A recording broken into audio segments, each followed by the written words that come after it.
Time is now 12:36 p.m. The House Committee on Criminal Jurisprudence will come to order. The clerk will call the roll. Chair Moody, Present. Vice Chair Cook, Here.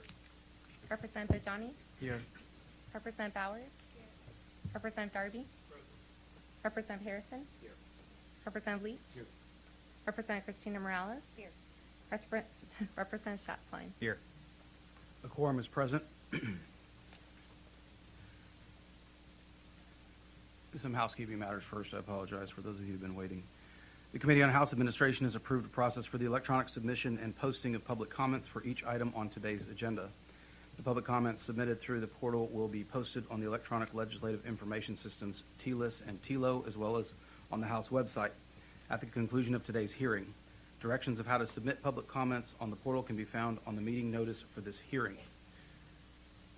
Today, the committee will hear from invited witnesses only. If you have not filled out a witness affirmation form already, please notify the clerk and we will remedy that problem. Due to capacity constraints in this hearing room, we have 2 overflow rooms set up for anyone present and wanting to watch the live stream of today's proceedings. Those rooms are E1014 and E1026. First and foremost, I want to thank everybody for being here. I apologize for the delay. As anyone who has been following this matter, there is an enormous amount of litigation around this topic. There's an enormous amount of conversation around this topic. And so many of us have been working through that. Did not mean to keep you waiting, and so please accept my apology for that. Today we have an impressive slate of witnesses who I think will surprise everyone and add important dimension to these issues. The most important witness, of course, is Robert Roberson. I'm very disappointed to say I don't believe that will happen today, and I'd like to go over why that is. As many are well aware, there's been a flurry of litigation in the Texas Supreme Court over the weekend. The upshot of that is that a valid legal subpoena for Robert remains in effect. If this committee wanted to take a heavy-handed approach, there are dramatic ways that we could enforce that subpoena. But we didn't issue the subpoena to create a constitutional crisis, and we aren't interested in escalating a division between branches of government. In fact, we have the greatest respect for every other facet of our government, and we want all of them to come together in our purpose here, which is making sure that Robert is heard. There's been a lot of discussion about video conferencing Robert in today. I believe that that'd be perfectly reasonable for most inmate witnesses. But Robert is a person with autism who has significant communication challenges, which was a core issue that impacted him at every stage of our justice system.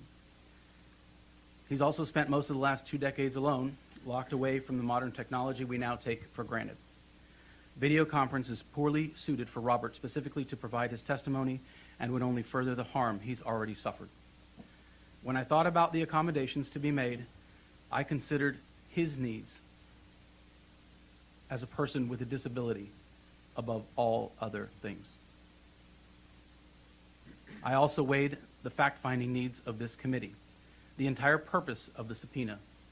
Weighing those with the concerns that were outlined by the Attorney General, our committee simply cannot agree to video conference. That doesn't mean Robert won't testify at all. In the spirit of cooperation, we are in talks with the Attorney General's office right now about ways their position can be addressed while allowing our committee to hear Robert in person. I expect a quick resolution to these discussions, which are ongoing even at this moment, and I will update everyone as soon as those plans are finalized. At this time, I'd like to invite any member of the committee to make any opening remarks. Mr. Vice Chair. Chairman Leach. Thank you, Chairman Moody, and thanks to those of you who are joining us here at the Capitol today, and to my fellow committee members, fellow legislators here in the room, to Texans who are watching on television, and welcome to all of the non-Texans who are tuned in across this country and really all over the world. We are honored to sit in front of you today and, unlike Washington, to show you that government can work, and that Republicans and Democrats can work together, that death penalty supporters and death penalty opponents can work together, that the branches of government, the legislative, the executive, and the judicial branches can work together. When it comes to our fundamental duties as legislators,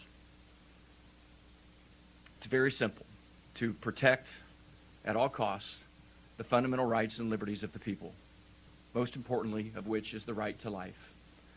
And when it comes to the life of a potentially innocent Texan, someone who I have, over the past several weeks, grown from having questions and concerns about to believing he is fully innocent, and was within 20 minutes and 20 steps of being executed by the state of Texas just days ago. If we can't speak up and step up and work together to fix a system that is not broken in and of itself, but that needs fix, that has failed Robert and failed Nikki, then what are we even doing? Today, this hearing, the purpose of this hearing, our purpose for coming together and issuing a subpoena to Mr. Roberson and to convening last week and today and in what is likely a subsequent hearing, is to ask questions and to find the truth, to figure out where the system went wrong, where it failed Nikki, where it failed Mr. Roberson, and to try to fix it, not only in his case, but to make sure that it never happens again. In closing, I'd like to make very clear, members and Mr. Chairman, remind ourselves that when we take our oath of office, we solemnly swear that we will faithfully execute the duties of our office of state representative of our state, the state of Texas, and will, to the best of our ability, preserve, protect, and defend the Constitution and laws of the United States and of the state of Texas. That oath of office I take seriously. I know each of you take seriously. And importantly, that oath of office is the same oath that judicial officers and executive officers take. And the legislative branch today is taking our oath seriously. And I'm honored to be here with our fellow members, and I welcome all the people tuned in to the Texas House of Representatives. Thanks for joining us today. Chairman Darby. Thank you, Mr. Chairman. First of all, thanks to the members of the committee for being here today, and thanks to the members of the public and other fellow members of the legislature that are sitting in the third row. I want to build on Vice Chair Leach's comments about our role here today. I'm probably the senior member on the dais this morning. I've been here for a few sessions, and I want to focus the committee and the Texas House on our role and responsibility under our Constitution. Our job is to pass laws, and we do so because we listen to the folks who elected us to come down here and make those decisions, to do the hard work, to focus on an issue, come up with the right policy, and then hopefully we'll pass that policy and it'll make a difference in people's lives. Over the years, certainly during my time here in the legislature, there was a flaw in the system. There was a flaw in the habeas corpus process. There was not a mechanism by which people could appeal to the court to grant relief in a situation where science has changed. Now, they refer to it as junk science, but I would say it's just science has changed. The knowledge has changed. And so we saw a problem. So in 2013, and I think Chair Moody and Chair Leach were members of this committee at the time under Senate Bill 344, this legislature took up this issue. We said, let's create some basis of understanding that would allow relief for people who've been charged and are serving time to address the concern about changing knowledge of science. We did that. We set up steps that the Court of Criminal Appeals could look at. Well, we didn't go far enough. And 2 years later, in 2015, we revisited the issue and we changed it again. We changed the steps. And so what I would like this committee to focus in on, I'm not here to determine guilt or innocence. That's not my job. What I am here to do is, has the legislature failed in properly addressing the tenets by which the Court of Appeals can review these cases. Since the implementation of this law in 2013, there have been 74 applications for writ of habeas corpus based upon junk science. Roughly 25 of those cases were people on death row. None of those cases have been affirmatively reviewed and remanded. None of them. The other approximately 50, 2/3 of those, about half of those have been sustained. That science has indeed changed, and so we're going to we'll allow new evidence to support a rehearing or a retrial on that case. All of those cases pertain primarily to DNA analysis. We all have gotten caught up with DNA, and we understand that science, and so we recognize that has the ability to determine that the accused didn't do it, but somebody else did. But there's no cases that have been successfully appealed that take a look at the tenets for the shaken baby syndrome that we're dealing with today. Clearly, that body of evidence has changed. And so it's up to this legislative committee to look at the tenets of what's going on here. Has the Court of Appeals taken a position that is inconsistent with the statutory language that we have set out for them to follow? Are they ignoring that and saying, well, yes, it's changed, but it does not determine who the guilt or innocence? That's a level beyond which I originally envisioned in 2013 and 2015. That's a higher level. Is that a level this committee and the legislature wants the Court of Appeals to review these cases? That you actually have to have the scientific facts determine the innocence of the accused? I think not.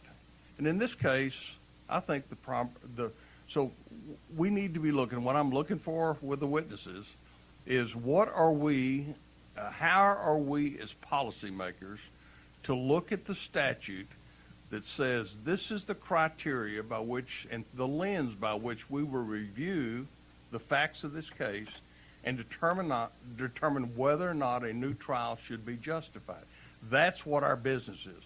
That's what our business is, not to determine guilt or innocence. It's not to argue about the death penalty. It's to determine that we as legislators have created hurdles in statute, and is the Court of Appeals following those hurdles in the spirit by which we were intending them to follow?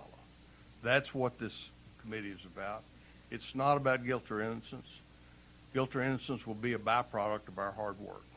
Thank you, Mr. Chairman. Chairman Darby, thank you very much. Yes, Representative Harrison. Thank you, Chair. I want to start off by thanking everybody who's taken the time to tune in or come to this incredibly important hearing today. And I also want to start off by thanking every member of the Criminal Jurisprudence Committee for voting on a bipartisan and unanimous basis for the issuance of what was admittedly a historic and wholly unprecedented subpoena. I'm grateful for each one of you for taking such a bold action that even though it was historic and without precedent, I firmly believe it was absolutely necessary given the extenuating circumstances in this case. And without wanting to get too philosophical, I do want to remind everybody that in our country and in our state, in the great state of Texas, it is the people who write the laws that govern them. And they do that via their elected representatives in the legislature. So it is incumbent upon us to make sure that the laws that are duly enacted by the legislature are being faithfully adhered to by those who are subject to them. And so for people out there who have concerns, who have raised questions about separation of powers, I want to be unequivocally clear. If you care about the maintenance of the proper functioning of our constitutional system of separation of powers, you should be the loudest supporters and the biggest proponents of what this committee is doing here today. If the House of Representatives cannot exercise legislative oversight to make sure that our laws are not just being faithfully adhered to, but that they are not potentially being so egregiously violated that it may result in the life of a potentially innocent person being taken by the government, then I would posit there may be no matter that could be subject to legitimate legislative oversight. The role of government, ladies and gentlemen, is the protection of life and the protection of our liberties and our freedoms, which do not come from the government, but that are endowed, as our founders knew and codified in our founding documents, in an inalienable fashion, endowed to us by our Creator, and it's the central role of government to protect them. So especially when we are weighing something before us as constitutional officers of the state of Texas, where a man's life literally hangs in the balance, and we are contemplating the government exercising the ultimate and most awesome power that we give a government, and that is to take a life, we cannot get this wrong. And I say that as somebody, ladies and gentlemen, I want the state of Texas to lead the nation in just about everything. But executing potentially innocent people is not one of them. I do not want my children, and I think I can confidently say this for my colleagues on the dais here, I do not want my children to inherit a state where potentially innocent people may have their lives deprived from them by the government. So in closing, I want to just thank not just my colleagues on this committee, but every single member of the Texas House of Representatives who has spoken up and has unified and is making the conscious decision to put aside partisanship and put aside the issues that usually divide us so that we can come together in the pursuit of justice. Thank you, Chair. Thank you, Representative. Any members have opening remarks? Yes, Representative Bowers. Thank you, Mr. Chairman, and I don't have much to say, but I just would like to say thank you to all the members of this committee for every bold and courageous move that was made by those here on the dais as well as those that are out in the audience. There's a higher being that knew that each of us in this room would be here today at this moment and for this time. And so I just want to say thank you all for being here. And it is historic that we are all sitting here and we are going to make some decisions that hopefully will bring positive change to the state. Thank you. Thank you. Any other members with opening comments? Nope. Okay. Before I begin, I'm going to just let you know who the witnesses are that we'll be hearing from today. I'm going to list them in an order that I intend to call them. I want to be very clear that those things can change with schedules and logistics, but I'll go through that list now. Dr. Philip McGraw, John Grisham, the Honorable Elsa Alcala, Terry Compton, Kate Judson, Don Salzman, Dr. Natalie Montfort, and Gretchen Swine. At this time, the chair calls Dr. Philip McGraw.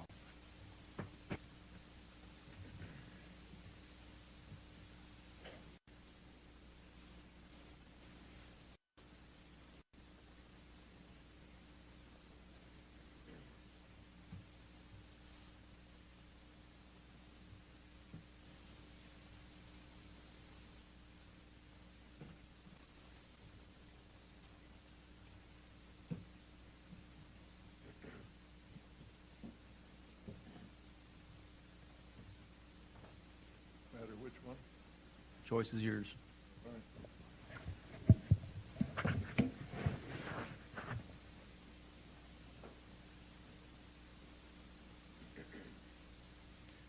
Now, Doctor, we don't probably have the same audio capabilities that you're accustomed to. No disrespect to the House administration, But these microphones are directional, and so I want to make sure that we're able to hear you. Before I Okay. do turn it over to you for your testimony, I do have to do a little bit of housekeeping. I have you registered as a witness as Philip McGraw, PhD. You are here testifying on behalf of yourself, and you are testifying neutrally on the topic being considered today. Is that correct? That is correct. All right, sir. I appreciate you taking the time to be here, and I don't want to belabor the point. So we'll go ahead and turn it over to you to offer your testimony. The members up here may have some questions following up after your testimony, but we look forward to hearing from you. Thank you, sir. Well, thank you, and let me tell you, it's an honor, a privilege, and a responsibility to be here and address this committee and this important topic. And I'm here today to speak about my experience with Robert Roberson and learning about his case. And I want to talk about what I've done to be able to speak about this.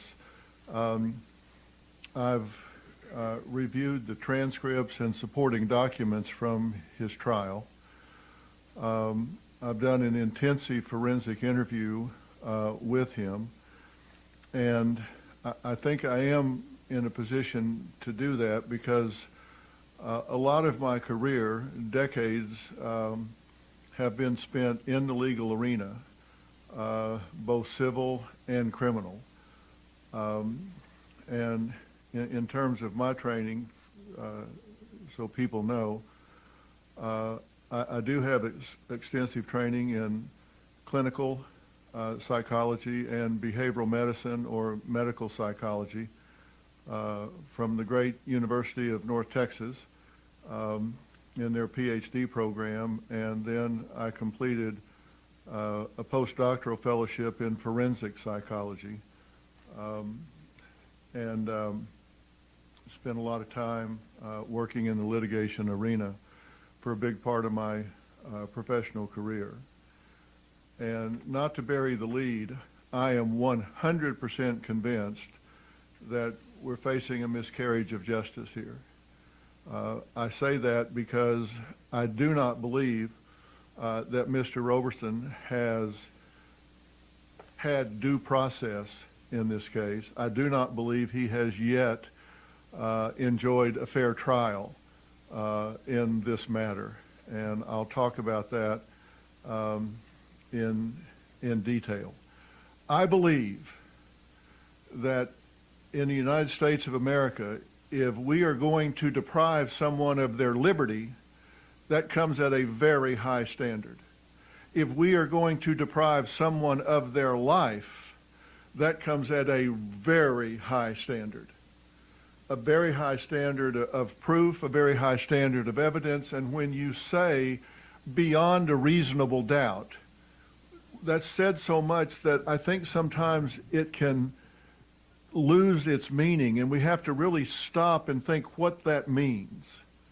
That means that if you have 12 people on a jury, that means that there should be nothing that 12 people can go in a room and reasonably disagree about. And that is a high standard, that there should not be anything that they would go in there and say, well, there's nothing here that we can reasonably disagree about. And I think that when we talk about due process and fair trial, that means that all the evidence, everything that is relevant and pertinent to that trial gets before the trier of fact, whether it be a judge or a jury, and that there's fair representation. And I certainly don't think that standard has been met here, that high standard by which we would deprive someone of their life has been met. And I think that the death penalty actually hangs in the balance here, because if we get this wrong in a case like this, I think that the death penalty could come under real attack. And there are circumstances where I personally believe that it is appropriate.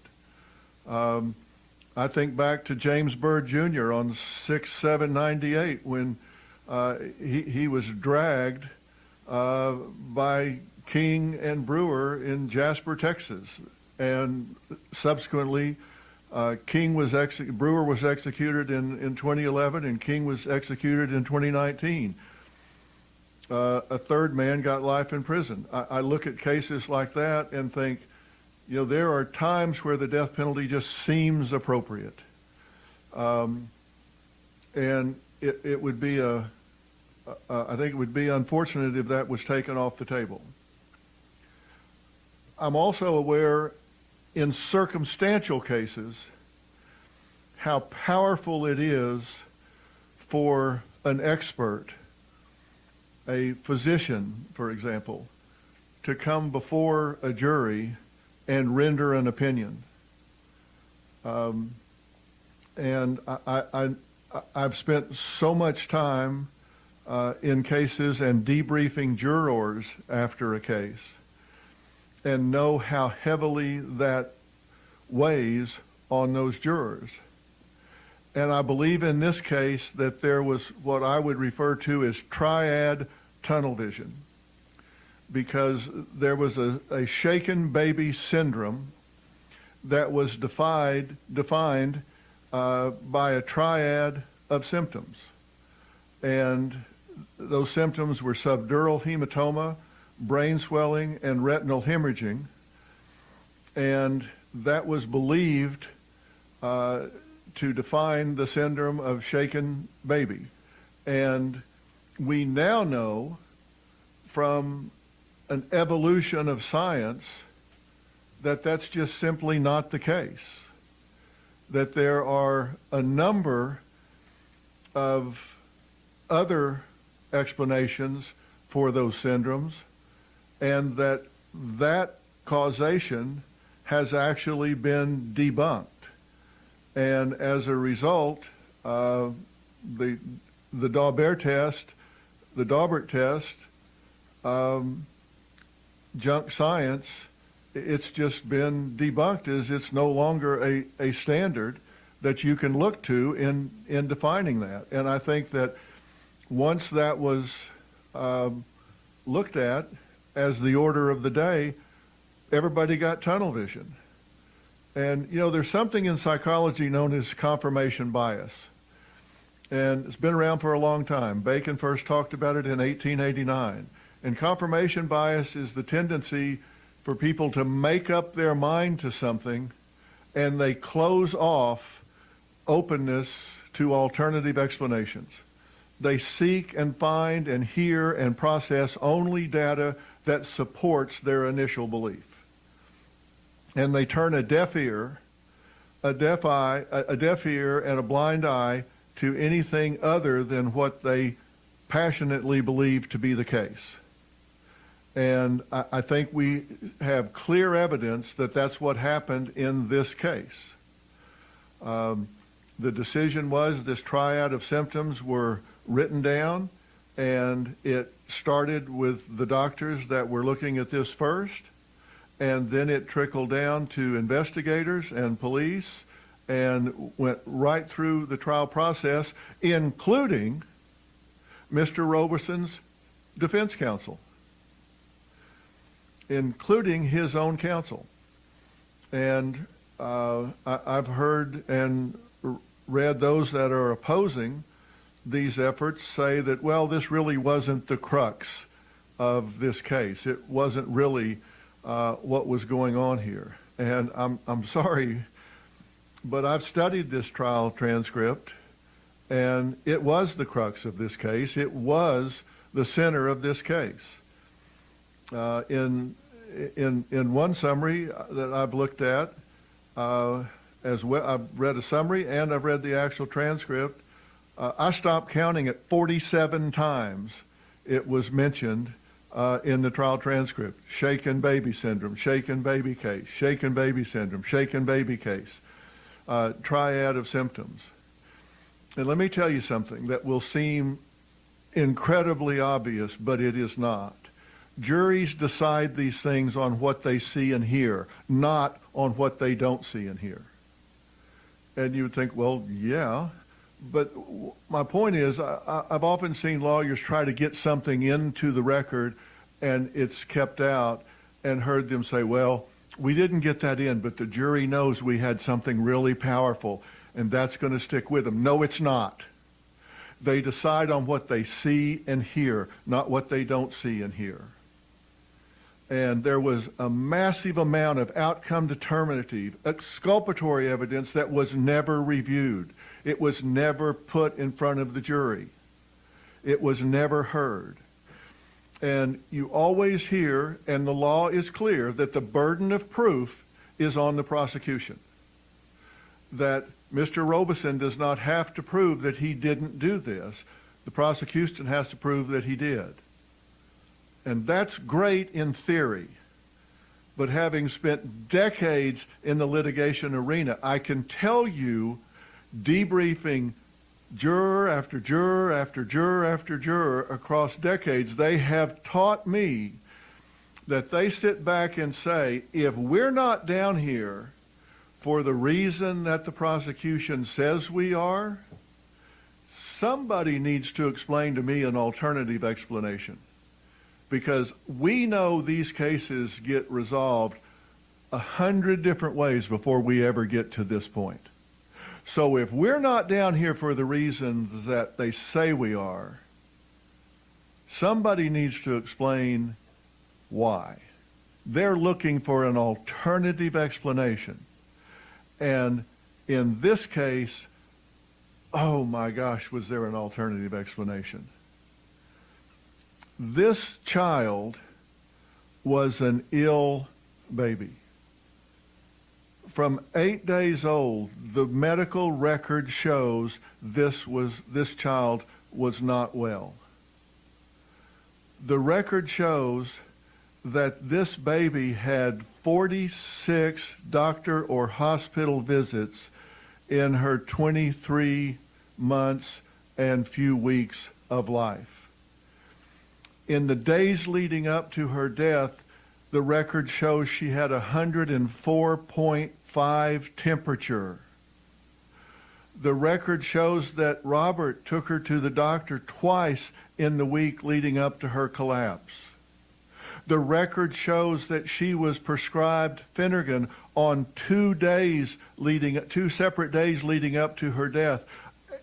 A black box warning says you do not prescribe this medication to someone under 2 years of age. On the second administration, it was Phenergan with codeine, a double impact that suppresses the respiratory system. We did not hear that this child had severe pneumonia. We did not hear that.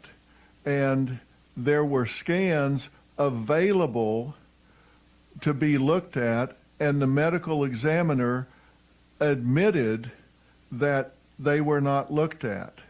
And I will provide to the committee, this is a calendar of the 2 years of this child's life, and every red notation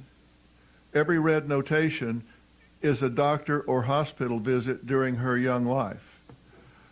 This was a child that was acutely and chronically ill.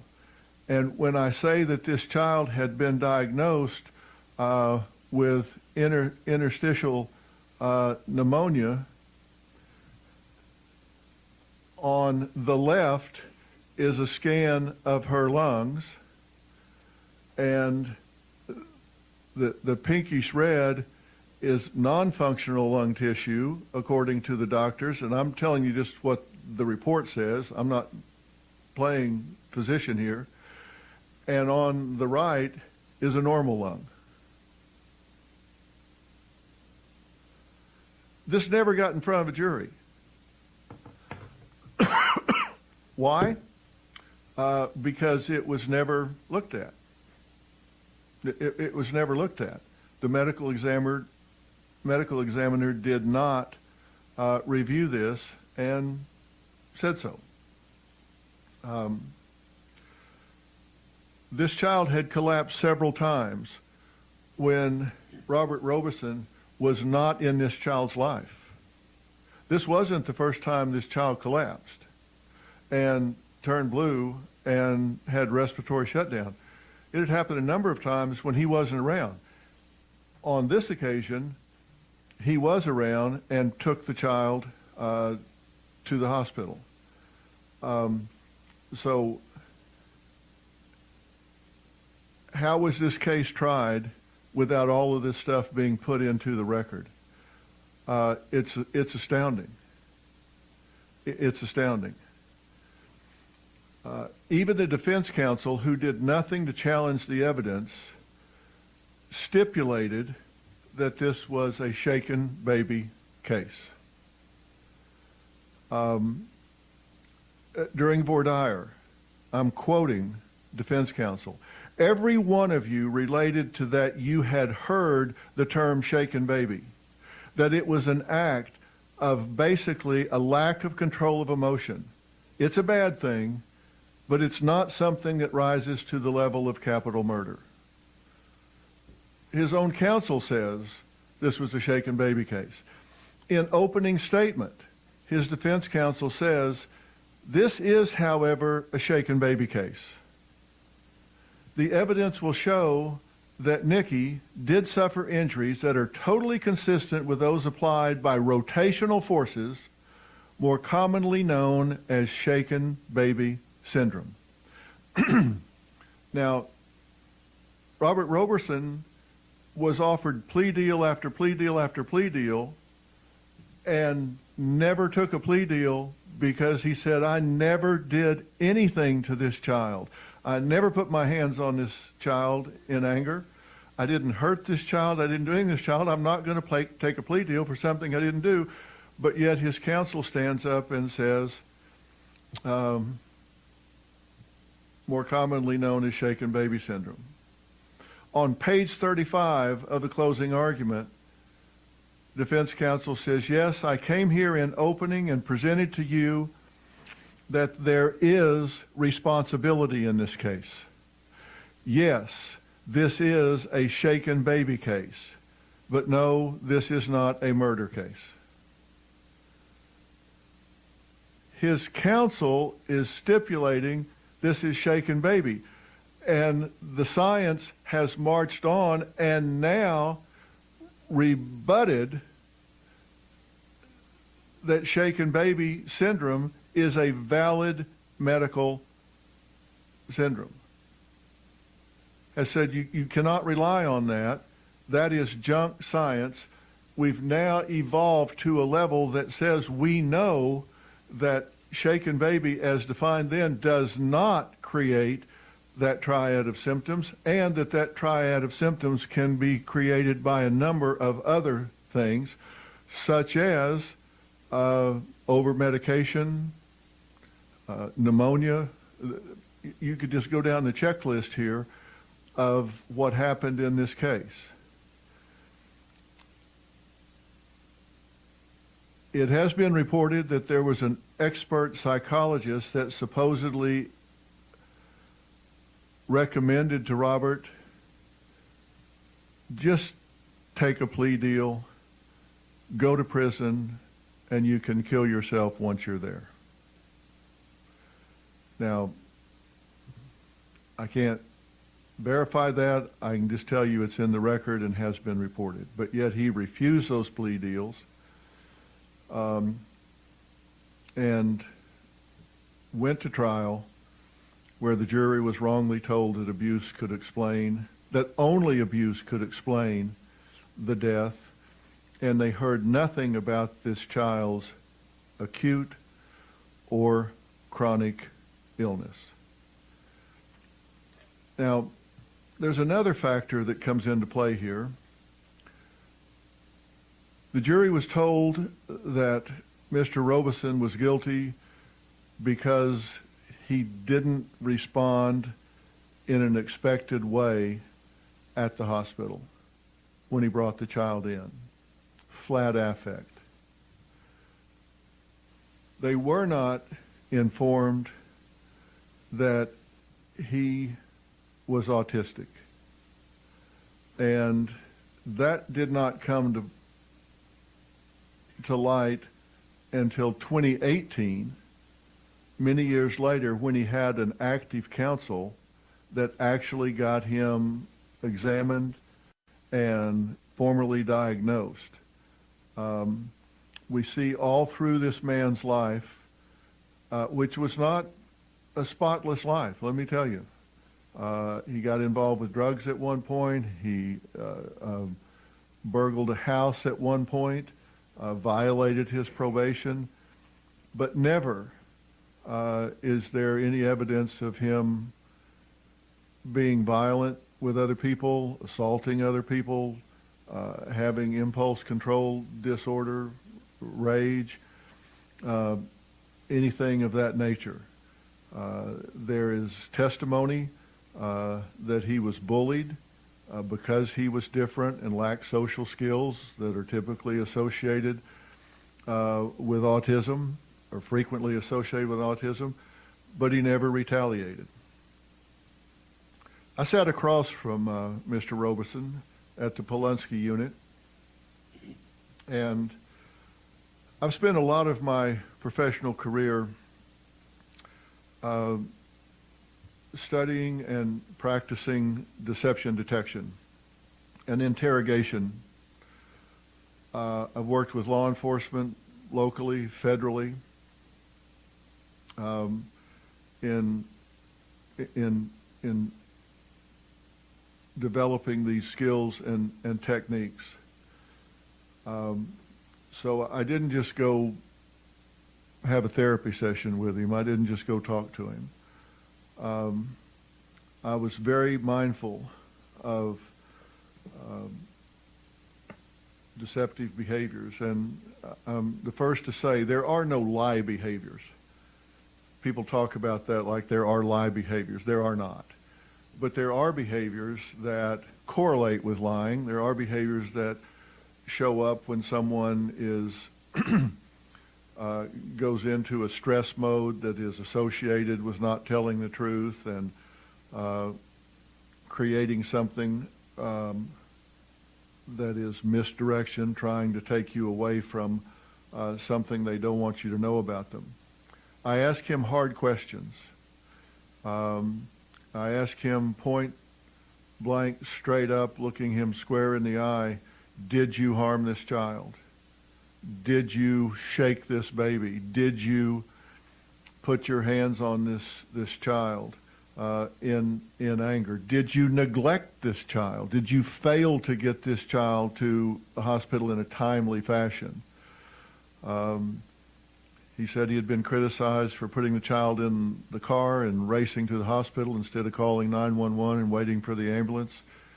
He said he made the judgment call. He could get her there faster. But he was forthcoming and straightforward. It took years for specialists to put the pieces together, the pieces that the medical examiner never did. I think sometimes, with my years in the litigation arena, that sometimes we forget that the goal of prosecution is to seek justice, not conviction. I think sometimes in the heat of battle and with so much time invested in cases, that it's easy to forget that the goal is to seek justice. And if you get in the middle of a case and you determine, wait a minute, I've got the wrong person here, or I can now see that no crime was committed, that this was a case explained by medicine. This was a case explained by disease. I need to walk away from this one. And when you have a medical examiner that has admitted they never looked at the child's medical records, including the final week where there were multiple doctor visits, And even the child's last 2 days, when extraordinary efforts were made to save the child's life, which meant there were efforts made to stop the swelling and relieve the pressure in the brain, yes, there were things done to the child's head. But if you look at the pathology reports, they contradict what was concluded at the time, that there were multiple blunt force trauma to the baby's head. You look at the pathology reports, they say that's not true. There was one minor trauma to the head that would come if the baby fell out of bed. All of those things were available. And these things not being considered, that's on the state that's seeking to execute this man.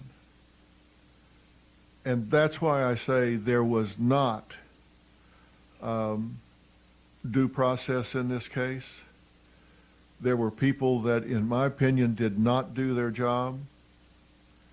No one, including me, can say with 100% certainty what happened in that house that morning. My professional opinion is that this is not a man with malice. This is not someone that hurt this child. What I can tell you that goes beyond opinion, after examining the record in this case, the trial transcript in this case, the medical records in this case, this man has not had due process. This man has not had a fair trial. And if we start executing people in Texas absent due process, absent fair trial, we are going down a really dangerous road. That is not something that I can support. And I know that has not happened. As I say, it's a very high standard to take someone's life. We must have the courage to make choices that matter at times that count, and it is always the right time to do the right thing. I welcome this committee's questions. Doctor, thank you very much, and I appreciate your testimony. I do have a couple of follow-up questions, and then if there are other members that have questions, I'll defer to them as well. I want to focus on Robert's autism.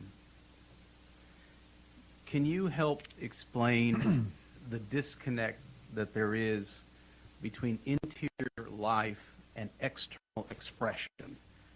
How does that present itself with someone with autism, and how does that affect a person that's in the criminal justice system? Well, how much time do we have? Autism is not a one-dimensional disorder, and that's why it's referred to as spectrum, because there is a broad range of how autism expresses itself, and it can change across time. What we do know is that there is a difference between internal experience and external expression and interaction. And you certainly see that with Robert. I think that Robert is very flat of affect. I think he is not cognitively agile in expressing himself, and he is emotionally not well developed in terms of expressing, showing emotions, or interacting with someone on an emotional plane the way you would experience 9 out of 10 people that might not be on the spectrum. So you're not going to get a typical response from him in a crisis situation or a normal situation. And having spent 21 years on death row, which is very confining and absent a lot of the stimulation that people normally get, that's going to worsen and deepen the situation in most cases. And as I say, every situation is different. I can speak to Robert's situation in that his world has constricted, as you would think, anyone that's confined in that kind of a space. But to his credit, he has distinguished himself. And he is one of very few that has elevated himself to have some freedom to move about the pod. He has a pretty much spotless record on death row, disciplinary-wise, problem-wise. And he, as someone that is very convicted in his faith and is a strong believer, and he does have people that come and see him and visit with him. In fact, the investigator that led the prosecution efforts at the time comes and sees him on a regular basis, and he's gotten comfortable with him. And that investigator has completely changed his position, believes he made a mistake in pursuing Robert at the time, has asked his forgiveness, which Robert has graciously extended to him. And the two of them have a pretty comfortable relationship where Robert can speak to him openly. And he was much more comfortable by the time I got through talking to him than he was at the beginning. But still, he had very pushed verbalizations. He had a difficult time with eye contact. He had a difficult time relating and responding in what I would call a predictable way that you would expect with someone that was functioning absent the autistic diagnosis. How long did you sit with him on that occasion? They give you exactly 60 minutes, and I made sure I got every second from start to finish on a stopwatch. How far apart were you? What was the physical? There's glass between us. He's on the phone and I'm on the phone, but we're maybe 3 feet between us. Okay. You've conducted interviews over video conference? I have, and I've conducted a number of interviews on death row with the glass between myself and the interviewee many times before. Is that something that would have been effective in your meeting with Robert, given his condition? It's kind of they bring him into a small room. It's probably 3 feet wide, maybe 5 feet deep, and he sits at a desk much like I'm sitting here. And the glass is kind of at the front edge of this table, and he kind of leans in on the phone.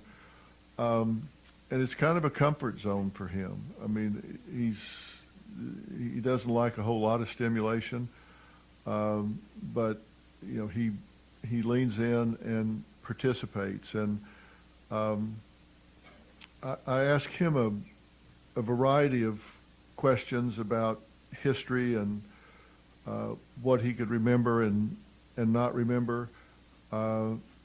And some things he didn't have clear memory of, and he owned that. I asked him questions to test his abstract thinking. He did not do well on those things. I challenged him when they said they wanted to go see his home where he found her and brought her in. And he said, "Sure, I'll take you right over there." I said, "Does it strike you odd?" And there's of course a video record of this, so you can see exactly how that exchange went. But I said, "Did you feel bad? Your daughter's fighting for her life there, and they say, I want you to get in the car and take me home. Did it occur to you that I don't want to leave? I want to stay here with my daughter?" And he was like, "Well, that's what they told me I needed to do, so I took him home. I mean, that's what they told me to do." He's very compliant at the time. I said, "Did you want to leave?" And he's, "Well, that's what they told me to do." That's what I mean. He's a very compliant individual, and he didn't have the ability to express the emotion, "I'm not going to leave my daughter." He just complied and did what he was told. So and that's what I was trying to drive at. And you mentioned that he had a comfort zone. So if someone like Robert's out of his comfort zone, he's got limited affect and emotional range, limited mental agility, like you said.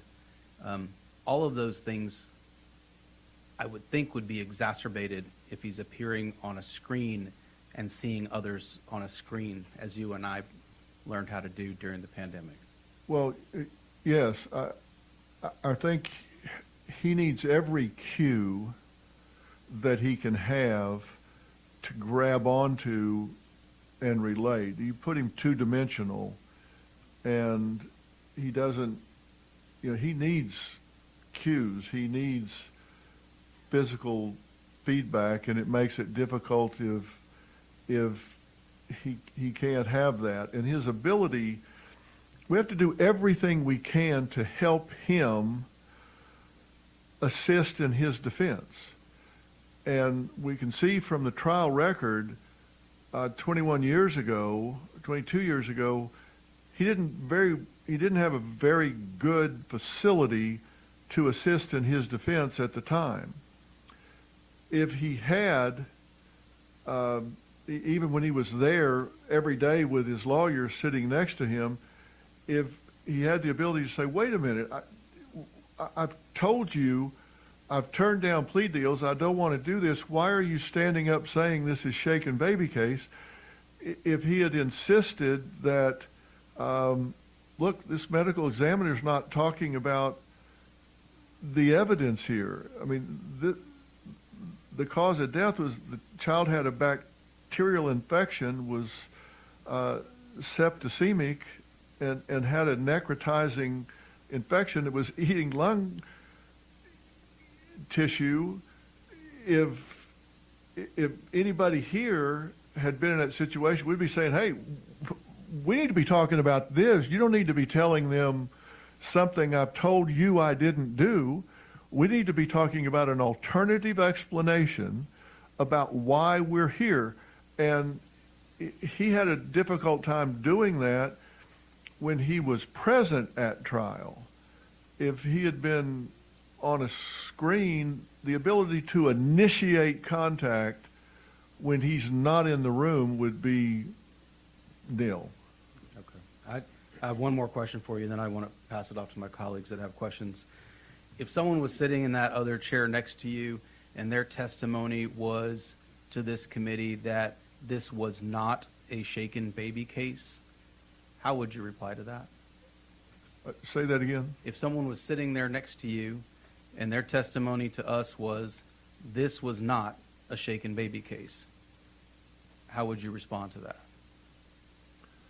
Well, I agree. It was not a shaken baby case. Sorry, I apologize. That it was a shaken baby case. Yeah, I was trying to figure out where you're going with I this. apologize. That if they, Well, the first thing I would say is there's no such thing as shaken baby syndrome. Now, listen, if I'm not asking people to believe that a full-grown adult cannot pick up a 20-pound child and do serious or fatal harm to that child. Of course they can. Of course they can. They can pick that child up and bash its head into a wall or throw it on the ground or whatever. but there are going to be very clear signs of that having happened that were not present in this case. What is known as shaken baby syndrome depends on this triad of symptoms: subdural hematoma and brain swelling and retinal hemorrhaging that you see in the eyes. That triad of symptoms has been debunked. That's not what happens if a baby is shaken, and that there are a myriad of other causes, such as over-medication or absence of oxygen to the brain, or septicemia, other things that can cause those symptoms. If there are alternative explanations, then that's no longer a valid syndrome. And there have been a number of exonerations because of this. That was the science at the time. Science evolves, just like DNA technology evolved, and so there have been exonerations with DNA.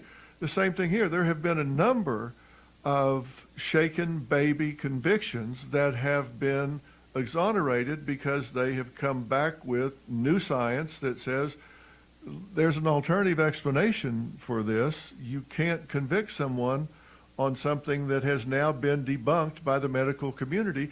Even the individual who initially identified shaken baby syndrome said that was not the intent.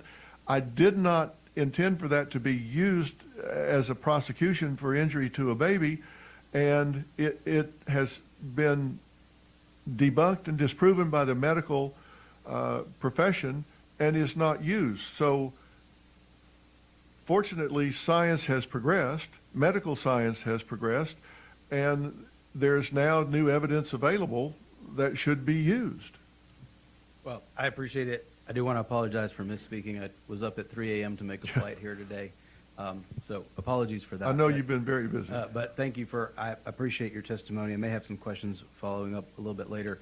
But what I'm hearing from you very clearly is you've read the transcripts, you've reviewed the record, and there is not any way that someone could maintain that that the state came here and said that they didn't try a shaken baby case. That's what they told us last week. No, we didn't try a shaken baby case. Sounds like you reviewed the record, and it sounds like your opinion is those facts speak loudly that is what they tried to do in that case. Well, as I said, I stopped counting it 47 times in the record, and I read you quotes from the defense, certainly what the defense attorney tried. That was in voir dire, opening statement and closing argument, quotes from the defense attorney stipulating this was a shaken baby case, despite Robert's assertions that was not the case, and he rejected plea offers and said, I'm not going to take a plea on something I didn't do. But yet then they got up and said, well, he did do it. His own lawyer said he did do it. Thank you. Vice Chair Cook. Thank you, Mr. Chairman. So, Dr. Phil, before you became Dr. Phil, can you tell us a little bit more about CSI? I think you've been a little modest so far when you said you've been involved in litigation. I want you to be a little more specific about your background. As I say, I had kind of three areas of focus: clinical, the medical psychology, and my focus in medical psychology was brain and central nervous system. And then I did a year's postdoctoral fellowship in forensic psychology, or psychology in the law. And I was a founder of a company called Courtroom Sciences, Inc. It was the original CSI. Probably should have enforced that. I think so. But we had a full-service trial science firm, and we were retained by clients to evaluate cases and We did strategy for cases. We assisted in jury selection, witness preparation. We often had mirror juries, shadow juries in the courtroom that matched the jury that was in the jury box, and we were able to debrief our jury. So what I'm saying is, if we had 12 jurors in the box and there's 7 women and 5 men, then we had 7 women and 5 men in the gallery that matched them. So if we had a 42-year-old woman with 2 children, a barking dog that was a Baptist with a year of college, then we had a woman out here that was 42 years old with 2 children, barking dog, a year of college that was a Baptist. Because you can't talk to the jury every night, but you can talk to your shadow jury every night, and it gives you insight to that. We mock tried cases many times before they went to actual trial to find out, how a jury in a particular venue was likely to view a case, and what was important to them and what was not important to them. The difference was at mock trial, instead of having one jury, we seated 4 or 5 or 6, and they went to independent deliberation rooms, deliberated over the actual jury charge as best we could predict what it was going to be, and all of that was videotaped and then analyzed very carefully to see what their problem-solving strategy was going to be, what was important, what was not important, so we knew what to emphasize and not emphasize. Whether this particular expert was effective or the other expert was more effective, what they wanted to hear and not wanted to hear. And we focused on telling the truth effectively and getting the best result we could. And sometimes the answer was, you need to settle. Sure. Thank you.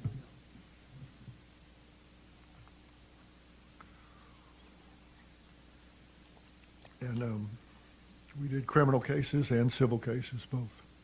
Well, Defense and plaintiff. as a former client from a couple decades ago, I've seen you in action, and I can attest to your skill set.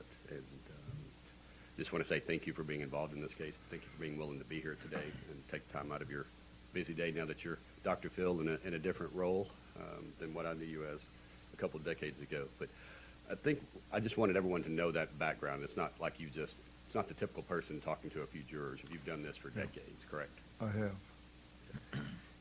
You said you read the record. Did you see discussions about a sexual assault of a child involved in the record? I saw discussions of the sexual assault early on. It was brought up concerning 3 anal tears in a child, I believe it was. This was early on, and it seemed to me that it was brought up to prejudice the jury, frankly. But then it was dropped out later and was not part of the jury charge. It was not something they were asked to render a finding on. And it was not something that they prosecuted on at all. I felt like it was there because it's, if you want to inflame a jury panel, then you can put that into the mix. But then it was completely dropped out. It was not paid off. There was no evidence offered about it. No testimony was given about it. There was nothing in the medicals that were offered about it.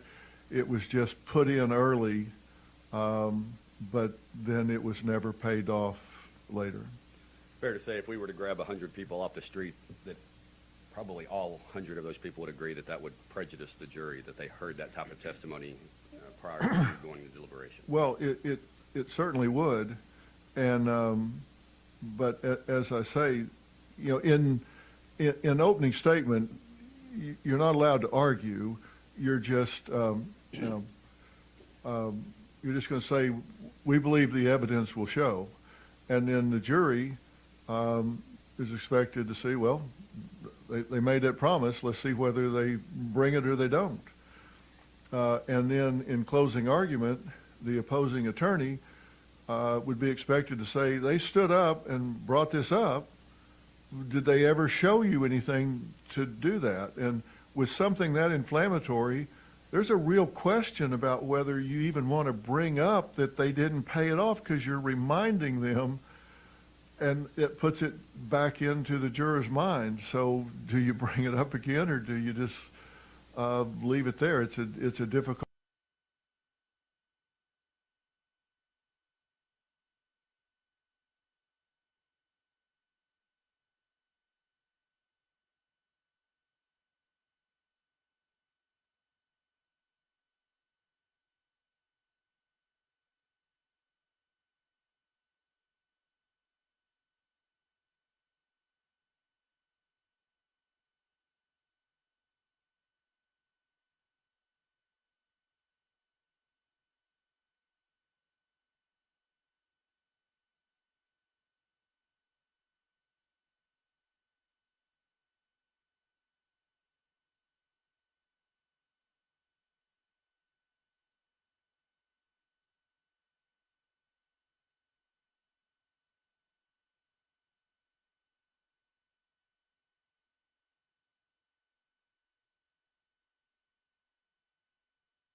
the number of exonerations, it's scary.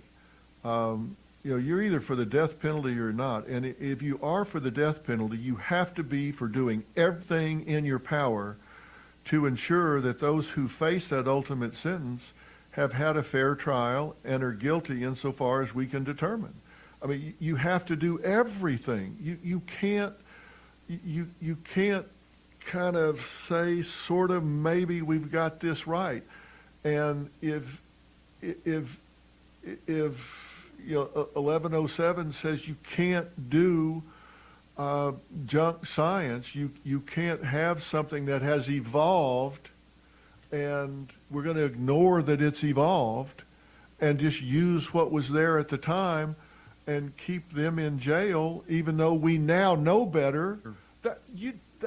If you execute people when you now know better, you need to abolish the death penalty. If that's the standard by which you're going to execute people, then you got a bad system. So am I correct in assuming that Mr. Roberson could probably not afford CSI, correct? Probably. Okay, he couldn't. I mean, there's other. It's not casting aspersions on CSI. I've worked with CSI before, and they're the best. But the point is that Mr. Roberson simply could not afford the resources to provide himself not only effective assistance of counsel, but the full assistance of counsel for a capital murder case in which the prosecutor decided, I believe, grossly negligently so, to seek the death penalty on. Mr. Roberson was afforded the minimal, and that's probably even being generous and putting it nicely, the minimal assistance of counsel. And in many cases, his counsel actually worked against his interests.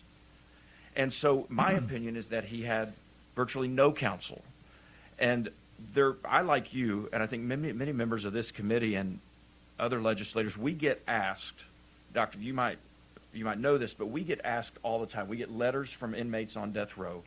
We get asked very frequently to review cases, to get involved, to speak out. Since I've been in office 12 years, I've received maybe over 100 of them. And I've only gotten involved in 3 death penalty cases. The case of Jeff Wood, the case of Melissa Lucio, and the case now of Robert Roberson. And without fail, in all 3 cases, it all comes back to ineffective assistance of counsel, because all of the facts that you've talked about here, all of these questions, all of the evidence that was not introduced at trial, the jury had no knowledge of it, members. None of that none of that is part of the appellate record. And so the system cannot work when it's built upon a foundational basis that all this evidence is not part of. So our courts of appeals can't review the evidence. The record is so defective. The case in and of itself is so defective. And so let me ask you this in closing. Do you believe that if Mr. Roberson is simply afforded a new trial, which is all I'm asking for, I believe that's all I don't want to speak for the members of the committee, but that's what I want, is just a new trial where maybe we could get him effective assistance of counsel and have someone like CSI prepare his defense and present all this evidence. Do you believe there's any way that he would be convicted of capital murder? I do not. I do not think he would be convicted. I think this is a case where there was no crime committed. I don't think we have the wrong person. I don't think a crime was committed. I think this was a case where, tragically, a child was chronically and acutely ill. I think there was some problems with medication, and I think that contributed. But I certainly don't think that this child was aggressed against. But what I've said is, when you have a circumstantial case, we don't know what happened behind those closed doors. I can't say that with 100% accuracy, but I would be going beyond my skill set to say what happened behind that closed door. I don't know that.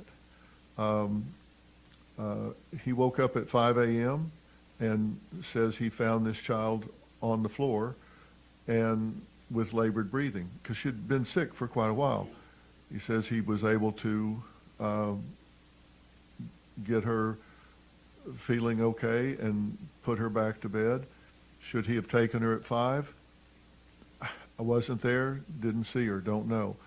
But he testifies that she got to feeling better, and this wasn't a new thing. He had only had her for a couple of months, but you saw the record, 46 times across 2 years. Put her back to bed. Then he finds her again, and now he races her to the hospital. I don't know that any crime took place, and I think if this full record and the testimony from Dr. Green and other pathologists, I think they would say no crime was committed here at all. Doctor, thanks for being here. Chairman Darby. Excuse me. Dr. Field, thank you for coming today. Your testimony is invaluable to us. First of all, the name shaken baby syndrome. To me, that connotes guilt on the face of the charge. If you've been charged with shaken baby syndrome, it would indicate to me, at least, that somebody shook that baby to death. And since you were the last person to be near that child, that you were therefore guilty by simply being charged with the name. What are your thoughts on that? Whether psychologically to a jury, just being charged with shaken baby syndrome would indicate in the jury's mind that there was a crime committed, that you've now said perhaps was no crime. What are your thoughts on that? Well, I think you're exactly right, Representative Darby. In psychology, we refer to something called iatrogenic label, where the label itself creates more problems than what it describes, and that is a very toxic label, obviously, and that's why I say I think sometimes burden of proof is a myth. When a jury hears something like that, they go, wow, if that's not what we're down here for, we have a dead child, and they're pointing fingers over here at this guy who doesn't seem to be terribly sensitive or upset, and if we're not down here for that, somebody needs to give me a really good alternative explanation, because they're looking over here. It's just like this setup right here. You got that big state seal up there and those flags beside it, and you got armed guards over here and all, and there's an awful lot of trappings to this situation that make it seem awfully official. And then you got this guy over here, and the prosecutor knows the judge, and the judge knows the prosecutor, and they're calling each other by name, and the court clerk, and all is like, "Hi, Betty, how are you today?" And it's like everything seems against the guy that's there for the first time ever, and so there's a lot of momentum here. Somebody better have a really good alternative explanation, and there was a really good alternative explanation. The only flaw was it never got mentioned. It never got told, which is why I made the point that jurors make decisions on what they see and hear, not on what they don't see and hear. All of this that I talked about today never got into the court record. It never got reported. Nobody ever put all those pieces together until 18 years later, and all come along and start piecing it together, and then they come to me, and I have my whole team at Merit TV, and everybody starts coming together, and now all of a sudden you have a valid defense team, and now you get an alternative explanation. Well, I made a statement before you came into the chamber here, but the purpose of this body and committee, in my opinion, today is to examine our current law that's on record that we created. There was a problem when convicted people could not get their matter heard on appeal because there was not an avenue created by the legislature. We created it. And so in 2013, we addressed that deficiency. I'm going to be a kind of a long question, but if you'll bear with me.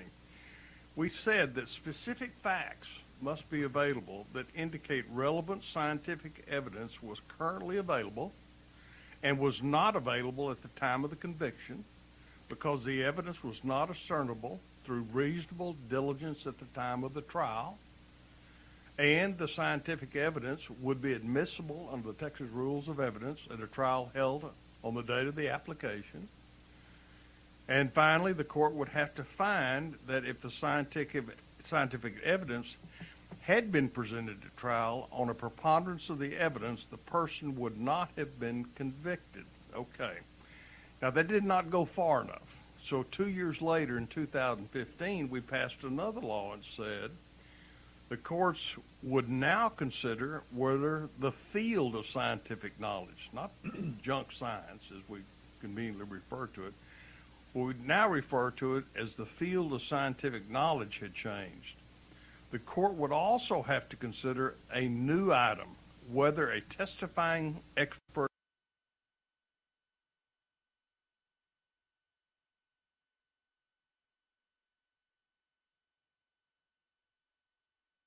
did we go far enough or did we go too far? For example, it bothers me that the Court of Appeals seems to be taking a higher standard. They say that the evidence must reflect that the accused would be innocent. I don't think that's the standard by which we anticipated or created in 2013 and 2015. This almost, and several of the witnesses, I think they're going to testify again today, it's almost as though this habeas trial, it's kind of like a game of football. You're going to win or lose. I mean, instead of trying to determine, in your words, the goal is to seek justice, it doesn't appear that the functionality that we've created in the Court of Appeals is designed to seek justice, or is it simply designed to see who wins and loses? That's what's bothersome to me. Have we created language that would suggest the Court of Appeals is saying, no, that evidence has to show the accused is innocent, when I don't think when we voted for this bill in 2015, 2013, that was a level of examination that I don't think we created. So I guess ultimately I'll come to a question. The question is, do you think that our current law for scientific knowledge has changed, and whether or not we had an expert testify, and I changed his testimony, saying that he believes he wasn't innocent. I mean, he wasn't guilty. Do you think our current, and I've given you the factors that compose what we're trying to address here, is that science has changed. Do you believe that we followed that law, or the Court of Appeals has followed that law? And if not, what should we include in statute that will assure that following? Well, I can answer that. Can I answer that in two parts? Sure. One is, I think it needs, whatever it is, needs to be followed evenly. I believe it's the Roart case that last week or the week before, a new trial was granted, correct? But in this one, it's not. So, I mean, it seems to me like it needs to be evenly applied. So I'm wondering, how do you explain that to Mr. Roberson's family? And then, secondly, I think there's some simple language that might help. And now, I'm not a lawyer. I don't mean to brag, but I'm not. If you added something to it that said, in the event the filing is on behalf of a convicted person to be executed, the court shall stay the execution and grant the convicted person a new trial if the relevant scientific evidence was not available to the convicted person in light of his or her circumstances, and or that relevant scientific evidence contradicts scientific evidence relied upon by the state at trial. So if it's evolved and it wasn't available at the time, they ought to get the best science available that bears on their conviction. It seems to me when they're executed for a long time. And you see something as clear as the case I cited earlier about Mr. Byrd. It took from 97 to 2019 to execute one of those perpetrators. In a circumstantial case, how can you not justify saying science has evolved? They get the current science, which is what this says, and I'm happy to share this if anybody wants it. It just says they get the current science. Well, thank you for your testimony. Representative Bowers. Oh, I will follow up with you, Doctor, and take you up on that offer to submit that to the committee. I will. Representative Bowers. Thank you, Mr. Chairman, and thank you, Dr. Phil, for being here today. I am certainly a fan, and I know that your show was a spinoff from Oprah, so I'm certainly a fan. Been a fan for a long time, and I will say to you that I am glad to have this privilege to ask you some questions because we know you ask the hard questions. You mentioned that a little bit ago, and before I get to my question, my pastor, Richie Butler, said to tell you hello and that let you know he's my pastor. But I'm so glad I get to ask you the questions and I didn't get called to your show for you to ask me. Fair enough. But I want you, if you can, to take us back, and I promise you I will watch it. I have not watched the interview with Robert Roberson, but can you take us back to that time when you did have a chance to talk to him, since we won't get to hear from him today in this chamber? And I just want to know, because you mentioned, and we heard this before, that he was very flat in his responses, and we do know that he's on the spectrum. So I just wanted to know if you can share a little bit more about that time and moment and what those answers, because you said you asked him some pretty hard questions, and what his responses were like, and what, was there remorse there? How did those responses come out? I would just like to hear a little bit more about it. Yes, I will. When I sat down with him, the Pulaski unit is one of the best run units in the United States, I have to say. And I've been to many prisons and talked to many convicted murderers, and that unit is, I have to say, it's really well done. They treat their prisoners with dignity and respect, and they do things the right way there. And when I'm permitted to come in, I respect their rules as well, because everything runs.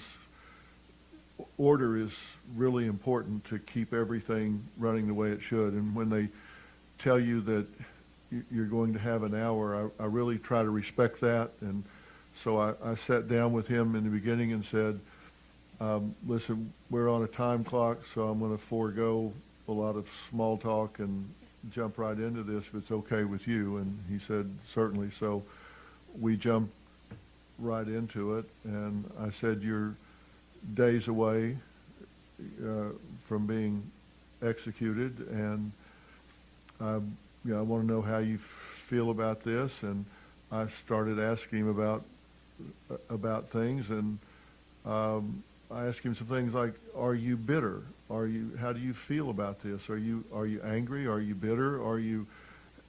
How do you feel? And and I'm spending as much time hearing what isn't said as what is said, how he's answering, and what his eye contact is. And he's very very flat and very robotic, and he says he's not bitter at this point. It's been 21 years, and I guess you can stay angry for just so long. And he says he's really not, and he spends a lot of time in his Bible and reading the Word. And I asked him, I said, you've been in trouble before. Tell me about those sort of things. I wanted to see if he tried to deflect or minimize those things. He was very forthcoming about it. He said that he had gotten into drugs at one time, and that caused him to make a lot of bad choices, and he got in trouble for it and seemed to feel like he should have, that he did things he shouldn't do, violated his probation, got time added to that for it. And again, he didn't try to minimize or whatever. He was straight up about that. I asked him about his relationship with Nikki, and he said that he had only been around her for a couple of months and that she was pretty standoffish with him and seemed to kind of be afraid of him, but that they had started to break that down some, and that there was some warmth, and she started to sit in his lap and let him hold her and that sort of thing. I asked him what he did when he was angry, for example. He said he went off by himself and spent time alone. I asked him if he ever put his fist through a wall or slammed doors or broke things or pushed people or yelled and screamed and whatever. And he said, I just kind of go off by myself. I don't, whatever. I gave him some cognitive challenges. I asked him some simple things.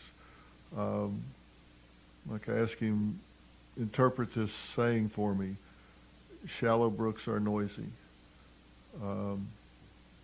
He had no idea. I said, still waters run deep. How about that? No idea. I said, if I gave you a screwdriver, a flat screwdriver, you could screw a screw in and screw a screw out with it. What else could you do with it? Couldn't think of one other thing you could do with a screwdriver. Nothing. I gave him some items to remember and asked him to recall those, not after an hour, but after about 15 minutes. I think he got 1 out of 5. And so he was having trouble. Of course, he's under a lot of stress, too, and that doesn't help. And then as I asked him straight up, did you hurt this child? And I really watched him, and his blink rate's about 12, 13 per minute. You go under stress, if you ask a relevant question, people are lying that blink rate will often go to 70 or 80 in a hurry. He didn't change at all. He didn't color up. He didn't stutter or start, changing his patterns at all. Just no, no, and no. And I asked him if he thought he had a fair trial, and he said no. His lawyer kept saying, shaken baby, shaken baby. And I told him, why are you doing that? that's not true. I don't want you saying that.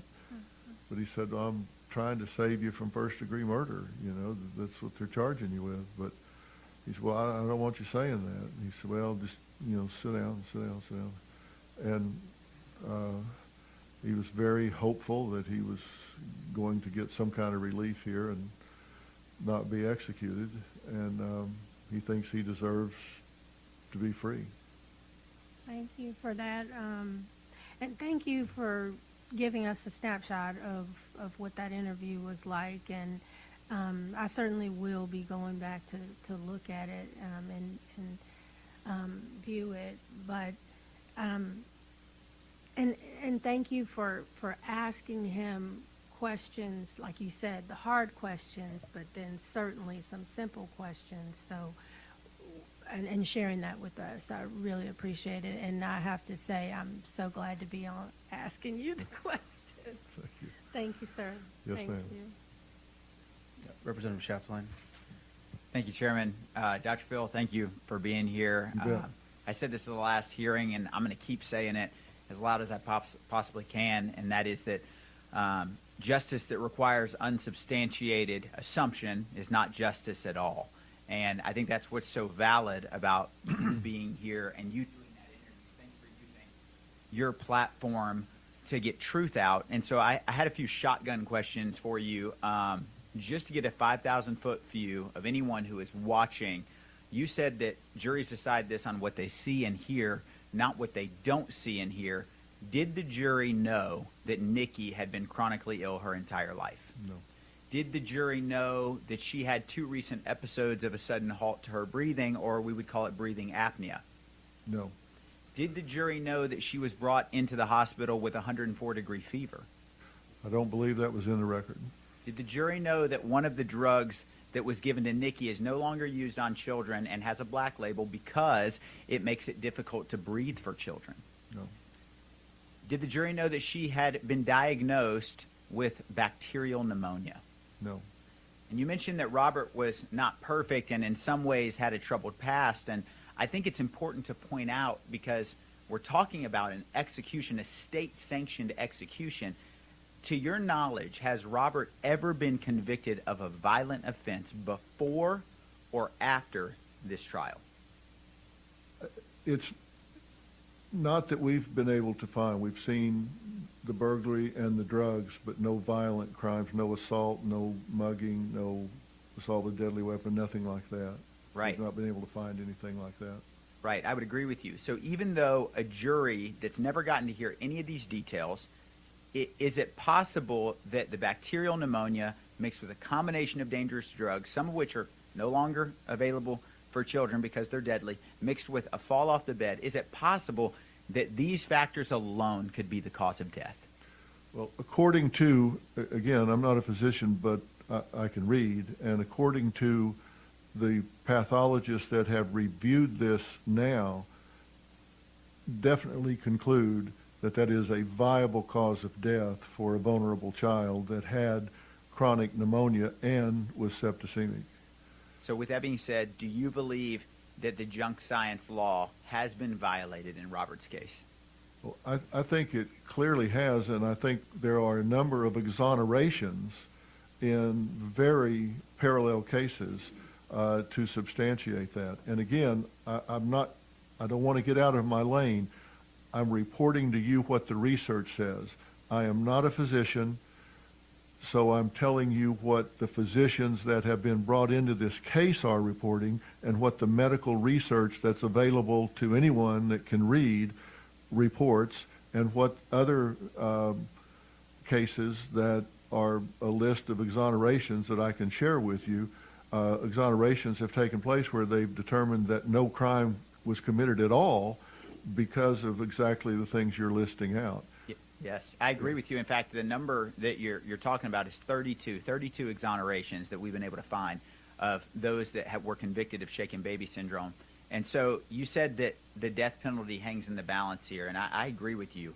So is it your opinion that a reconsideration by the Criminal Court of Appeals and giving Robert a retrial actually strengthens the legitimacy of the death penalty in the state of Texas? Well, I think it does. I think there's been over 5,000 years of time on death row served by innocent people that were ultimately exonerated. So, and Texas is second only to Illinois in the number of exonerations. So we need to get this right. If we're going to preserve the death penalty, we need to show a commitment to do everything possible to get it right. And if we're not good stewards of that, then we shouldn't have the privilege of asserting it. So if we want to preserve it, we need to be really committed to getting it right. I couldn't agree with you more. As a member who is supportive of the death penalty, I also believe that if we are going to execute people in the state of Texas, we have to be sure at the highest level that we can that that person committed this crime. As someone who wants to fight for individual liberties, this is something that has to be at the forefront of our mind. And I couldn't agree with you more that this actually, a retrial would strengthen the position that the death penalty should be a viable option for the courts in the state of Texas. Thank you for your testimony. Thank you. Representative Bojani. Thank you. Thank you, Chairman and Vice Chairman. Thank you, Dr. Phil, for being here and for letting the committee know numerous issues, including the tunnel vision in trials. That is the focus too narrowly on one explanation, which happened to be here, shaken baby syndrome. What changes would you suggest to prevent this kind of confirmation bias from affecting investigations and trials in the future? Well, I think there has to be some focus on being sure that we aren't looking over our shoulders and doing what's historically been done. But if we get into a situation, somebody has to be willing to step up and say, where are we now? Things are changing at a really rapid rate. We're learning so much more about how things are happening, and medical science is advancing, as is we've seen it with DNA. We're seeing it with shaken baby syndrome. We're seeing it across a lot of different fields. So we just need to be sure that our prosecutors are really held to a standard of looking at where science is in a given area in circumstantial cases. And I say circumstantial cases because nobody was there that morning, so they have to look at all the circumstantial cases. And I also want to say that the people at the hospital that morning who waved a red flag and said, hey, we need to take a look at this, were not wrong. When somebody shows up with a baby that is in distress like that, and you've got somebody standing there and they don't seem terribly concerned about it and all, look, those are social worker, psychological red flags. And somebody should pay attention to that, because oftentimes they would be exactly right. There's a lot of abuse that happens with children.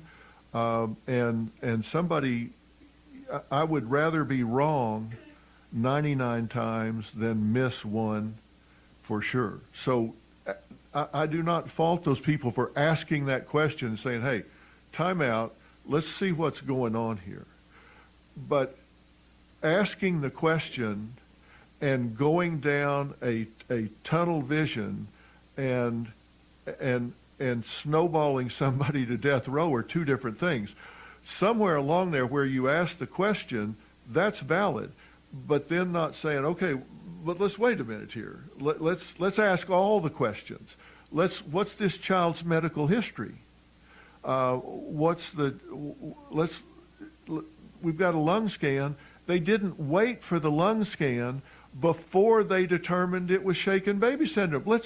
They called for a brain scan and a lung scan and did not wait for the results before they decided what they were going to do. And that's my problem. My problem is not with them saying, hey, red flags here, we need to start asking some questions. Not a problem with that.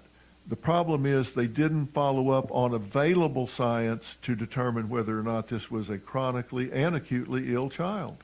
This child was septicemic. This child had chronic pneumonia, and there were scans done that they didn't take into account. Not even the medical examiner took them into account. The medical examiner admitted a list of things that were not looked at.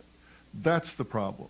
If you're going to see the red flags, and you should, then make sure you check all of the different areas that you can get data from. Got it. Thank you. One more quick question. I know there are a lot of people here that are listening in that care about, people that with autism.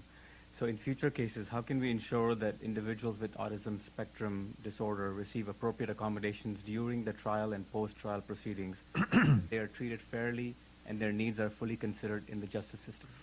Well, this was not diagnosed until 2018, so no one gave Mr. Roberson the opportunity to be evaluated, and I think I did not see him 21 years ago, but I can tell you in spending time with him, and I just spent an hour with him, I cannot diagnose this individual in an hour through a glass and all that. So, but I can tell you this, we're talking about red flags. In the hour I spent talking with him,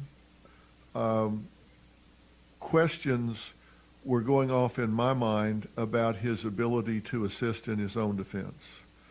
And if he was anywhere near that level of functioning 22 years ago, someone should have stepped up and said, this individual needs to be evaluated, and the state needs to do that. Now, I don't know what that evaluation would have shown. I can't. All I know is that I've seen the report that he is on the spectrum at this point, and all, but I can't diagnose him, but I can tell you big red flags were going off when he couldn't, he was not showing the cognitive agility or the reasoning that I would have thought you would want to assist in your defense, and so I would have thought an advocate would have been really nice to have him at his side during that trial. And the autism community now is so great in assisting those. But I think that he needed to be evaluated at the time. Thank you. Representative Harrison, did you have any questions? Yeah, just a couple quick ones.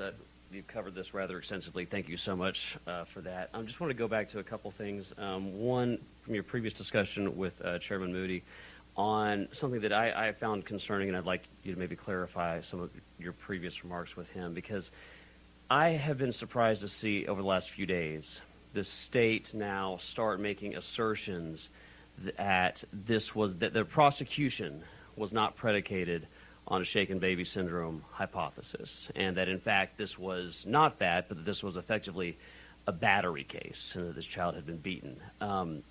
How would you characterize those representations that we are now hearing from the state? Well, I think a careful analysis of the trial record would suggest otherwise. I think all you have to do is look at the trial record and go through and look at their arguments, and they tried to shake a baby case. I mean, if nothing other than the defense voir direing the jury on Shake a Baby, doing an opening statement on Shake a Baby, and doing a closing argument on Shake a Baby, that's certainly what they were defending. If nothing more than his own representation, it was a shaken baby case. And that's absolutely consistent with my examination of the record in this case. And what it was one of the early things that struck me, and tell me if I'm wrong here, if I'm oversimplifying this, I want to get it right. You effectively had a case where the state, the prosecution, was arguing shaken baby syndrome. And the defense attorney, his counsel, said, and I believe it's a direct quote, "Yep, classic shaken baby case." And given that 20 years ago you could presume abuse, what was left for the jury exactly to decide? Yeah, it was just, I think the argument from the defense was it didn't rise to the level of first-degree murder that he snapped, or it wasn't premeditated or whatever, just he lost it in the moment. So was there any arguments or evidence that the jury heard that this was not a shaken baby case? I think there were other things that went along with it, that there were bruises on the left side of the face, to the jaw and to the chin, and multiple trauma to the head. But I think that you have to break it down and say, well, when was the trauma to the head? Because from admission to the hospital to the time the pathologist got involved, there were other insults to the head in life-saving efforts where you try to do things to relieve pressure off the brain, but those weren't there when the baby came in. They were done when they started doing things to try to relieve the pressure. Right. So how much time to those things that you said that were related things that kind of were brought up, how much time at the trial was spent explaining to the jury any alternative explanations for either the shaken baby triad or for the other things that were observed on the baby? None that I could find. Yeah, none. So was there, is it fair to say that there was, or I'll ask it, was there direct evidence of abuse at trial at all, or was it all circumstantial? It was all circumstantial.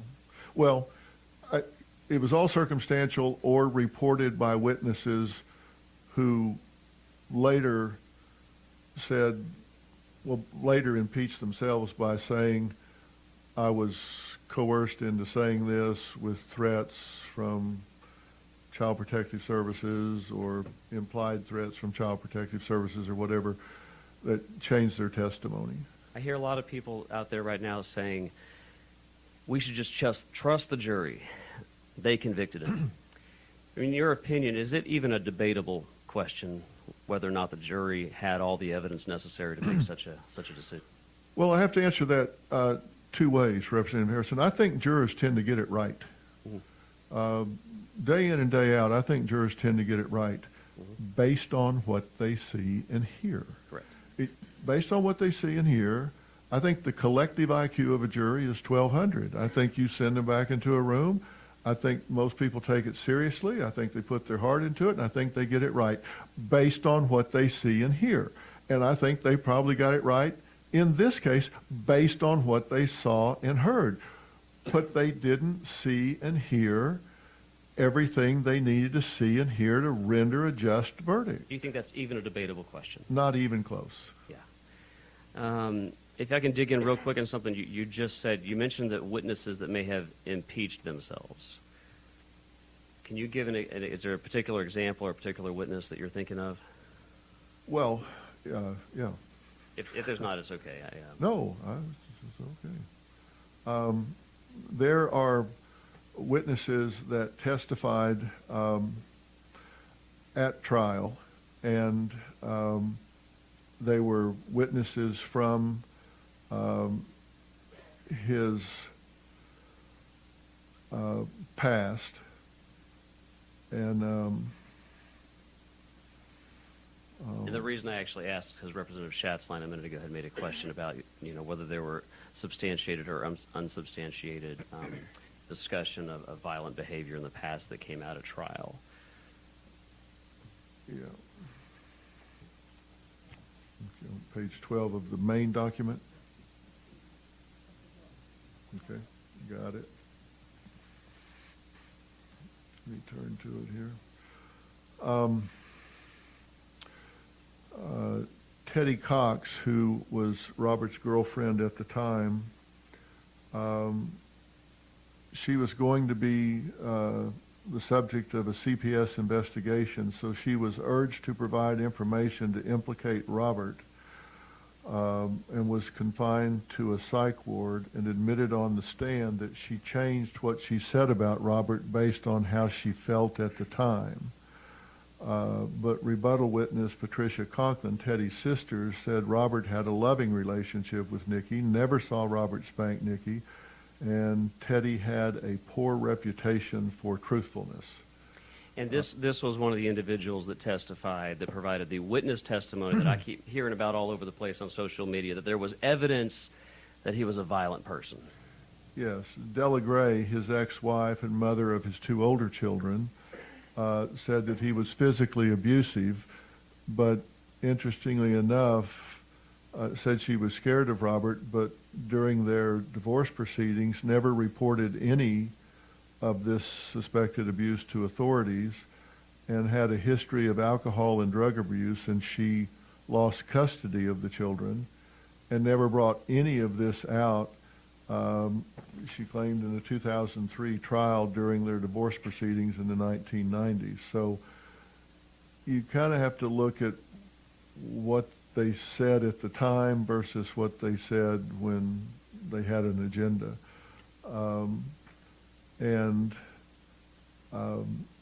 So I think these witnesses, when they were looked at as to their motives and or were asked hard questions, tended to change their... So to the best of your knowledge, no jury has ever found him guilty of any violent acts in the past that you're No, aware he's of? been accused of it by people that had an axe to grind, but no evidence to substantiate it. Real quick, as brief as you can, how would you characterize the effect on our criminal justice system if Robert is executed in the near future? I think it would, I think if people really drilled down on the facts of this case and thought, given these facts, you can be executed against a standard of reasonable doubt, I think it would be horrifying. Horrifying. The impact on our criminal justice system if he's executed without further due process being afforded him. Is that Yes. what you're saying? Yes, I don't think he's had due process, and I don't think he's had a fair trial, and I think he should. And if at the end of all of this being presented, the decision is that he's guilty and should be executed, then that's a completely different story. But I think it should all be heard. And I'll just, in closing, if you could maybe just even 1 or 2 words, if you can, and just tell us whether you think these are more fact or more opinion, because I know you've made a point to distinguish what you believe is fact in the case from opinion. Do you believe our junk science law, as intended by the legislature, has been appropriately applied in Mr. Roberson's case? I do not. How firmly do you feel about that? I feel very strongly about that because the science has evolved, and we have cutting-edge experts in this case that have taken very strong positions that the cause of death in this case,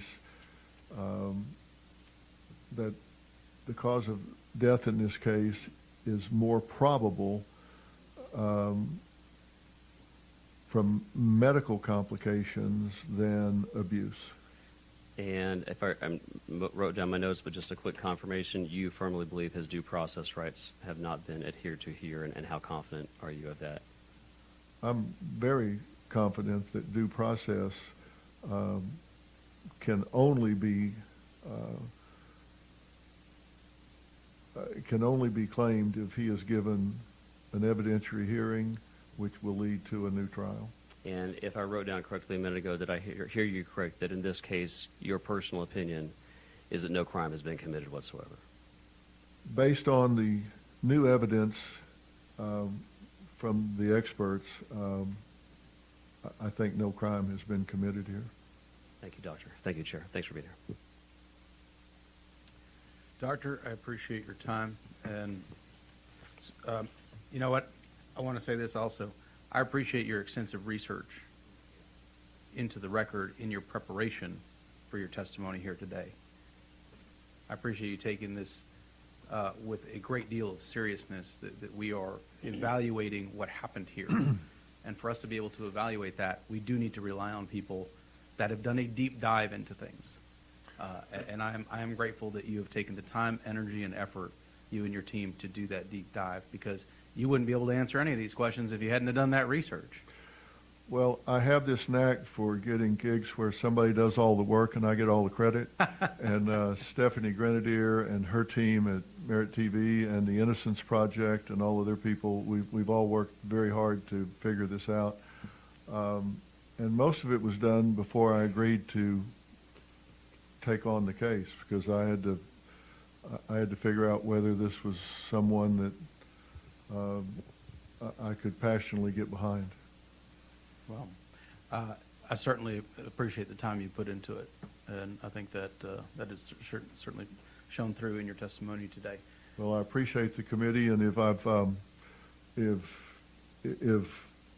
of been doing this off the top of my head here as we've gone through this, and if I've misspoken or misstated any fact, it's all in the record here, and I'll correct it as if I check anything. If I got a date wrong or something like that, I'll certainly correct it. The record is what it is. The trial record is what it is. If I said 4 and meant 5 or whatever, I'll let the record speak for itself. Certainly what I've said is directionally correct. Well, we certainly appreciate your time and taking so much of your day to be with us here today. Well, thank all of you for taking this so seriously and speaking up for. This is not just about this man. It's about the process. And I hope it comes to a good outcome. Thank you for allowing me to speak here. It's an honor. Thank you.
This time the chair calls John Grisham.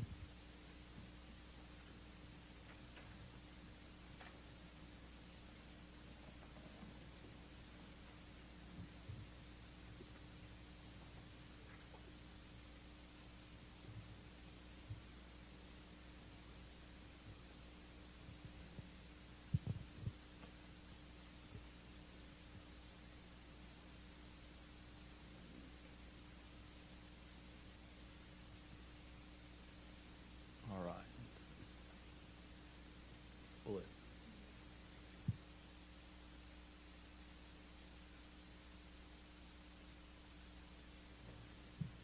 Mr. Grisham, are you able to hear me? I can hear you. Yes, can you hear me? Okay, perfect. All right, and now we can actually see you as well. Sir, my name is Joe Moody. I'm the chair of this committee. I appreciate your accepting an invitation to offer testimony here today. So they certainly want to be respectful of your time. Before we start, I do have to, just as a matter of housekeeping, I have you listed as John Grisham, representing yourself today and testifying neutral on the item before us. Is that correct? Yes, I guess I'm neutral. I don't feel too neutral, but I'll say neutral. So I'll be very clear. I don't anticipate you are very neutral in this matter whatsoever. But because there's no actual piece of legislation before us, you're technically, every witness that's testifying before us is neutral. So not to get into the mechanics of it, but I appreciate that. So with that being said, that all is correct? Yes, that's all correct, yes. All right, then I don't want to take too much time on the front end. I know members might have questions once we hear from your testimony. I certainly know that the committee is specifically interested in how you got involved in Mr. Sure. Roberson's case, Sure. maybe some of your background, your experience as a trial lawyer, how you've interacted with other issues related to wrongful convictions, and ultimately got involved here, and anything else obviously that you want to offer. We'd appreciate that. Thank you, sir, and I'll turn it over to you. Well, sure, Chair Joe Moody and members of the Committee on Criminal Jurisprudence, thanks for the invitation to be here and say a few words. I wish I could be there. It's much more effective, and Austin is one of my favorite cities. I apologize for not having prepared remarks. I'm on a book tour. I don't work that much, but I'm working this time of the year when I publish, so I've been on a lot of airplanes, and I just got to New York, and so I'll just ramble for a few minutes and then take some questions. I sort of know what you're doing because years ago I was a member of the House Judiciary Committee in the Mississippi House of Representatives, and I had that for 2 terms, and we had a number of committee hearings, as you do. I don't miss any of them, so I sort of know what you're going through, what you're doing. But none of those hearings back then were nearly as important as this one right here. So it's my honor to be here to speak for Robert Roberson. I'm also honored to be here to offer a few words of great admiration to this committee for your actions last week. You literally saved an innocent man's life. You took a bold stand against injustice at the precise moment when the courts and the leaders of the state seemed hell-bent on executing Robert. If not for you, Robert would be in his grave today. Your actions were creative, to say the least, fascinating, unique, courageous, bipartisan, and heroic. And we all watched in disbelief last Thursday night, not just in Texas, but around the country, around the world.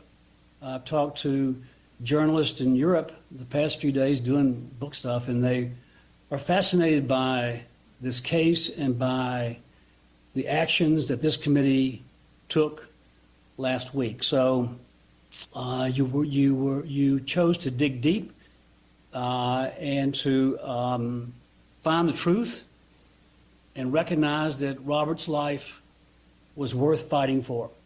So I'm honored to be here to meet you. Robert doesn't need me to speak for himself. He has as you know by now, a great legal team made up of lawyers from Texas, Washington, and New York who have worked for many years to prove his innocence. One of those lawyers is a friend of mine in Washington, and about 8 months ago he asked me to take a look at the case with the idea of perhaps writing an op-ed piece for a major newspaper. And I said, sure. I've been on the board of the Innocence Project in New York for a long, long time. And for the past 15 years or so, we have been more and more concerned about the shaken baby syndrome, shaken baby convictions.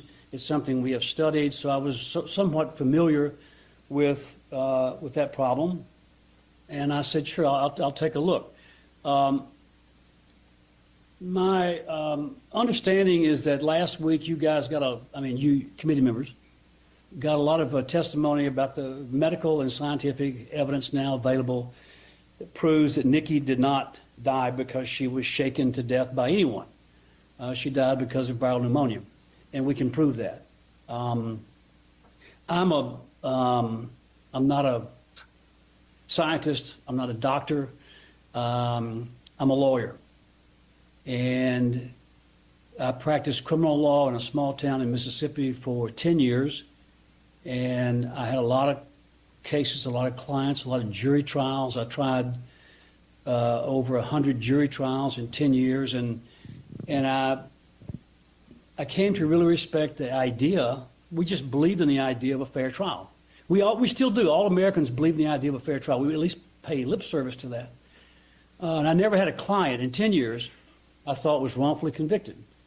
I knew the judges, the prosecutors, the policemen, the game was played fairly.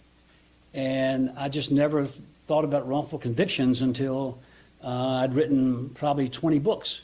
And I saw this case out of Oklahoma that fascinated me about a man my age who went to death row and came within 5 days of being executed.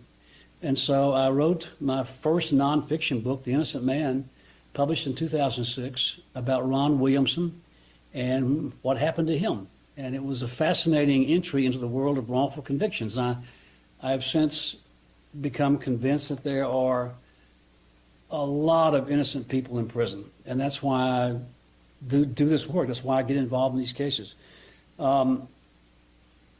As a lawyer, it always bothers me when I study a case like this and I realize how unfair the trial was. Because I've been in those courtrooms many times, and I know what it takes to have a fair trial. Robert's trial was grossly unfair. There was nothing aside from the junk science. The science was terrible. The science has been debunked and discredited and disproven now for the past 15 years. We know it's bad science. The science was terrible. The jury selection was awful. From the opening bell, the prosecutor was allowed to point a finger at Robert and call him a baby killer or whatever. That persisted throughout the trial until the closing argument. The absolute low point in the trial was when a ER nurse was allowed to testify that Nikki, who had been sick for her whole life, but really sick the week before she died, she had violent diarrhea, fevers, upset stomach, everything. A nurse was allowed to testify that she saw signs of sexual abuse looking at the child's anus, and there was no allegation of sexual abuse anywhere. It was not proven by the autopsy. There was nothing there. But she was allowed to testify. When I was the defense lawyers, to their credit, objected. When I was a lawyer, that would have been grounds for an automatic mistrial. There's no way a prosecutor could get by with that. In most courtrooms throughout the country, that's a mistrial. You stop right then, and you say stop it, and the jury goes home and you try again. That didn't happen. The judge waved it through. And the prosecutor was allowed to keep using the sexual abuse language even in his closing argument. The trial was a farce. It was a pathetic trial. And that's what I go back to in these cases. If we could go back and get a fair trial, and I think that's all Robert and his lawyers would love right now, is to get back into court, have the CCA declare a new trial. Let's go back to Palestine, Texas, to Anderson County, or maybe change venue, whatever, and let's have a legal team that Robert can have with as many lawyers as the prosecution, as many experts as the prosecution, as much money as the prosecution, put the jury in the box, and let's have a fair trial. That's all we're asking for. I'll stop rambling now. I just listened to Dr. Phil, and I'm astonished at the amount of research he and his staff put together in preparation. It was truly remarkable. I'm not that well versed in the case. I came to it lately. I've come to it lately, but I'll try to answer any questions you may have. Well, Mr. Grisham, I certainly appreciate that. I know you've looked at some of this from a nationwide level, right? These wrongful convictions and some of that you've been able to delve into. Are there trends that you see, problems that emerge, things that would be helpful for the committee to understand that you've seen in your broad brushstrokes over this issue nationwide? Sure. I mean, you start with junk science. With the Innocence Project, we have, I think our number is 370 or 375, around that, DNA exonerations in the past 30 years. These are clear-cut DNA cases where they got the wrong guy. We were able to exonerate, which is not always easy, even with DNA testing that you pass. But in those cases where we have the exonerations, junk science is prevalent in half the cases. And it's excuse me, hang on. It's the bad analysis. It's like bite mark analysis, hair analysis, boot print analysis, arson analysis, and shaken baby. It's just more, there's so much junk science in our courtrooms and have been for the past 50 years. Unqualified experts giving opinions that are not driven by science. So junk science is a huge factor. There are many other factors that lead to wrongful convictions. Most of them are not present in Robert's case. And in some cases, you have everything. You have the lying jailhouse snitch, the paid informant. You have false confessions. You have incompetent defense lawyers. There's a long, sad list of reasons for wrongful convictions. But junk science is by far probably the biggest factor that we could do something about. And Texas has done a wonderful job with the commissions founded in 2005, with the law you passed in 13, the amendment in 2015. Texas is at the forefront of cleaning up the forensics. I wish all states were doing that. I appreciate it. I think that's we've seen a little bit of that. We've done some research into, in fact, we did some research after the death of Timothy Cole here in Texas on wrongful convictions and what kind of some of the common threads were in those cases, so that we could start to address them. Obviously, junk science was addressed in particular in this provision, and so I think those are some very good points that everybody can take forward. I do want to make sure, and I want to respect your time. I know we've got a limited time to visit with you, but I want to make sure if there's anybody have questions, I don't want to monopolize the short time that we have to visit with you. Anybody down here? No? Over here. Then I will.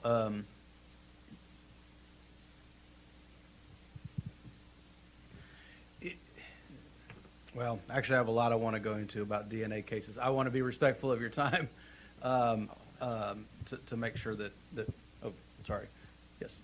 Sorry, I do have a question. Chairman Leach? Yeah, thank you, Chairman Moody. Mr. Grisham, thank you for joining us. Let me just ask you one question. And I've read a number of your books, and Mr. Grisham actually decided to go to law school myself and become a lawyer, largely because of so much of what I've learned and gleaned about the practice of law and the importance of honest and good, and knowledgeable and passionate lawyers on both sides.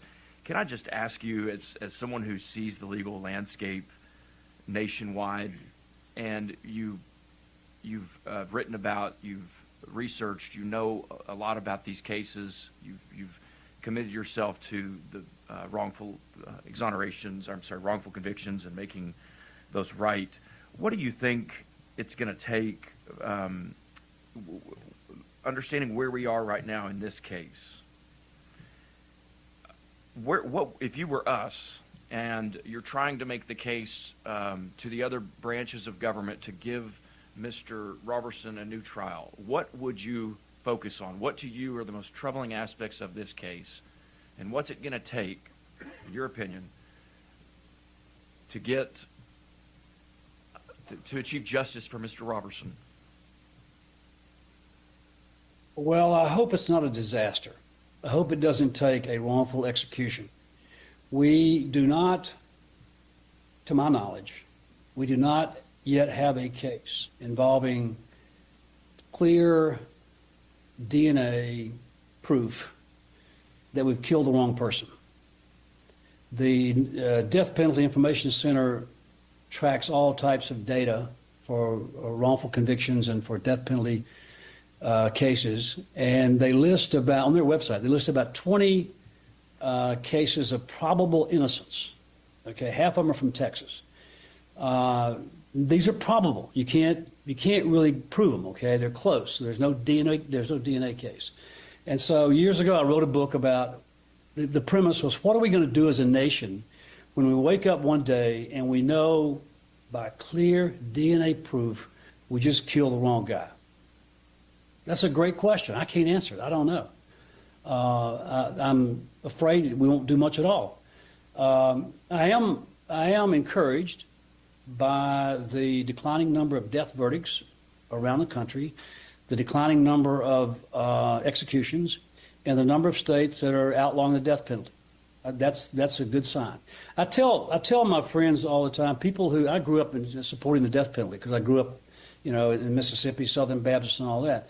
I tell people all the time who support the death penalty, you can't support this death penalty, but I can show you how to make one fair if you want to make it fair for everybody. And keep in mind, most capital murder defendants are guilty. The crimes are horrible. But there are too many innocent ones. Mr. Grisham, would you agree though? And that's one area on which you and I might we definitely do disagree, because I myself am a death penalty supporter in the most heinous cases, much like Dr. Phil described earlier. But like Dr. Phil, and I think like you, and hopefully all of us, we can agree that the worst thing we could do for our criminal justice system is to execute someone who's potentially innocent. Certainly someone who's definitely innocent, but even someone who is potentially innocent with such substantial questions in a case such as this, wouldn't you agree that pushing the pause button and going back and simply affording a new trial in front of an unbiased trier of fact so all of the evidence can be heard, wouldn't you agree that is the only right option?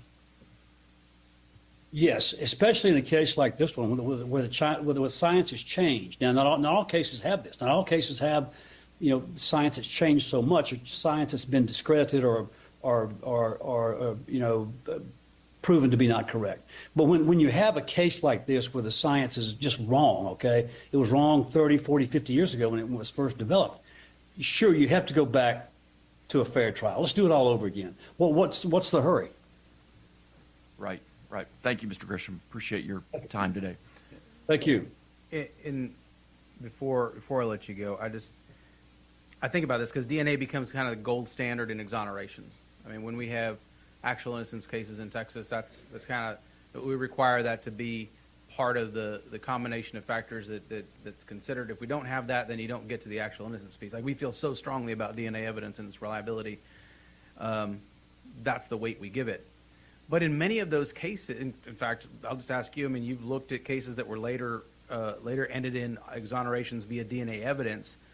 In those cases, prior to the DNA exonerating that individual, weren't there people crying out loud that this individual is still guilty, they're guilty of sin, they did this, they're adamant about the guilt of this individual, and then later DNA evidence comes out and exonerates them? Happens all the time. And we worship DNA. However, in most murder cases, there's no DNA. There's no body fluids. There's nothing left behind it. So you have to go back to other forensics, ballistics, or identification, or whatever. Most cases don't have DNA testing available. So those are much more difficult cases to exonerate than DNA. DNA has been a lifesaver, and the police are using DNA more and more to solve crimes, to their credit.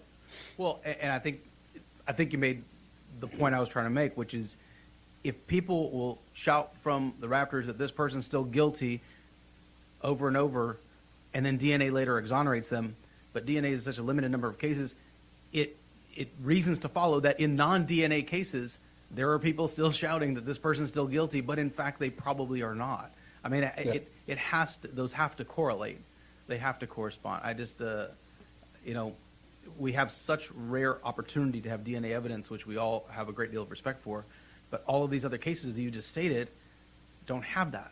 And so, that's where a lot of this type of procedural law comes in to help alleviate those gaps where we don't have the gold standard like DNA. So, I'm certainly grateful for your time, and I want to make sure none of the other members have questions. Want to be respectful of your calendar, and do we have any more? No, Mr. Grisham, thank you so much, and thank you for taking the time. Thank you very much. Thank you.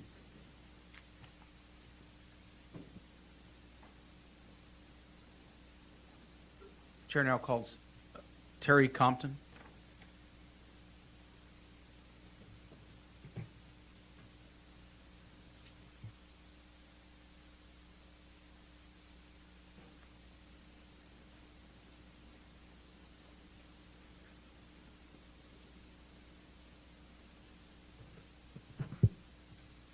Sorry. She'll be.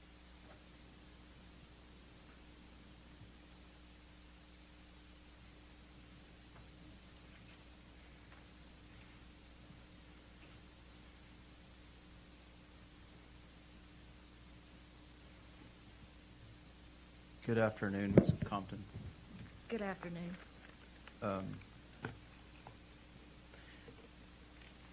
Let's do this. These are fairly directional mics, so for us to be able to hear you, Bit you gotta, closer? yeah, but you can actually pull the whole microphone up to you. That'll work real well. Like that? Yeah, that'll be perfect. Before I have you testify, just want to make sure I have this correct. Your name is Terry Compton. Yes. You're here testifying on behalf of yourself, correct? Yes. Okay, and you checked that you are neutral on the topic today. Yes. Okay. Do you have prepared remarks for the committee today? Yes. And then, you know what? I'm going to let you start with that, and then we'll ask some follow-up questions if we have them. Okay. Thank you for being here. Let me ask you this. When did you get into Austin? About 11:30, And where'd you come from? Palestine, Texas. Okay. Well, I want to say thank you for taking the time to be here with us today, and I will let you give your comment. Thank you. Okay, thank you. Good afternoon, everyone. It is a great honor to be here testifying before this committee. My name is Terry Compton. I was one of the 12 jurors on the case of Robert Roberson's trial, and I took that position very seriously.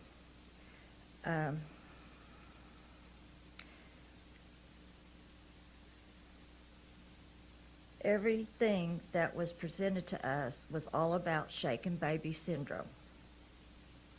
That is what our decision was based on. Nothing else was ever mentioned or presented to us to consider.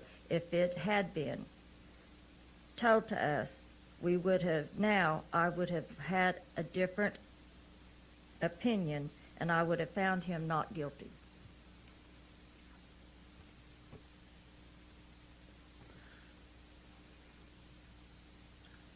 I, first of all, want to thank you for being here. And I know it was not an easy thing for you to get here. I know you have a lot of obligations back home. So I'm grateful for the time you spent. I know that Mr. Harrison had some questions for you, and I know some of the other members have questions for you, if that's okay. But I'm going to allow him to ask you questions first, if that's okay with you. Yes, sir. Okay, Representative Harrison. Thank you, Chairman. And Terry, thank you for being here. You drove a little ways to get here, and Yeah. my understanding is you've got a pretty busy life on the home front. Tell us just a couple sentences about that. Yes, sir. I raised 3 kids of my own, and I have multiple grandkids, and then I ended up having to adopt my 4 youngest grandkids, and I am now raising them. We adopted them, me and my husband. My husband is 86 years old and has multiple, like, heart problems and stuff. He has an LVAD on his heart to where his heart is being pumped off of batteries. I am 69, so having to take in a 13-year-old, 11-year-old, a 7-year-old, and a 5-year-old, the younger 2 we brought home straight from the hospital. Needless to say, it is a very life-changing experience. Yeah, without a doubt, and God bless you and him. So you and your 86-year-old husband are raising 4 young children right Yes. now, and you live in Palestine, but you took the time to drive down here. Did your husband come with you, or is it just you two? He was going to, but he didn't feel very good today, so I brought my daughter instead with me. Wonderful. Well, thank you for making being here a priority today. It was very much a I priority think it's to me. important for the committee to hear your perspective on this, because you were, or maybe I'll ask it as a question. You mentioned this in your testimony, you were on the original jury that convicted Robert Roberson, is that right? Yes, sir. And one of the reasons I think it's so important we hear from you is because I hear a lot of people saying right now, and that we've got to trust the jury in this case. And you were one of them, and the jury convicted him of murder. And you are one of the jurors that cast a vote to convict him of murder, is that right? Yes, sir. So it's really important we hear from you.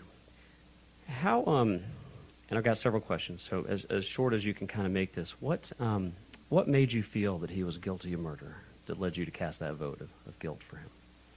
Because Nikki was dead, and from what we were told about the shaken baby syndrome and showing the pictures of her brain with all the bleeding up in her brain, there was no other explanation that was given to us of anything else that could have happened to her. Yeah, so it would be fair to say, from your perspective as a juror, this case was about shaken baby syndrome. That was the only thing that was discussed or told to us that it was about.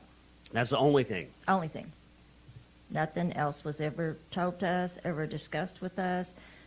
Any other options was never told to us. From the start of the trial, the middle of trial, and just to be clear, you were there for the guilt phase, and were you also there for the sentencing phase as well? Yes, sir. I was there through it all. And for the whole time, whole time, shaken baby syndrome. Yes.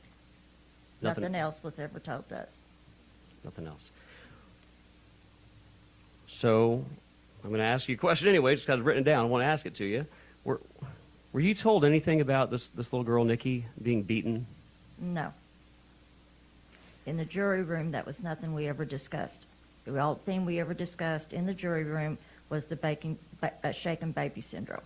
So you heard nothing about Nikki being beaten as an explanation for what you witnessed in the jury room? No. You never heard witness testimony or arguments from the prosecution that her father, Robert, or anybody else had struck Nikki, or that blows or hits to the head by somebody is how she ended up in that case in the hospital? No. Did you hear any discussion of sexual abuse in the trial at all at any time? Yes. Did you have to vote on that? Was he ultimately charged of sexual abuse? No. But to the best of your recollections, you and the jury, are you testifying here that you and all of your jurors heard allegations, and maybe I'll ask this, were they graphic allegations that you heard? Yes, sir. Yeah. Did you ever see any witness or any evidence to corroborate those things that all of you jurors were told about allegations of sexual abuse? No, all it was, what we were told, there was a nurse that testified. She testified that she was a certified, sane RN, and that she had found these tears and everything else, and that is what we were told. She told this, and it was brought up several times, but then when it came time toward the end of the trial, they disappeared. They were never in charges. Charges. They were never charged. We never had any discussion of them in the jury room. There was no other type of discussion about it in any size, shape, or form. And then come to find out, she was not even a certified sane nurse. And forgive me for the graphic nature of this, but you were told of sexual abuse to such an extreme that tearing was implicated and involved, and told to you, the jurors. The person who said this represented a certain certification that upon cross-examination they had to admit they were not even certified to be discussing the matter. Is that right? Yes.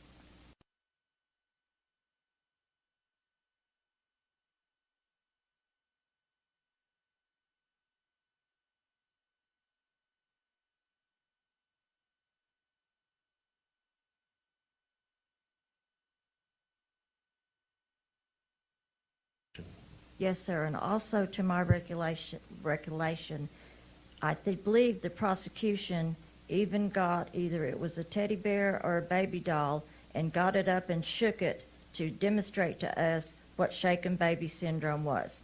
I'm really glad you mentioned that. Let's talk about that for a second.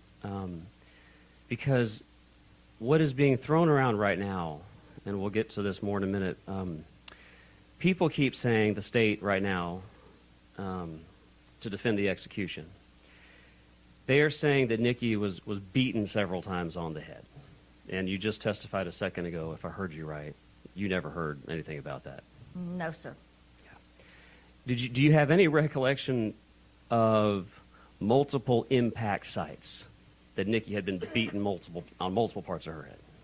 No, sir. The only thing that maybe had been mentioned was she might have had a small bruise from where she fell out of bed. Yep.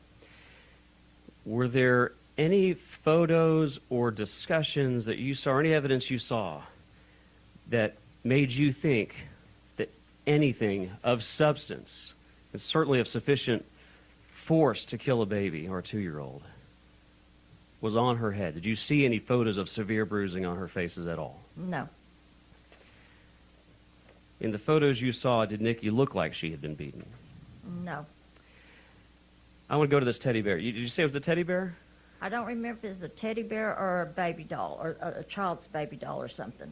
Help me understand this. Why would a baby doll or a teddy bear be brought into the courtroom? What were they doing with it? I think they were trying to emphasize the extent of what the shaking baby syndrome was and how violently he had shook it.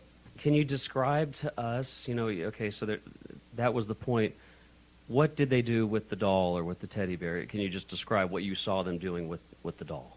They grabbed it by its arms like this, and they just violently shake,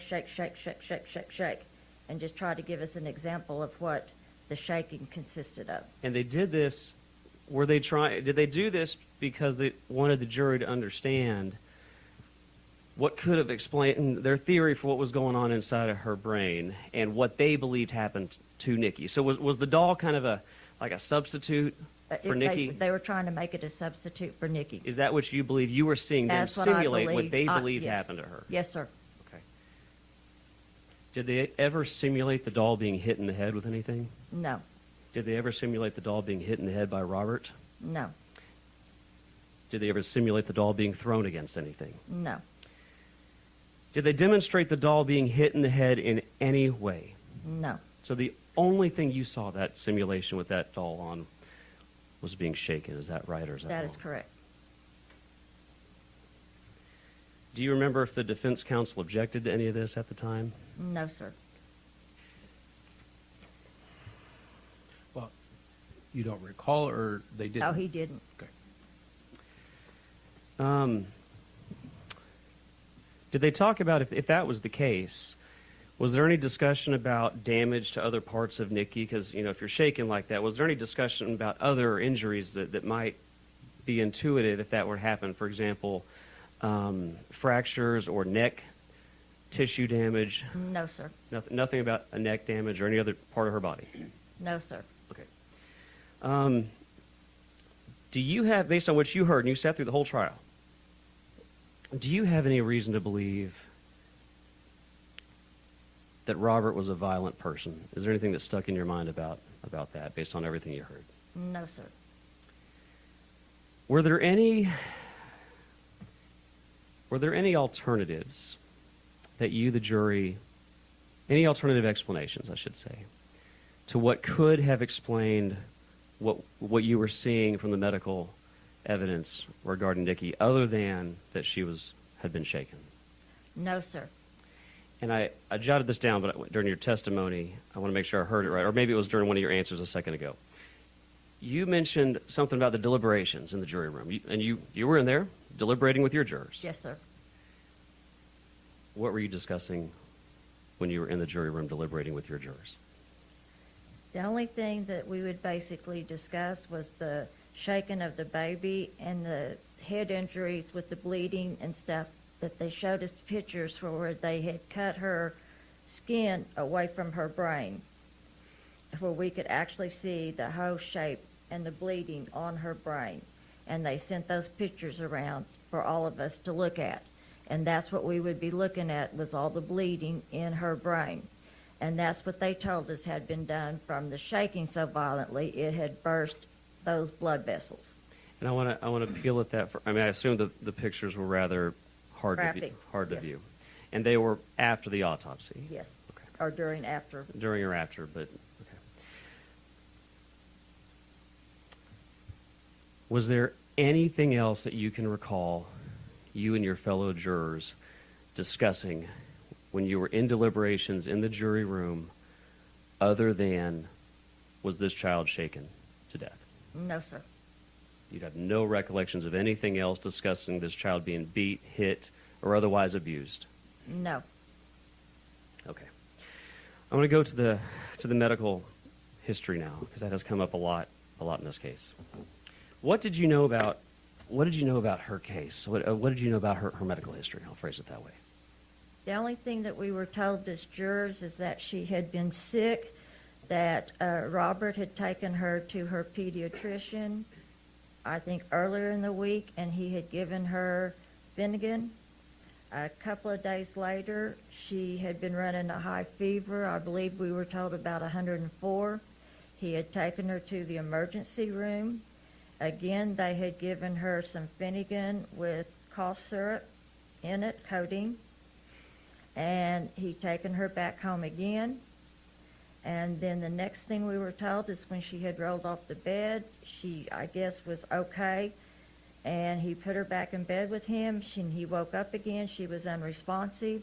And that's when he took her to the emergency room. So prior to basically starting 48 hours out from her death, did you have any knowledge of her medical history? No.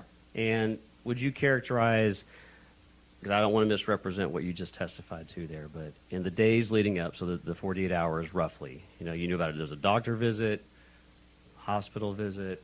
And by the way, was it your understanding he was the one taking her to get medical care? Yes. On multiple occasions? Yes. In the last 48 hours of her life? Yes, sir. Was there anything that you heard at trial that led you to believe that she was severely sick? No. I just thought, what I took it as being is that I thought she basically had the cold, running a high fever. I thought she was probably pretty sick, but nobody was ever figuring out what was wrong with her. Okay. But was there a lot of discussion in trial about her extensive medical history? No. Okay. I would like to ask you a few things because I think it's really important. I want to ask you a few things that we now know, and I would like to hear you just let us know if you were aware of this type of medical history for Nikki. Were you aware that there was a CAT scan done that showed only a single minor impact site to the head that had only a small amount of breathing? Did you ever see this CAT scan? No, sir. Were you aware, or did the jury see, CAT scans and autopsy photographs that showed only a single impact site of the head with only a small amount of subdural blood and brain swelling that would have been, in fact, completely consistent with a short fall? No, sir. Okay. Were you aware, was the jury aware of a post-mortem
y'all made your decision.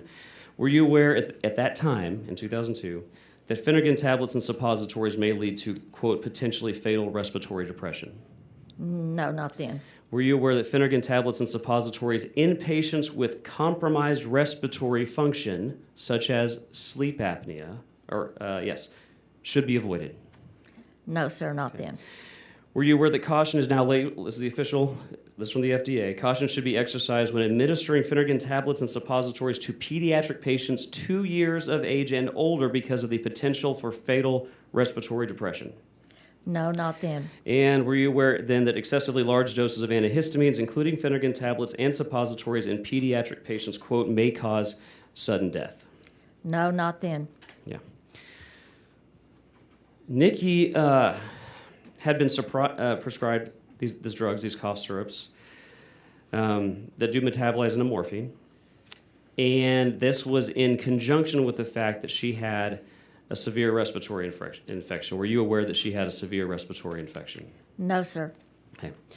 Are you aware of the evidence that has established that Nikki's heart, after she was admitted, was resuscitated even after her brain had already become brain dead? It's called non-perfused. But that blood thereafter, over the course of 2 days, was being pumped through her resuscitated heart to her brain, but it didn't have the ability to end the brain. Did you know about this at all? And did anybody ever tell you that this could have possibly explained all the blood that was up there? No, sir. From what we were basically under the understanding of, that when she got to the emergency room, she died sometime later that day. We were never told she was put on life support or anything like that, and actually survived for 2 more days. So really quick, so I want to pull at this. You testified you saw these autopsy photos where the dura had been pulled back, and you saw all of the horrific blood up there, and you were told that was a result from shaking, but you were never told that for 2 days they had been pumping through her artificially stimulated heart blood up into her head. No, sir.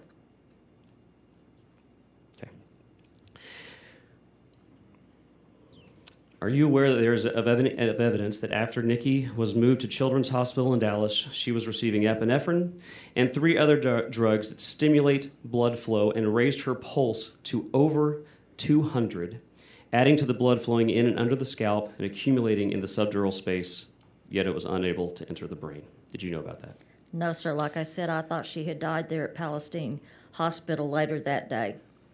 Were you aware that when the medical examiner, Dr. Urban, conducted an autopsy, she observed an accumulation of subdural blood, but that the medical examiner made no attempt to reconstruct past events to assess how that accumulation in the subdural space of her brain had occurred during Nikki's hospitalization, and that despite expert medical witness to the testimony, she determined that that blood was a sign of multiple impact sites, even though that's not consistent with anything that's outside of the exterior of her brain. Were you aware of any of this? No, sir. Okay. Are you aware of the evidence that is now well established that Nikki, who had been very ill for most of her life, had high fevers during her last week, and you might have mentioned you knew about the fever? Are you aware that she had an unidentified respiratory infection that included double pneumonia, both viral and bacterial? Were you aware of this? No, sir. Were you aware that the pneumonia had advanced to the point of sepsis? No, sir. Were you aware of her having any blood clotting conditions or disorders that might have impacted how well she or how easily she bruised, and that could have impacted brain activity subcutaneously? No, sir. Okay. Were you aware of the evidence and the witness testimony that I have heard directly from forensic lung experts that testified that her pneumonia had progressed so great over the period of probably 3 weeks that he didn't understand how at the time of death her lungs would have been capable of even absorbing enough oxygen to maintain life? No, sir. If you had known that, would that have made a difference in how you voted in this case? Yes, sir. How big of a difference? Very much difference. I would have found him not guilty.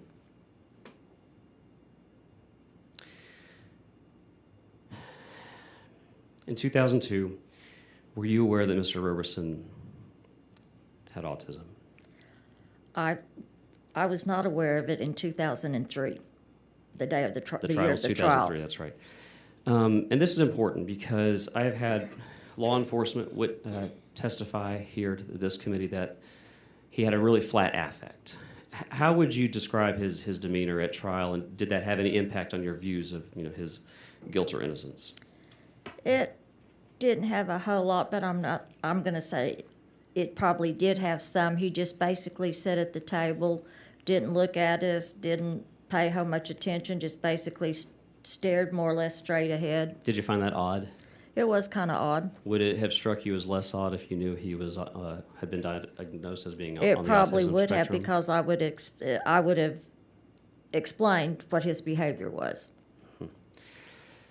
Do you remember, going back to his attorney at the time, do you remember his attorney, was he arguing more that Robert was innocent of any crime, or was his focus more on what type of punishment he should receive? How would you talk about his defense attorney? How would you describe it? I thought he was more worried about what punishment he was going to receive. I think he more or less accepted that he was guilty of the shaken baby syndrome, and he was just more worried to try to get him the lesser punishments. Yeah. Did he ever, the whole trial, did the defense attorney ever present you with other explanations for the shaken baby syndrome triad, the swelling brain, the retinal hemorrhaging, and the subdural bleeding? Did he give you any other explanation that could have explained those three things? No, sir. That's what made it so, more or less, this is what it is, because he gave us no other options or any other type of options that we could have considered. Would it have made any difference to you if at the time, if you had known that there are many other things that can result in all three of those triad of symptoms? Yes, it would have. It gave me something else to have considered. So you considered nothing else? Nothing else, because nothing else was presented to us. So you saw the three symptoms, shaken baby syndrome, the prosecution said it, and the defense attorney said it. Is that right? That's right. Okay. So just one last time, nothing you and I just got done discussing, all that medical evidence was not presented to the jury, and you were not deliberating on that in the deliberation chambers? No, sir. Tell me about your history on this in recent times. Are you aware that he had an execution date set in the past few months? Yes. How did you hear about that? I actually read it on my phone, because I keep a bunch of news feeds and stuff like that, because I like to keep informed of what's going on. So you heard about it in the news. Mm-hmm. Okay. I've also kept up, when he's had different hearings at different things, it comes across, and I guess because I was on that trial, I have always kept up with things that has been going on. So you've paid attention to it over the last 20 years? Off and on, yes. Yeah. What was your reaction when you heard that they had set a new execution date for him? It kind of got my interest more so then, but then when I started reading about all these other things coming out about the pneumonia and the sleep apnea and the double pneumonia and all this extra stuff that has just now started to be coming out that I've read about, or maybe it's been out but I just now recently read about, it got me even more thinking, and I started thinking back about all the things that I knew about that went on in the trial, and I just realized, and I just finally came to the conclusion, he was an innocent man. And I just, in good conscience, I could not live with myself thinking that I had a hand in putting an innocent man to death. Wow. So this had to be emotional for you. When you came to that realization, what kind of things did you do? Did you have discussion with your husband or other family members about this? How was your emotional reaction? I had a very big discussion with my husband and with another friend of mine. And there would be times that I'd be talking about it with my husband that I would literally start crying about it, because I felt that emotional about it. What made you so emotional that you started crying?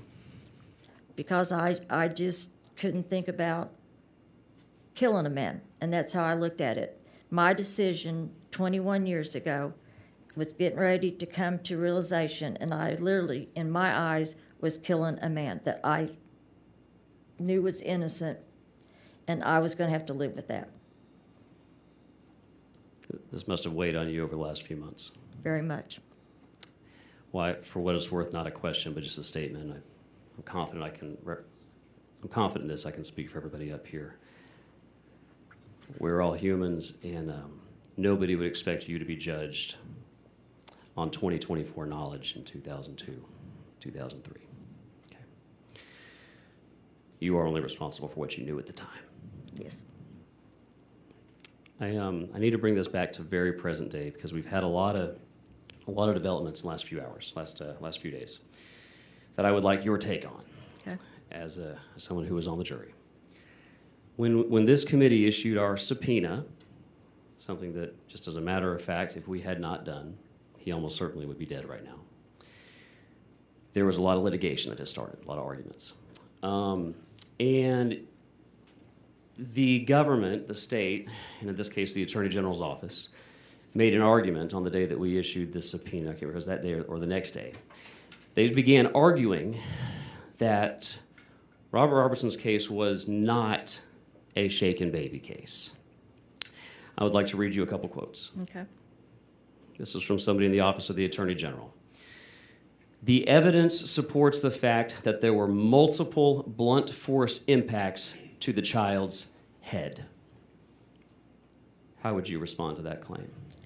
I would like to know where they got their information from, because that is not true. Let me get rid of the rest of this one quote. And there was a history of abuse from this particular inmate against this child. Again, I would like to know where they're getting their information from, because that is nothing that was ever brought up during the trial or at any other time. There's more to this quote. Quote, shaken baby syndrome just doesn't play a role in this case. It's just not the central feature of this case. Me being at the trial and in the jury area and the jury room, that is all that this case was based on, was shaken baby syndrome. And even the prosecution's star witnesses that they would have brought up, psychologists, doctors, all of this, the only thing that they would discuss in their testimonies and all of this was shaken baby syndrome. Yeah. I'm going to hold something up right now. I don't know if you can read it. So I'm going to read you the first half of this, all right? I have bad eyes, so you're going to have to get something over here closer. That's okay. I can read this to you. Okay. Actually, no, I have a copy. Can she be provided a copy of that? All right. This is from an official pleading from the Office of the Attorney General when he was asking the Supreme Court to reconsider our subpoena. I'm going to read the first part of this. You were, and before I do that, I'm going to ask you a question you've already answered. Mm-hmm. You were a juror on this case. Yes, sir. Okay, I'm going to read the first half of this. A Texas jury convicts Roberson of beating his 2-year-old daughter to death. Not Ma'am, true. Is that what you convicted Robert of over 20 years ago? No, sir. How sure are you? 100% sure. Who would know better, you or somebody in the Office of the Attorney General right now? Me, because I was in the jury. I was the jury, and I'm the one of them that made that conviction of shaken baby syndrome. How does it make you feel seeing these statements by the government right now as somebody who lived through every day of the trial? It has pissed me off very much.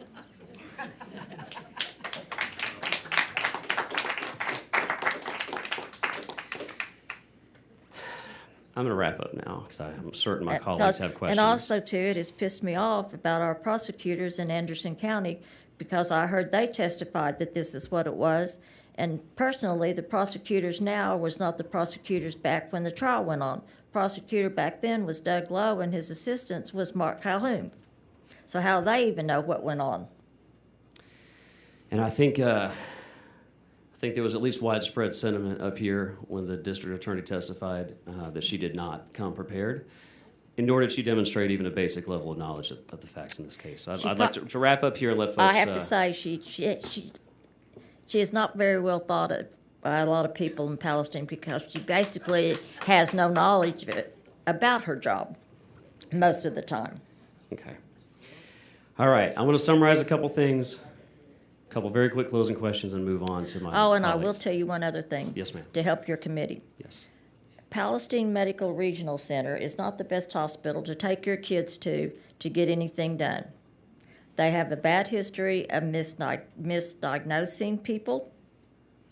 and everything else. And so that does not surprise me that they probably misdiagnosed Nikki and did not get her the proper treatment and do the proper treatments when they should have. Thank you for sharing that. That is helpful as we consider all the aspects of this case. Thank you And very I know much. that for a fact. My husband fell off our back deck. They took him into the emergency room. They did a CAT scan of his head and his neck. They put him in for dehydration. He spent 4 days there. Had him up walking around doing physical therapy. I got him, picked him up. He's talking all nut crazy to me when I got him. I called our family doctor. They told me to take him to Tyler. I did. They did another CAT scan of his head and neck. Come to find out he had a fractured neck.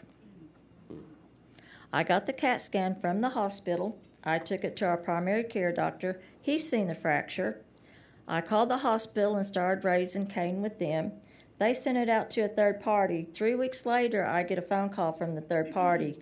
They said in the CAT scan from the hospital, he had a fractured neck and wanted to make sure I had gotten him and taken him to get some help.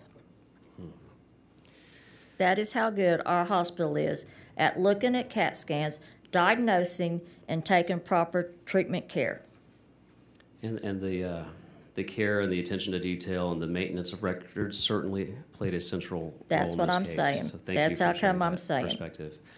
Okay, I just want to summarize a couple things, so just Okay. tell me if I'm right or wrong, because I Okay. don't want to mischaracterize anything you said here. I'm going to run through a few things real quick, Okay. and then we'll let some other folks have a chance to talk to you.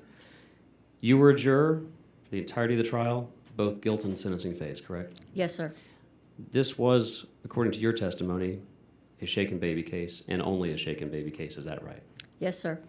You never believed and still do not believe that Nikki was beaten by anybody whatsoever. Is that correct or not correct? Correct. You did, however, hear discussions, very graphic discussions, of sexual abuse of Nikki. Yes. And the discussions involved her father being the person that did it. Yes. But they were completely unsubstantiated, and the charge was ultimately dropped. Is that correct? I don't think there ever was a charge of sexual assault. Okay. But nonetheless, you heard these unsubstantiated, graphic claims in the jury. You and your fellow jurors heard this. Yes, sir. And you never voted on it. No. Okay.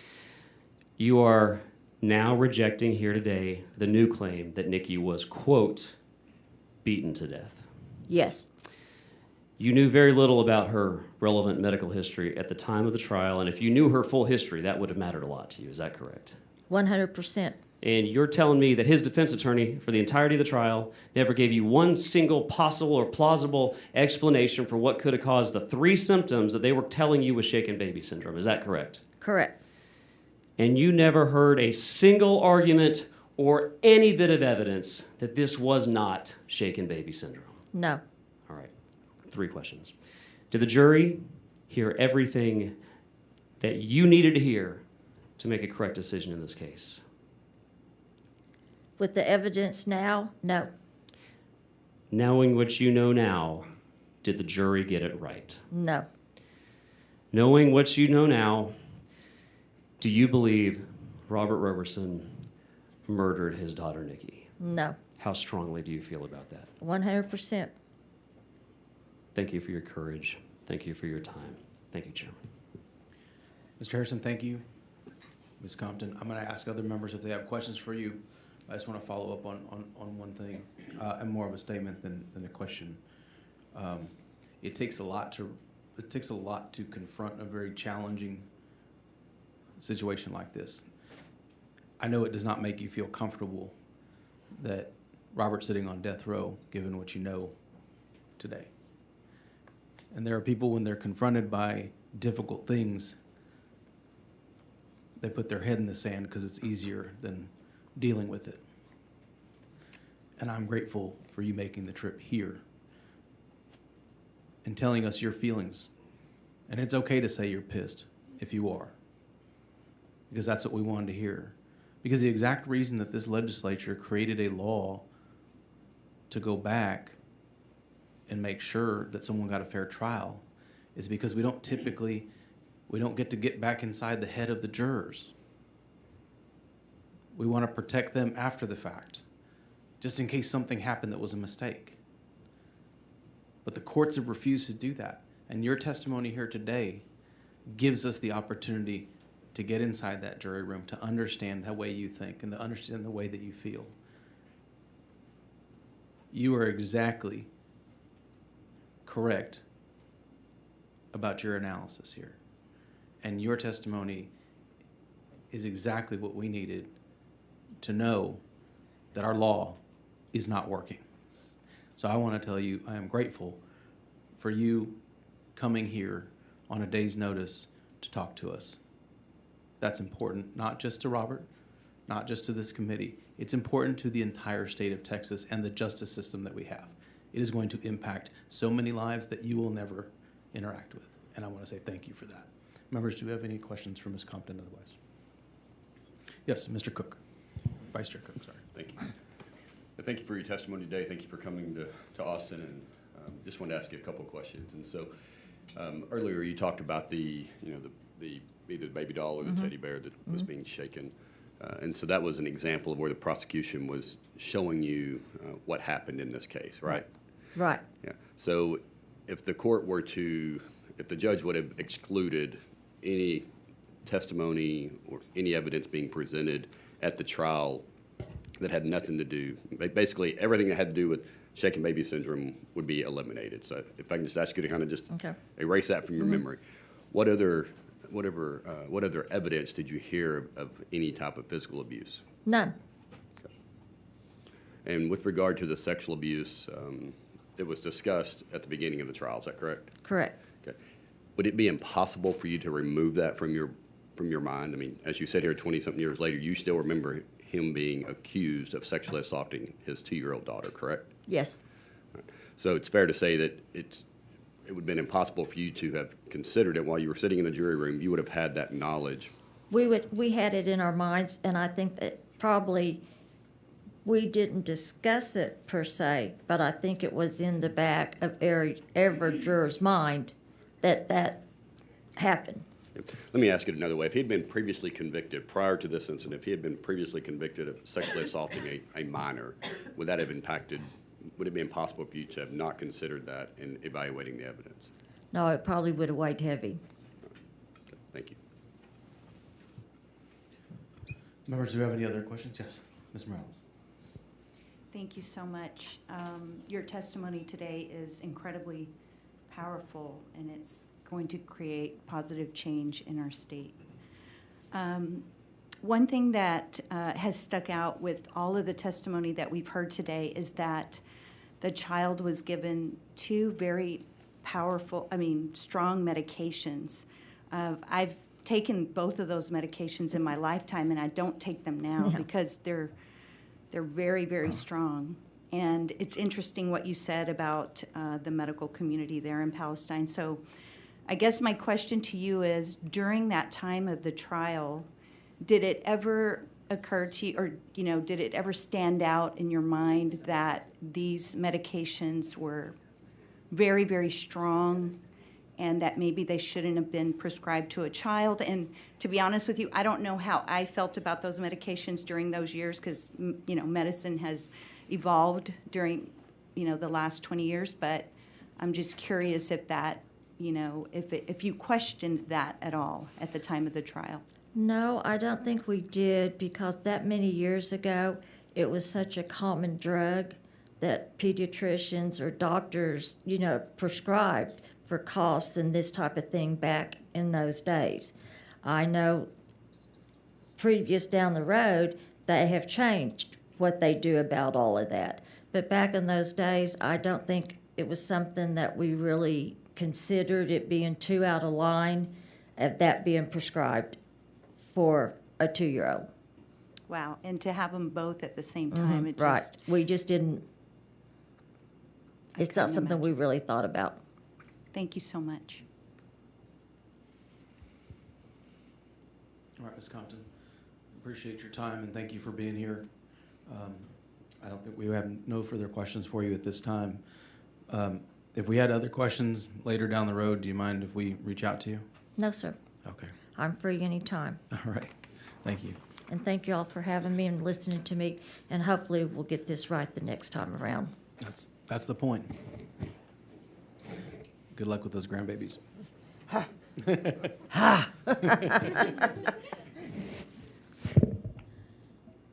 hard starting over.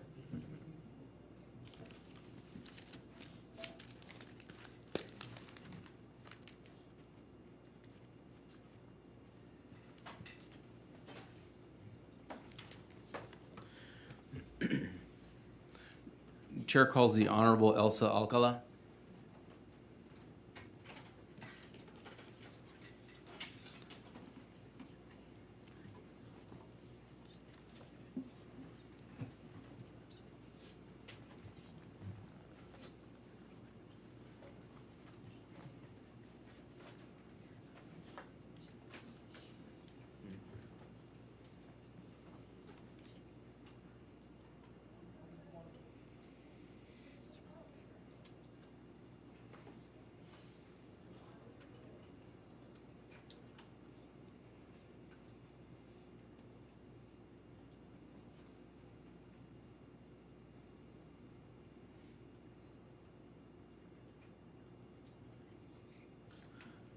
Judge, can you hear me?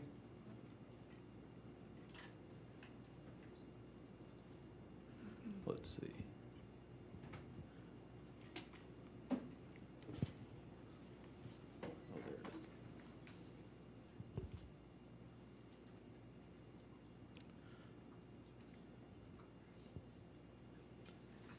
is. Judge, are you able to hear me yet?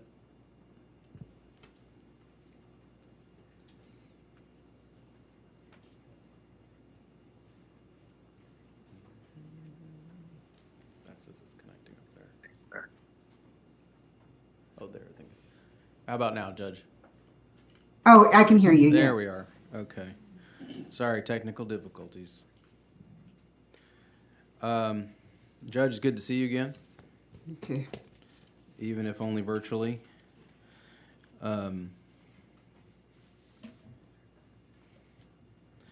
Before we get started, and I know we've had you before the committee before,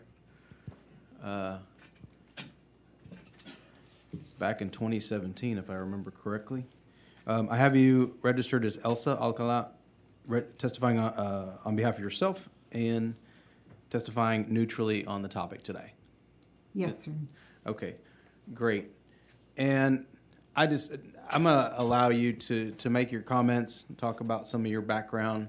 Some of the folks up here may not know you, have any, may not understand your background, so I think it'd be worthwhile to spend a little bit of time on that. But were you a judge on the Court of Criminal Appeals in 2014 or 2013, that time frame, when Article 11.073 became law in Texas? Yes, sir. Okay, and how long did you serve on the Court of Criminal Appeals? I was on the Court of Criminal Appeals from 2011 to 2018, so for about 7.5 years. Okay, so you saw the law prior to the creation of this particular relief, and then you saw the application of it after it became law, correct? Correct. Okay. I'm going to turn it over to you for your testimony. I know that I'll have some questions that I'd like to ask you and follow up to that, and I don't know if the members will as well, but want to give you the floor. Thank you, Judge, for being here. Thank you so much for inviting me, and thank you so much for understanding about my need to testify virtually. I'm in Colorado, and I tried to get a flight over there, and I just wasn't able to make the arrangements the way I'd hoped.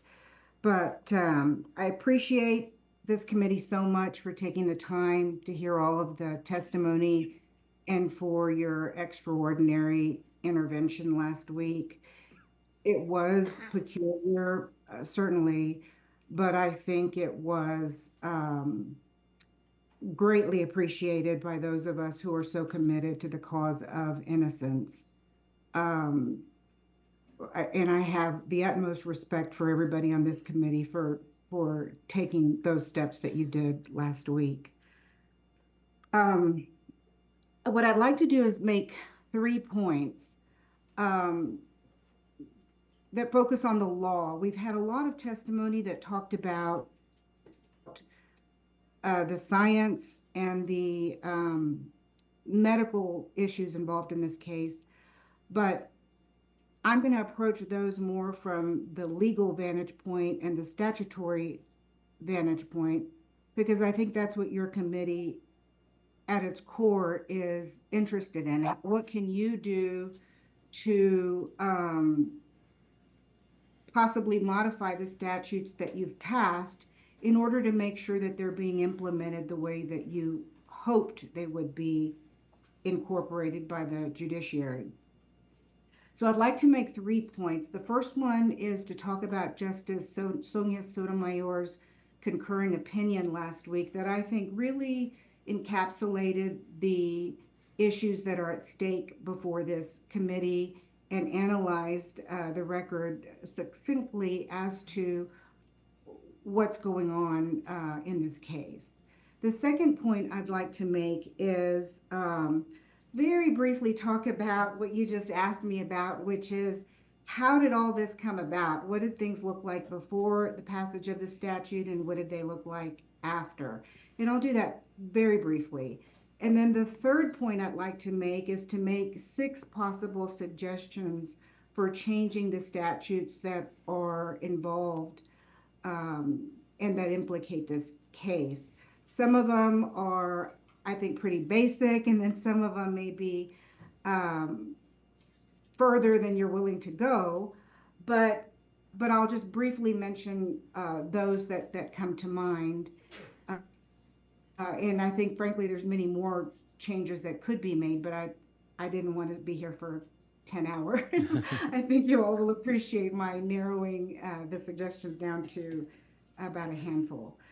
So with respect to Justice Sonia Sotomayor, on October 17, 2024, the litigants in this case asked the United States Supreme Court to intervene on Robert Robertson's behalf. The United States Supreme Court declined to do that, explaining that it was not a federal issue that was at stake, that really what was involved here was a state statute that should be interpreted by state officials.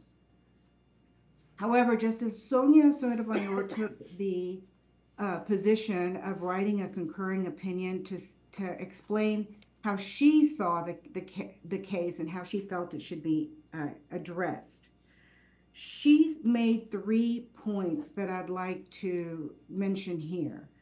Her first point was that Robertson, quote, has raised credible evidence of actual innocence, and that there was, quote, mounting evidence that Robertson had, quote, committed no crime at all.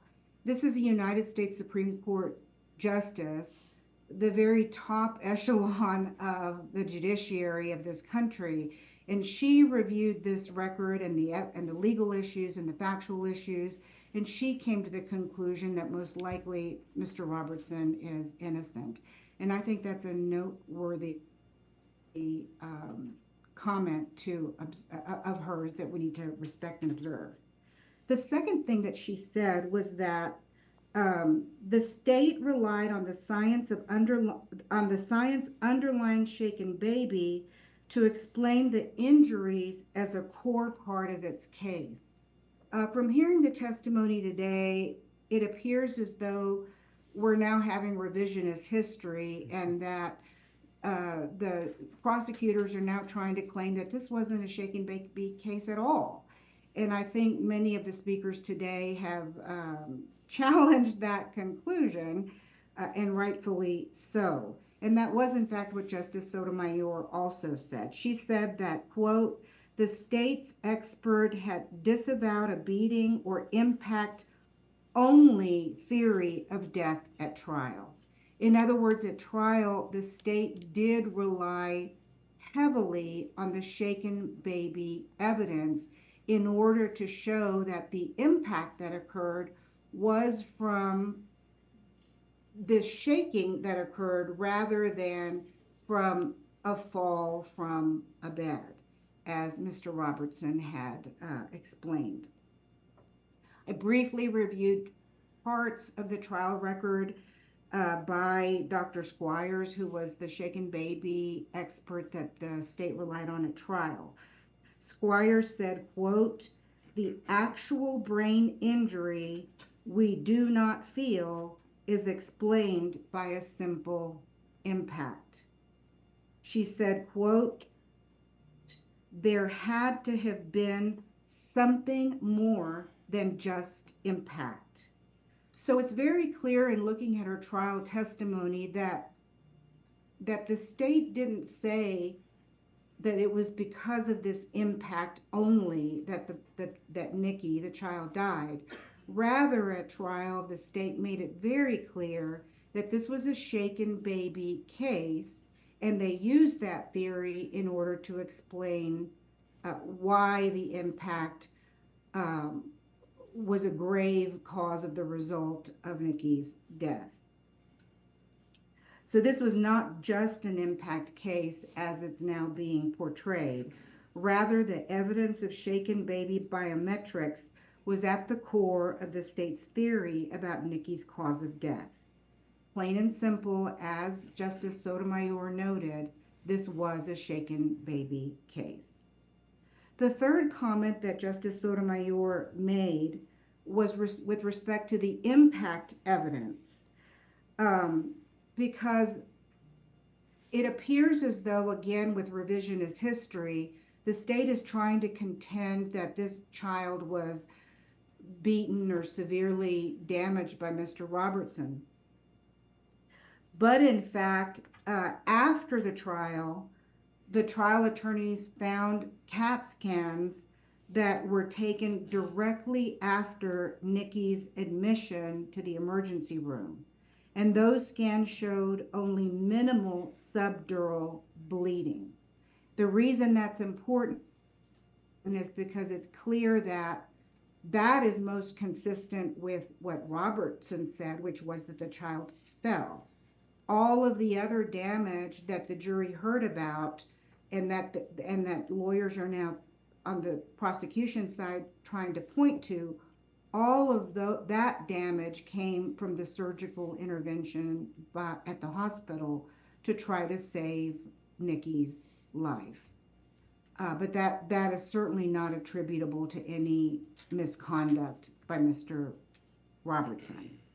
So I respect Justice Sotomayor greatly in her intellect. I think she examined this case, and I think she really crystallized what the issues are and why it's pretty clear that there's strong evidence that Mr. Robertson is actually innocent. The second comment that I would like to make has to do briefly with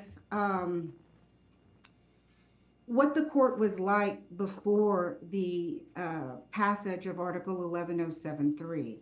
I was on the court in 2011 when we first had to decide the Neil Hampton Robbins case. That was another case of a man accused of killing his child. I think that baby's name was Tristan Rivers.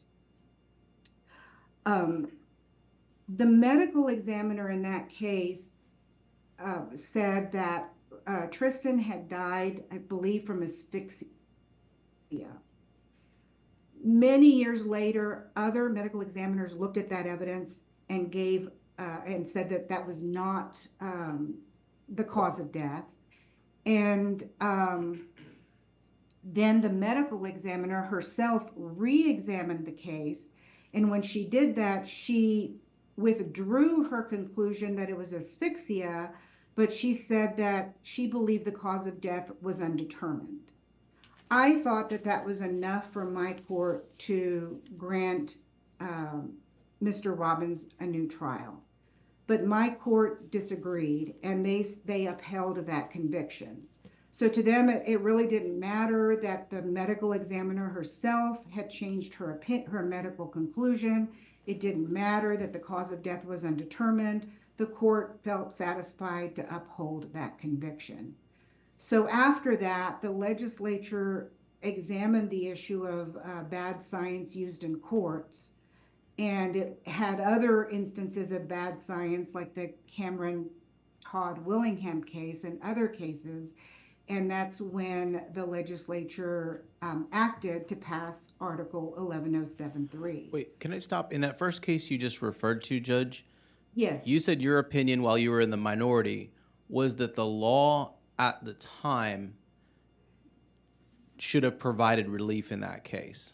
It was complicated because if I remember correctly, the lawyers were trying to rely on a false evidence theory, that the medical examiner had given false evidence at trial. But the problem with science issues is that at the time she gave her testimony, she wasn't lying. She wasn't trying to mislead anybody. That was what she believed the correct science was at the time. So the way I addressed it was just to try to say that we should focus less on whether she intended to lie, but just more on the fact that the testimony was mistaken. But as I recall, my court was, the precedent in the court at the time required more proof of, I guess, a bad intent or something like that. And she didn't have a bad intent. That was just what her training was at that time. And as she got better educated and as she got better trained, then she changed her scientific opinion. And that is why junk science or bad science is so different from, let's say, false evidence cases. The bad science was, in fact, not correct at the time based on information learned later. So there's not any kind of bad faith or bad intent or anything like that by the experts who are giving the testimony. They are relying on their best assessment at the time. It's just that, as we know with science, it develops and people learn more and people get better experience. And when that happens, sometimes they find out that what they said was incorrect before. So it didn't really fall squarely within the false evidence jurisprudence that we had at the time, but I thought that we could make it fit, for lack of a better explanation. So 11073 was passed, and that was a good thing. But even then, the court was discussing whether what happened in the Robbins case fell within the new science statute. And I think at some point we granted relief, and then at some point we granted a rehearing, and then there were lots of different concurring and dissenting opinions, and finally Robbins got the relief that he was due many years later. But I looked back at I dissented every single time in favor of Robbins. Let me rephrase that. I either dissented or agreed each time that Robbins was entitled to relief. But what I wrote in 2016, now looking back, seems to prophesize what's actually happening here today. In talking about how my court had handled Robbins through the various stages of the case, I said, quote, "I do not envy the position of future litigants who must try to decipher this court's position on when relief is warranted under the new science statute." I also said, quote, "This court's judicial decision should not require litigants to run to the legislature for a statutory response to correct our judicial mistakes. This court's judicial decisions should not give the appearance of indecision or manipulation for the achievement of a desired result." Obviously, I was frustrated with how my court seemed indifferent or unwilling to take a common sense approach in addressing bad science and in making sure that litigants got a fair shake at their trials. The third comment that I would like to make has to do with some possible changes that the legislature could make in order to make sure that this doesn't happen again. I think you heard about the Texas Defender Services assessment of how 11073 has been handled by the Court of Criminal Appeals for the last decade. And it's not a good picture of the court. Judge, 1 second. Yes, sir. Chairman Darby has some questions for you.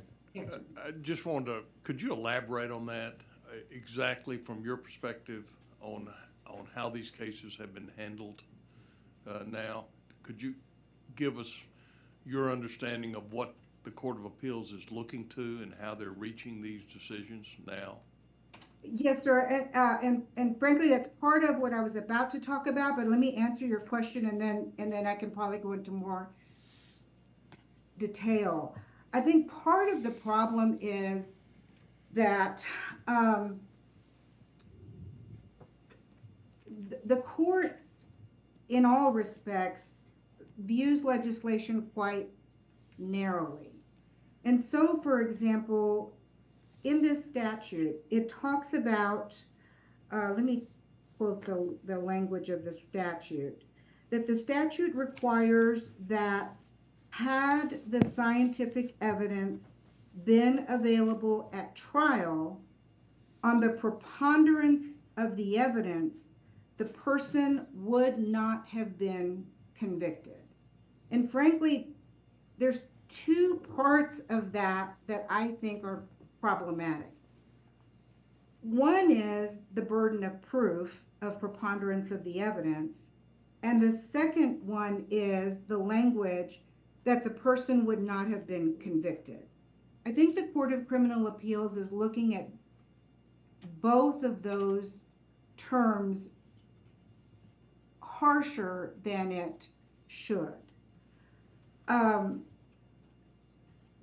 Preponderance of the evidence means more likely than not.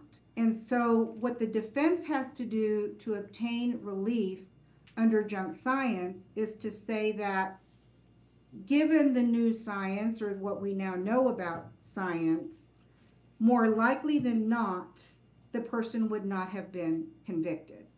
Now, I look at this Robertson situation based on what has been presented here at your hearing, and I think many of us look at it, and Dr. Phil looked at it, and John Grisham, and any number of people look at it, and they say, well, of course, by a preponderance of the evidence, what we know now about from what we know now about Shaken Baby, he would not have been convicted. Even the juror who just testified said, what we know now, he would not have been convicted. But the Court of Criminal Appeals is apparently not looking at that way. They are splicing out the two issues as if they're totally separate things. They're trying to say, well, if you just look at this impact evidence, then the jury could have relied on that in order to convict Mr. Roberson. I think that's not what they should be doing. They're supposed to be looking at the totality of the evidence and listening to somebody like the juror who says, oh, no, that was the whole theory of the case.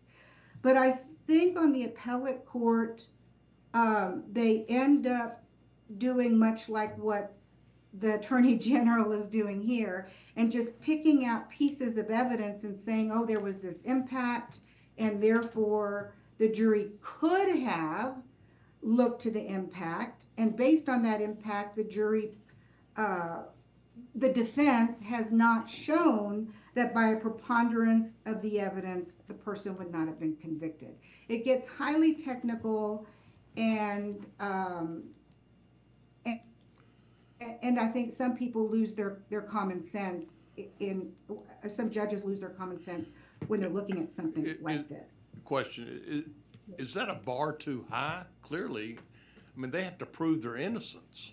I mean, before you can even have the court consider a new trial. They have to prove it. And if the evidence was never presented at the trial, how can the court come to the conclusion that by throwing out this junk science that they would be considered innocent of the charge? It seems like that it's an extraordinarily high bar to have to reach for these folks to. I can't see how they would prove their innocence. And clearly, the Court of Appeals and their decisions since 2013 have used that higher standard and not throwing out cases that they probably should have, having considered this high threshold that we didn't set. I agree. I think they are interpreting preponderance of the evidence too high.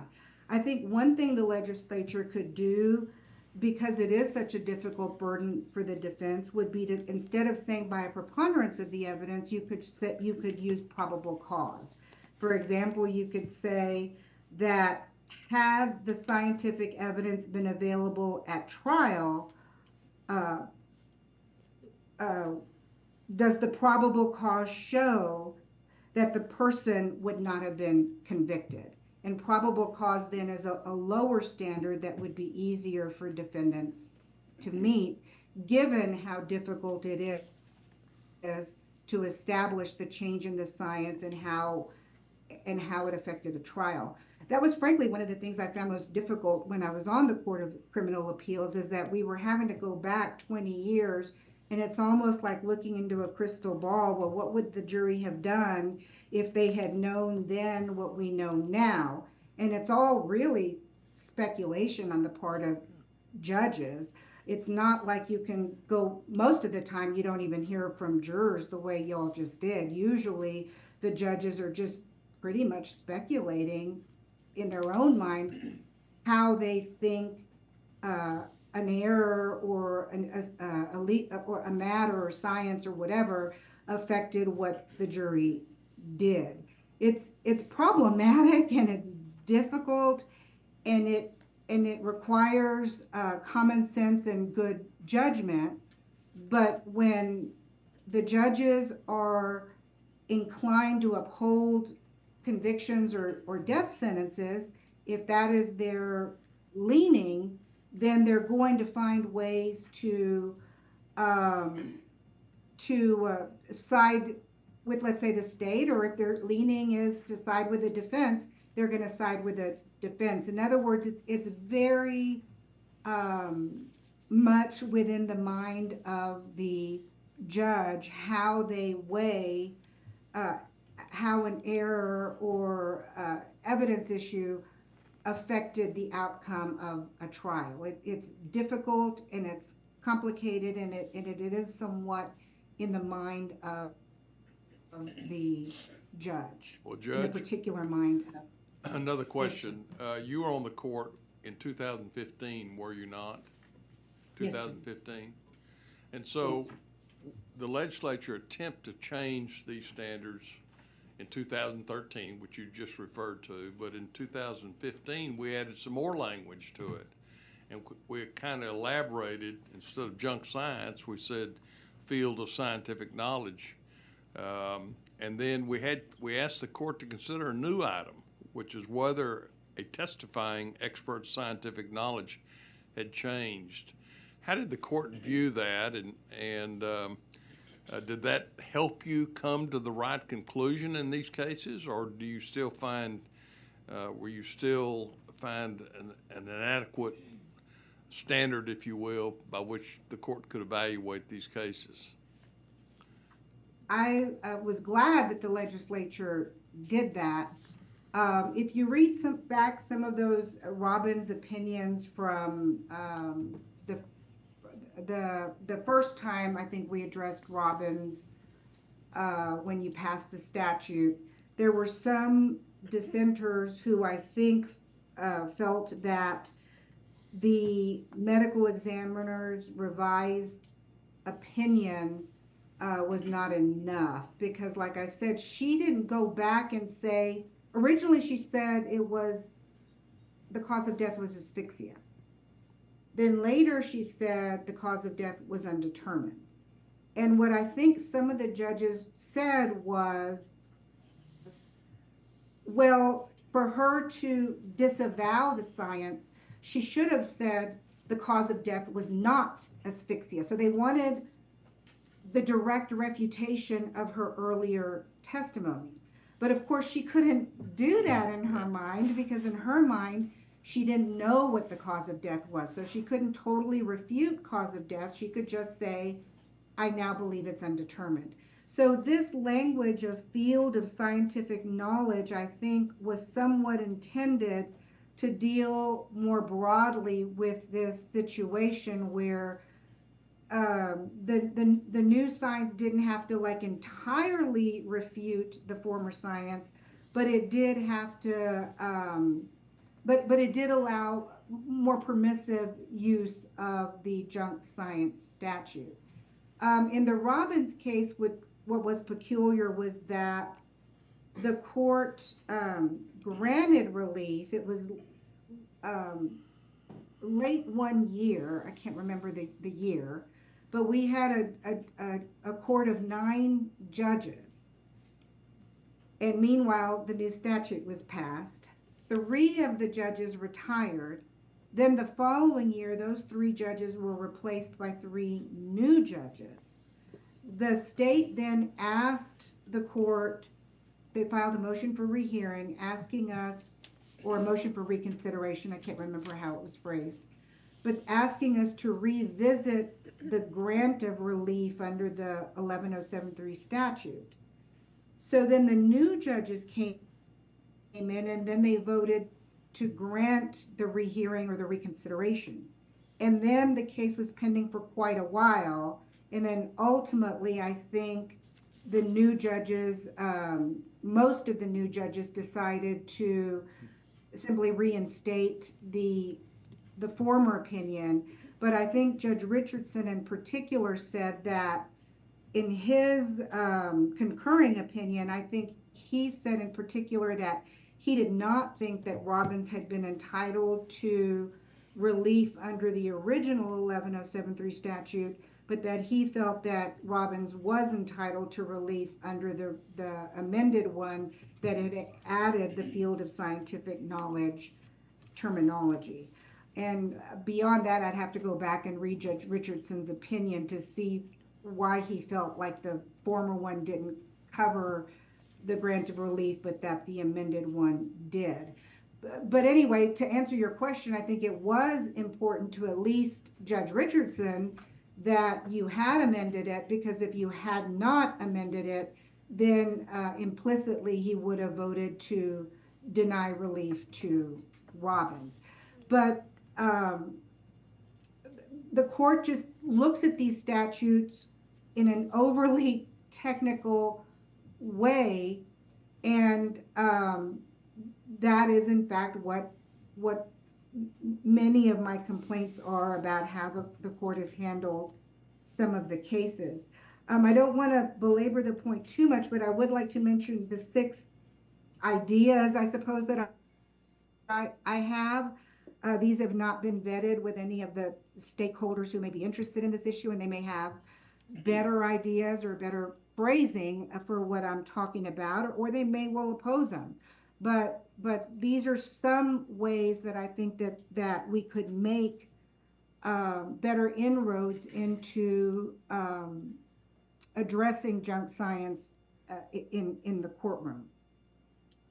I think the first thing would be, frankly, to avoid what happened last week. You could change the number of judges required to stay in execution. Last week, there were 4 of the 9 judges who, I think before this body intervened, 4 of them had voted to stay the execution and to give further attention to Robertson's pleadings. So this came down to the vote of a single judge. The decision was 5-4 to allow the execution at the Court of Criminal Appeals level, although 4 of the judges wanted to stay it or to not allow it to move forward. I think where the issue of innocence is involved, or where junk science is involved, this court could easily say that 4 judges would be enough to stay an execution, that you wouldn't need a majority of 5.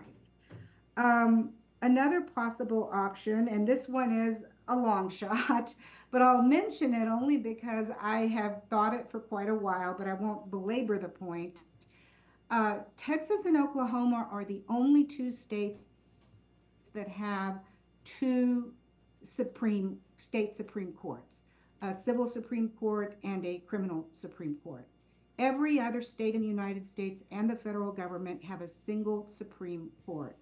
And the Texas Defender Service has looked at that issue in the past. They say that the Court of Criminal Appeals has a much lower reverse rate in capital punishment cases than these other states that have a single Supreme Court. I believe the criminal specialization has turned the court into a body that really lost its common sense. It's looking for all of these technicalities, and the criminal law has become much more prosecution favorable in Texas than in other states where general jurisdiction judges can compare the jurisprudence to how other litigation is handled. And that obviously would involve deep research. It would involve a constitutional amendment. So I mentioned it somewhat in passing, but I have felt that way for quite some time. And I'm not alone. Many people also feel this way, including at the time he was on the Texas Supreme Court, now Fifth Circuit Judge Don Willett, Justice Don Willett, used to express the need for a single Supreme Court in Texas. I think if we'd had that last year, last week, you wouldn't have had that situation where the state Supreme Court was ruling one way and the Court of Criminal Appeals was ruling another way, and it created a conflict between the courts. I think all of that could be avoided by having a single Supreme Court. My third comment has to do specifically with the statute. What the Texas Defender Service report told us is that there are too few cases that have been filed under Article 11073. Only 74 applications have been filed under the statute in the last decade. Think about that. In all of the thousands and tens of thousands of cases litigated in Texas, really for over a decade, because these look back to several decades back. The statute applies not only to after its passage, but even several decades past. Only 74 applications have been filed, and only 20% of those have been granted. And almost all of the grants are in DNA cases. Only 1 person without an attorney was granted relief, and there have been no junk science grants in capital murder cases. I think that shows pretty clearly that this statute is not being used the way that people had hoped it would be used to bring justice to Texas. So what can you do about that? I've mentioned what I'm about to say in the greater context of post-conviction habeas litigation, but if the legislature wanted to start more narrowly, this would be the perfect place to do it. I believe that if a defendant has made an arguable assertion that junk science was used in his or her case, or if it's one of those issues that we know historically have involved junk science, and I think that list is in the report, so I won't report by TDS, so I won't repeat it. But in these types of cases, the statute could require that counsel be appointed and that funds be granted for experts, defense experts. The problem is that when I raised that, the Texas legislature does have a statute, I don't remember the number, that does permit trial courts to appoint counsel in writs of habeas corpus. The problem again comes back to the Court of Criminal Appeals. The Court of Criminal Appeals refused to enforce the statute. The Court of Criminal Appeals said that it was a wholly discretionary statute, and that if the trial court chose not to appoint counsel, it would not review that denial. So I would require, once there's been some showing, appointed counsel. I'm sorry, yes, sir? Judge, I just want to dig down into that. So their reading of that particular provision is that that's discretionary at the trial court level, and they're not going to upset that. They're just completely deferential to that. Correct. So depending on which district court you're in front of, you either have right to counsel or not in one of the most important legal proceedings you're going to be a part of? If it's a post-conviction habeas litigation, the court said there is no right to counsel. I have a question. Unless there's like an evidentiary hearing. Sure. No, I get it. Sorry, I just wanted to drill down on that point real quick. Representative Leach, or Chairman Leach, sorry. Sure, Judge. Good afternoon. Thank you for joining us. It's good to see you and thank you. Work with you. Can I just follow up on that? Help my understanding here. Is there a federal action for grossly negligent assistance of counsel in violation of the Sixth Amendment? Is there any sort of federal relief at that point, or no? There can be.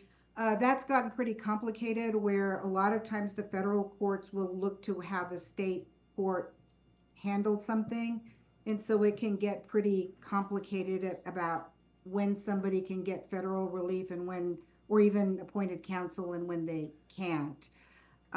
Justice Sotomayor mentioned in her opinion last week, I don't have it in front of me right now, but she basically said that we don't have an actionable federal claim for the Supreme Court to rule on. In other words, there was no case for them to rule on. They kicked it back down to the states. How do we get? Do you have any sort of opinion on how we get a federal claim in a case like this? Well, you're not going to get it under 11073 because Right. That's clearly a state statute. A lot of times they'll frame something like this, like you pointed out before with one of the other speakers, that this could potentially have been raised as ineffective assistance of counsel, at least in theory. But again, you have to step back to what the environment was, I don't remember if it's 20 or 30 years ago.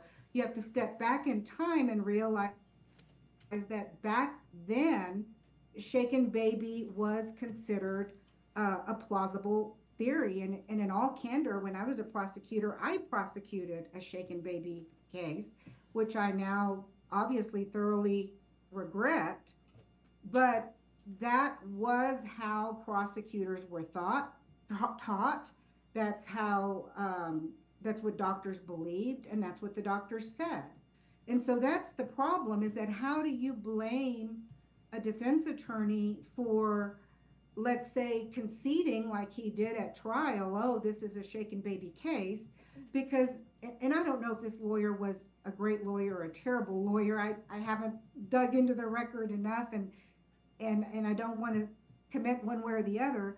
My point is simply that I can understand why a defense lawyer 20, 30 years ago, knowing that that was what the experts were pretty universally saying. I even wonder, could he not even find an expert to say something different back then? That part I don't know. Did the trial judge give him or her funds to hire an expert to try to find somebody to say something different? Those are all unanswered questions for me. But regardless, I can see how this lawyer at the time would have conceded shaken baby, because that's what the science was at the time. And that's why this statute is so critically important, is because this statute doesn't really assess bad faith on the part of the experts. All it says is that things have changed, and today we understand this science differently. And so that's the problem when you try to intertwine something like ineffective assistance of counsel. You have to meet that burden that at the time he or she behaved unreasonably, and I'm not sure you could prove that in this case. I mean, it's possible perhaps if I looked at it, but my suspicion is that's why maybe ineffective assistance of counsel may not have been something that they could win at the federal level. So for the federal courts to get involved, you've got to have a federal constitutional issue. And so what I'm suspecting is that these very skilled lawyers that we have here today have been unable to find a federal constitutional issue at play. Okay, thank you, Judge. Well, either, I'm sorry, let me correct that. Maybe they can't find it, or maybe the time, maybe that was litigated in the past and they don't have grounds to relitigate it today. I can't speak to that. Representative Harrison, you had a follow-up question? Yeah, just very quickly. Thank you, Judge. You mentioned a second ago that you had previously, you personally had prosecuted some shaken baby syndrome cases. Did I hear that right? I did one. One comes to mind. One, roughly, do you remember, if you remember, what year was that?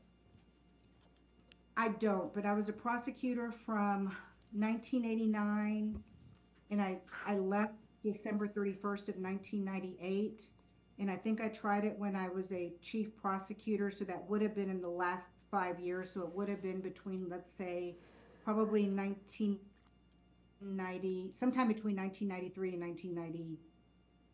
Okay, no, so mid-late 90s.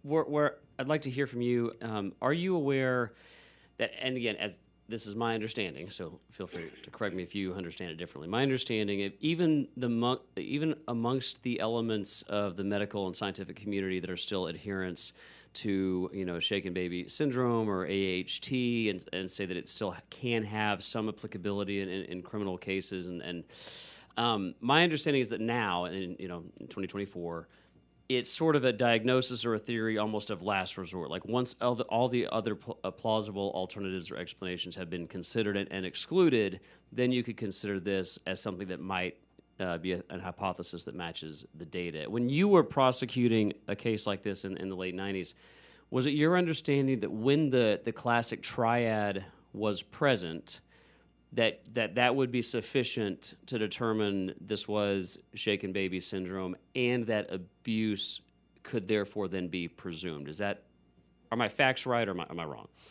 I think that's right. I mean, I don't remember a whole lot about the case that I tried. Okay. But it was, I want to say, a babysitter, and she claimed she had not hurt the child. And I did not believe her because the doctors involved in the case told me that exactly what you just said. They saw these signs in the medical evidence, and because of those signs that they saw, their expert conclusion was that it was either shaken baby, I don't recall, or shaken baby impact, one or the other. But those are intertwined. That's what's kind of a fallacy that's being portrayed by I think the prosecutors in this case, is they're trying to make it seem as though, oh, these are just totally separate things.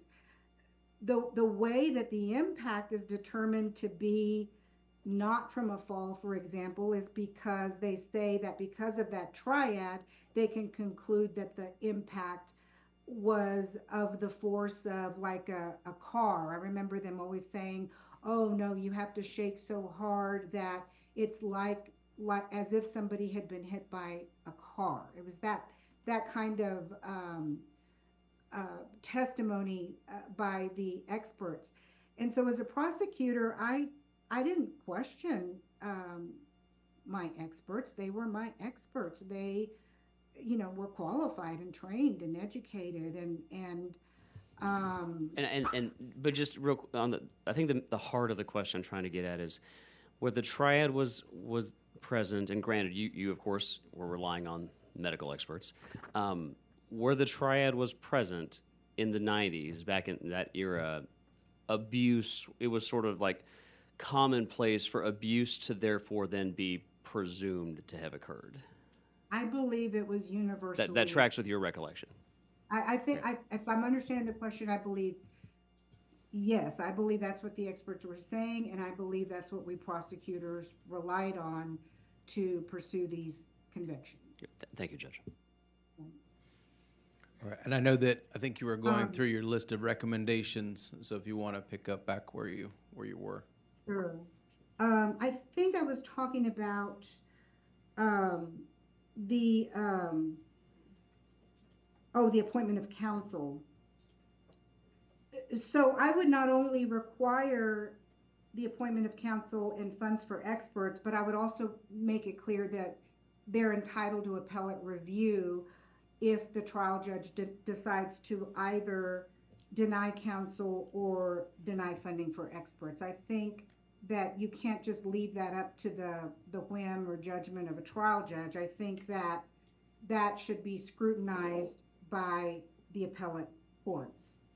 My fourth thought about possible statutory changes would be something I think that I briefly mentioned, which has to do with the burden of proof.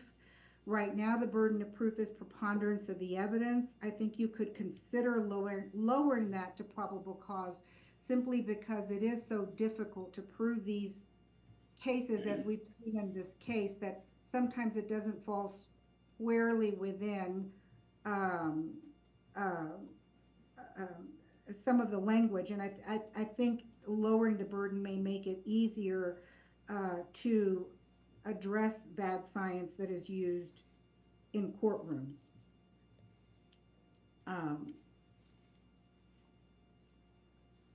And I think you could say that the new science probably would have changed the outcome of a trial, and that should be enough to at least warrant a new trial. Like Mr. Grisham said, it's not as though granting this 1107-303 relief is a declaration of innocence. All that the 1107-3 relief does is prove an entitlement to a retrial. Innocence would be handled under a different post-conviction habeas statute.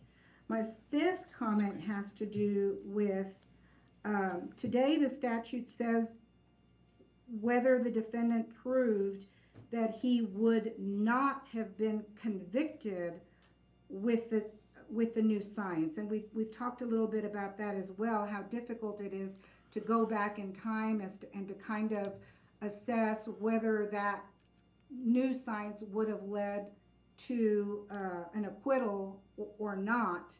And that's a pretty difficult thing to do. So I was thinking that perhaps you could add language to the statute that would say the following. Right now it says the court makes under B, the court makes the findings described by subsections 1A and B, and also finds that had the scientific evidence been available at trial, on the preponderance of the evidence, the person would not have been convicted. That's what it says now.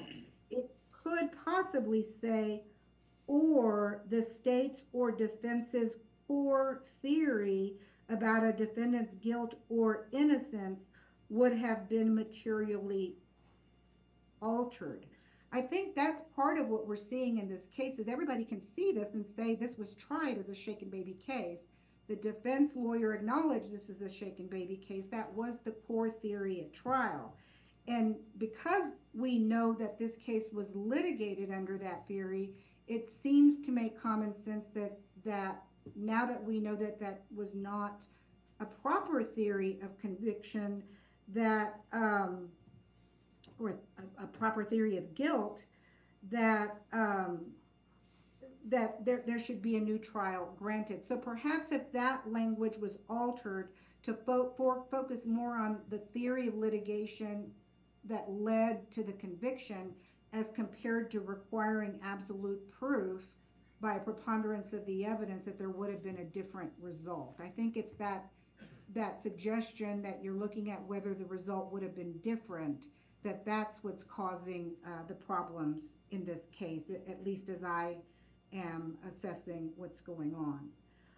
The sixth issue, which is my last suggestion, but I have several thoughts about it, has to do with the procedural bars. The Texas Defender Service report from this summer said that 28, about a third of the or maybe of the 74 applications were denied or dismissed on the basis of procedural barriers.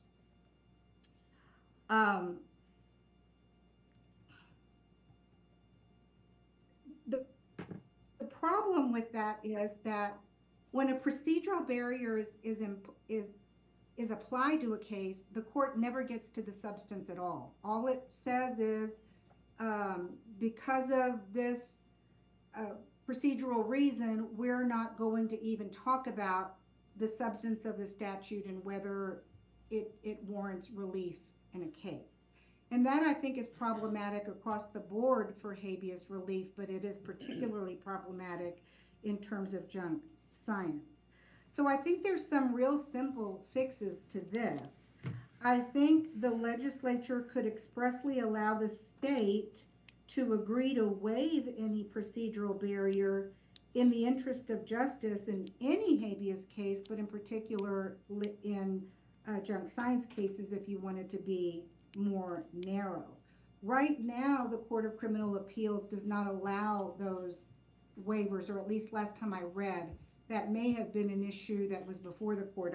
Frankly, I'm not sure that they ultimately decided that, but that would be a statutory fix to allow waivers of procedural barriers in the interest of justice, because right now there's many elected district attorneys who truly are interested in justice, and they should be able to waive any procedural reason that would cause the court to not grant relief. That may be a little confusing because I'm going to pull back from junk science for a second to talk about what these procedural barriers are. In habeas litigation, the court will look at whether the issue had been litigated before and say, well, it was litigated before, so we're not going to let you litigate it again.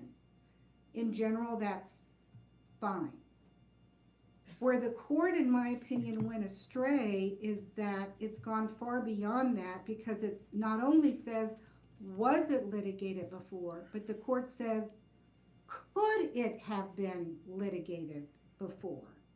And that's when it can get pretty difficult, because if the prior lawyer was ineffective, he or she didn't bother to look. But if the defendant had an effective lawyer and bothered to look, then yes, in theory, it could have been litigated before. But regardless, it wasn't litigated before. So the court is not really focusing on what did happen. The court focuses on what could have happened if the defendant had had valid counsel or good counsel. Well, and also, Judge, to that point, because I think this is, it also matters, in that analysis of could it have been litigated, the time differential between the decision and the question we're talking about, like the perspective matters, right? I mean, I think it goes to this case. If you tried this issue today, there are, that you're going to have an enormous amount of evidence that comes forward talking about shaken baby syndrome and how it is a debunked form of science and all that stuff. So the lens by which the jury would view it is significantly different. In fact, the lens by which any defense attorney is going to evaluate it is significantly different. Going back in the day, I could say, yes, there were people back then in 0203 timeframe that could have raised some questions, some concerns. Maybe they could have come up with a novel argument at the time, but it wasn't a prevailing objection to this type of evidence at that time. So even if you say, yes, it could have been raised, well, sure, but the context matters, right? And so I've had trouble trying to get my arms around that, because we're looking backwards and we're putting these constraints on the concept of what could or couldn't have happened, and we've got to get out of that framework. We're trying to talk about whether there's fundamental fairness to this individual, and getting into could it have been litigated before opens up a myriad of problems. So I would either remove all procedural barriers to all or many of the procedural barriers to the application of this statute, would be my first choice. My second choice would be, or alternatively, I would say that certainly the elected district attorney should be permitted to waive any procedural barriers in the interest of justice. in order to ensure that the right people are punished and the wrong people are not punished.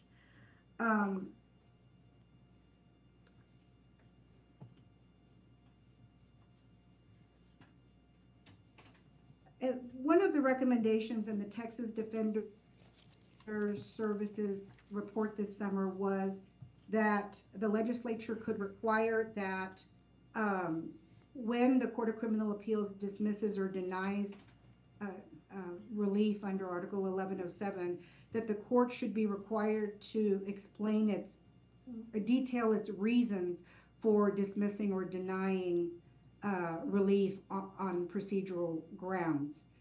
And at first, I wasn't convinced by that suggestion, but the more that I have thought about it, the more I think it is a valid idea, because of the fact that you legislators are in the position of trying to figure out how to make this statute work better. But the problem is the Court of Criminal Appeals is not explaining itself as to why it's ruling the way that it's ruling. And so you're trying to have to guess, well, what procedural barriers did it apply? And why did it apply those procedural barriers? And why isn't it intervening in these cases? But if you require a detailed explanation, then maybe you will find out how the court is deciding these cases. And then if you do want to be more proactive in this legislation, you could then write or amend your statute in order to make sure that you statutorily incorporate the parts of their analysis that you agree with and the parts that you disagree with. But I do think that additional information may be helpful in drafting the statute in such a way that you are avoiding situations like this one where it's unclear what the court is thinking in reaching the decisions that it's made. So I think I'll stop there. I've given you a lot of, very technical information, and it is complicated, and from, most people's eyes will glass over when you get into these technicalities, but this is why the system isn't working. It's because I think the court has not used a common sense approach in applying these statutes, and it's been over technical and and it leans too far to uphold convictions and sentences that I think many other Supreme Courts in other states would reverse.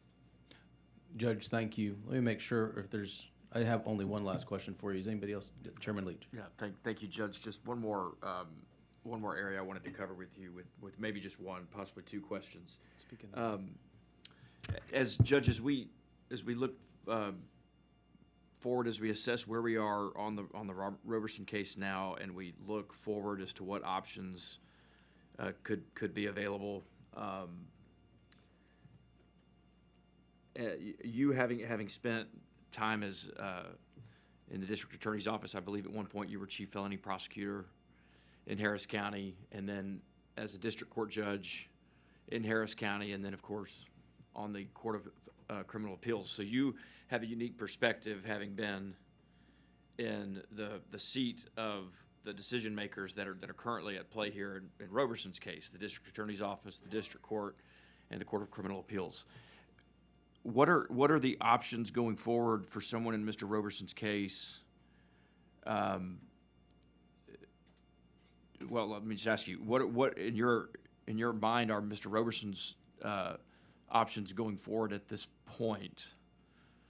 Of course, the wish, the hope of this committee would be a new trial could be achieved, and all of this could be retried.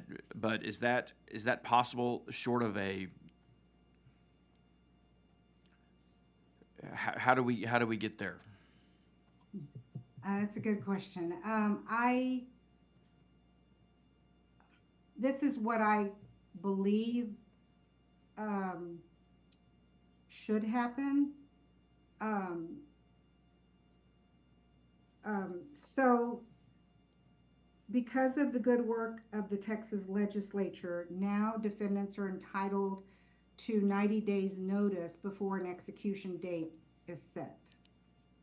We know that the last execution warrant expired. The execution didn't take place that day, so that warrant is no longer valid. So now, assuming Palestine wants to continue to move forward with execution after everything we know here, they could schedule an execution date 90 days from now, which takes us into 2025. But as we know, there's an election that's about to take place. 3 of the judges who voted against Roberson last week, in other words, they voted to permit the execution to move forward last week. 3 of those 5 judges lost their primary elections in the Republican primary. Those are Judges Slaughter, Hervey, and Keller. So they will not be there anymore in January 2025. There'll be 3 new judges, whether they are Republicans or Democrats. Regardless, there's going to be a third of the court that is different starting in January 2025. So 4 of the judges who voted for Roberson will still be on the court in January of 2025. That was, I think, Judge McClure, Newell, Richardson, and Newell. They will be there January 2025. You have 3 new judges, whether they're Republican or Democrat, as well. And then you only have 2 judges still on the court that ruled against Roberson. That's Judge Yeary and Judge Keel. In theory, even if one of the new judges, again, regardless whether it's a Democrat or Republican, even if one of those new judges joins the 4, then hopefully there'll be a majority of 5 to formally stay the execution by the Court of Criminal Appeals, and hopefully they will grant rehearing of the 11073 issue. They can do that on their own motion. They don't even need a motion by Roberson's attorney. I'm sure she will do that, but they don't even need that. They could, on their own, sua sponte, take what's been filed, add the vote of the 5th new judge, stay the execution, and then they can take as long as they want to dig into the issues that have been presented before this committee. That is what I hope happens. That's, I think, best case situation. Worst case situation is that whoever the 3 new judges are that are elected, end up siding with the 2 judges who voted against Roberson. Then we're back in that situation where there's a majority vote to permit the execution, and if that happens, I frankly don't know of a way to avoid execution. I hope I'm wrong. I hope his lawyers have ideas that of which I'm unaware, but it could still happen. I can't imagine that happening, but I also couldn't imagine last week at 8 p.m. When he was still eligible for execution. I couldn't imagine that was the situation taking place. I would never have foreseen that situation, and I do believe it would have been a tragedy if that execution had taken place. It is a credit to this organization that you saw this injustice and that you did what you needed to do to try to make sure that innocent people are not executed in Texas, and that people have valid and credible findings of guilt. And I don't know if you're getting any criticism, but I don't think you should. I think we should always err on the side of justice because, you know, at most, if the execution still takes place, it was just a delay of a few months. And if it doesn't take place, then you have saved the life of an innocent person. So I just don't understand. Sure. Judge, let me, unwillingness to grant a stay. let me just follow up on one thing you mentioned there. You mentioned that the court could, on its own volition, sua sponte, move forward with a stay of execution. Does there have to be, and just excuse my ignorance on this, I don't practice in this area, so there are, in my own mind at least, no stupid questions here. And can the court now, without a pending, without an execution warrant being active now, can the court sua sponte now, if they so wanted to, if one of those judges who didn't vote the way that I think most of us would have liked for them to, or expected or hoped for them to, and I have great respect for and know many of those, if not all of those judges, and I disagree with them on this strongly, but I still have great respect for them. If one of them had a change of mind or a change of heart, could the court now sua sponte do anything? Yes, and I agree with you. I have a lot of respect for my former colleagues, and I reiterate it's an extremely difficult job that really can be difficult for the people who've undertaken the role. And I think I misspoke. So there's two possible things that could happen. One is the application for habeas relief under 11073. The second thing is a motion for a stay of execution. So on their own motion right now, the court could sua sponte decide to reopen its 11073 habeas decision. We used to do that sometimes at the urging of defense counsel, and sometimes one of us internally would say, we need to relook at this issue. Wait, Judge, I want to stop you there because I think that's a new, that may be new information for legislators or people who are tuning in. So if one of the current judges between now and January, if later today or tomorrow or next week had a change of heart or a change of mind, which I think we're all going to still continue to hope and pray for, they could actually act now sua sponte and claw this back into the district court? My position is yes. I mean, we did reopen habeas applications that we had decided. We did do that.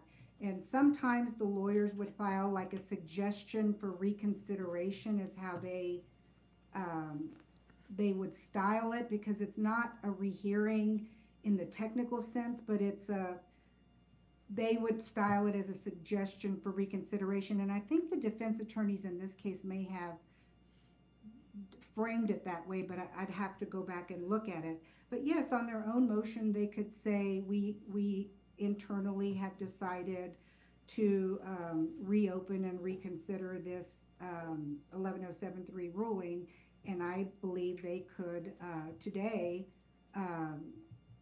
decide to reopen it and decide to order further evidentiary hearings. Typically what they would do is they would remand the case back to the trial court for more factual hearings, and then the trial court would make findings of fact and conclusions of law. The lawyers would have litigation down there. Then the case would come back up to the Court of Criminal Appeals, and then the lawyers would file their briefs and arguments, either saying that the trial court got it right or in its findings of fact and conclusions of law, or the trial court got it wrong. But that's typically how this habeas litigation works. The motion to stay execution is different because there's no execution pending. So they wouldn't change their ruling on that because there's no execution that's been set. You know, a third option is that the DA in Palestine could just decide not to set an execution date until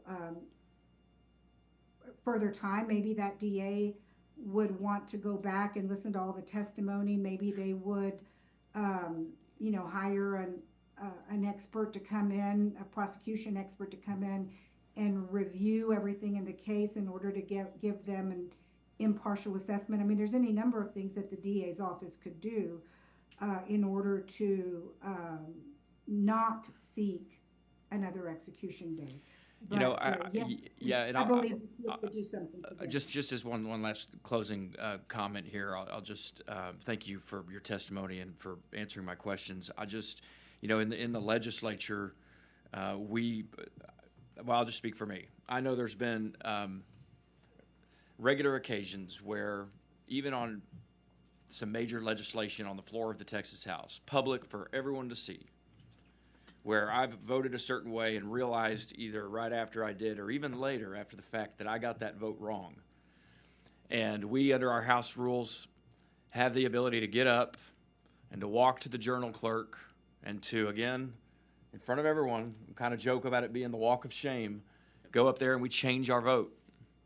And we can add statements into the journal. And there's been multiple occurrences where I've, you know, gotten it wrong. And it sounds to me like there is a tool in the toolbox for our current court to do the same thing. Or not even to say that they got it wrong, Judge, but just to say that they might have gotten it wrong. Right? So one judge saying, I think I got it right, but I'm willing to admit that I might have gotten it wrong. That's all it would take. Correct? Yes, and frankly, the four of them who voted for a stay really have not committed that they're going to rule in Robertson's favor at all. Correct. All they said was what you just said, that they were willing to pause in order to look further. So the mere fact that there's a stay or a reconsideration, all that does is just pause it to make sure that the issue is litigated. It doesn't guarantee an outcome one way or the other. Which, from my perspective, Judge, is all I've ever wanted. All I've ever been asking for and working towards in this case, I've said it using your words, is the pause button. The pause button. That's it. And I know that that's what I'm going to be praying for and hoping for. Thank you, Judge. Thank you.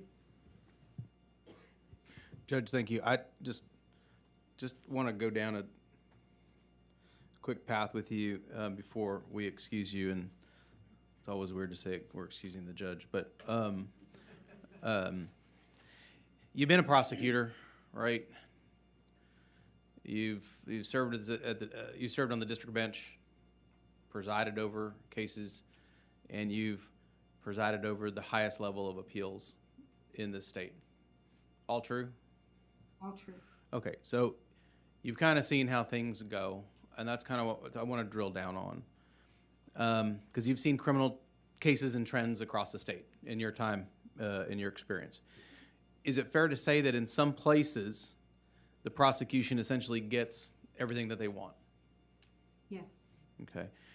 And in some places, juries go along with the state because there's great trust that if someone was charged, then they must be guilty. There's some deference that they give to the prosecutor. Yes. And then when it comes to appeals, is it fair to say that there's another layer of extreme deference built into our system that creates an injustice at times? Yes. So when things are at that trial court level and how we look at it through the lens of the appellate court level, right? The trial court makes rulings on evidence, and even if they're wrong, they get a lot, that district judge gets a ton of leeway in what we call the abuse of discretion standard. Isn't that correct? No. Okay, so basically what that standard means is even if wrong, it's only did the judge act without any legal basis at all. Right. Right, and so that's the abuse of discretion standard. And then we have another deferential standard that we talk about, harmless error, right? That's another deferential standard. Yes. And so that means if you're totally wrong, no legal basis, but there's no concrete harm that's proven. So so that's what harmless error means in that context, right? Yeah. So then from there, your appeals court, they defer to the jury about all the facts, and they assume that because there was a conviction, if there was any testimony at all, no matter how incredible, the appeals court defers to the jury wholly and completely. So now we must do that as well, right? That's the way the appeals court looks at the jury fact-finding. Yes. Okay. And in going specifically to Article 11.073, there's a similar process in habeas proceedings.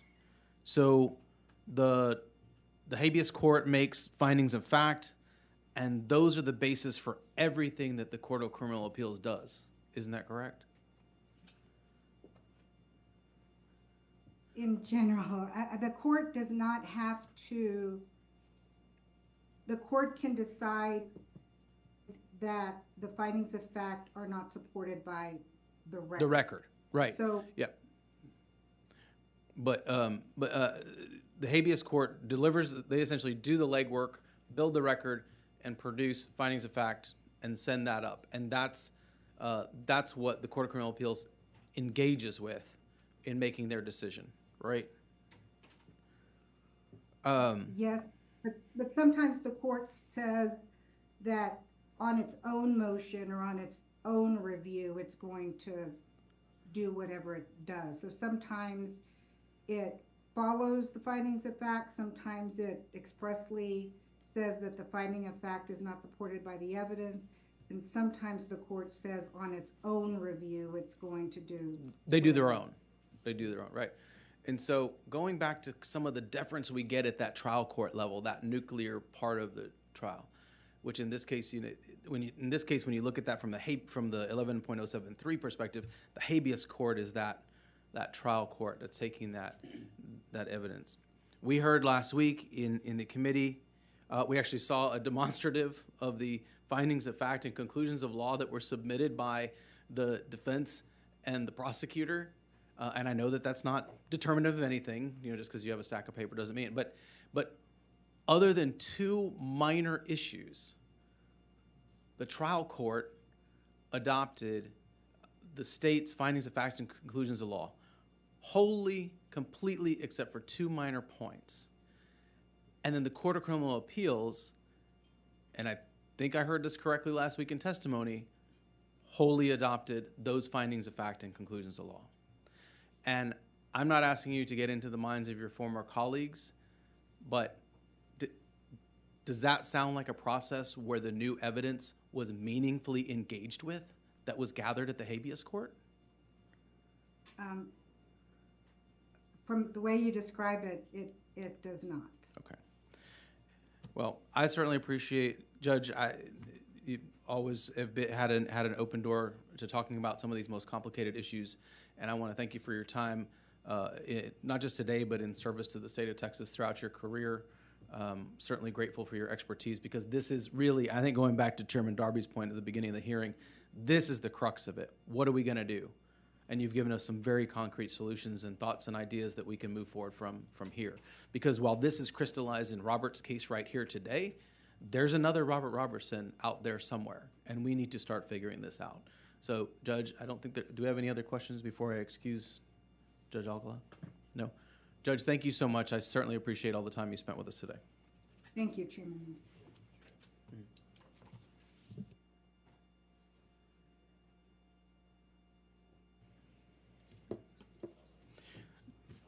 Chair calls Donald Salzman.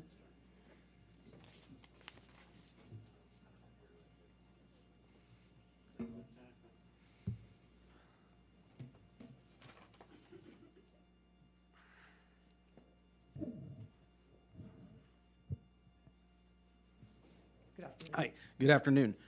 Just want to make sure that I have this correct. I have you registered as Donald Saltzman, here testifying on behalf of yourself, and you are testifying neutral on the topic that we have posted for today. Is that correct? That is correct.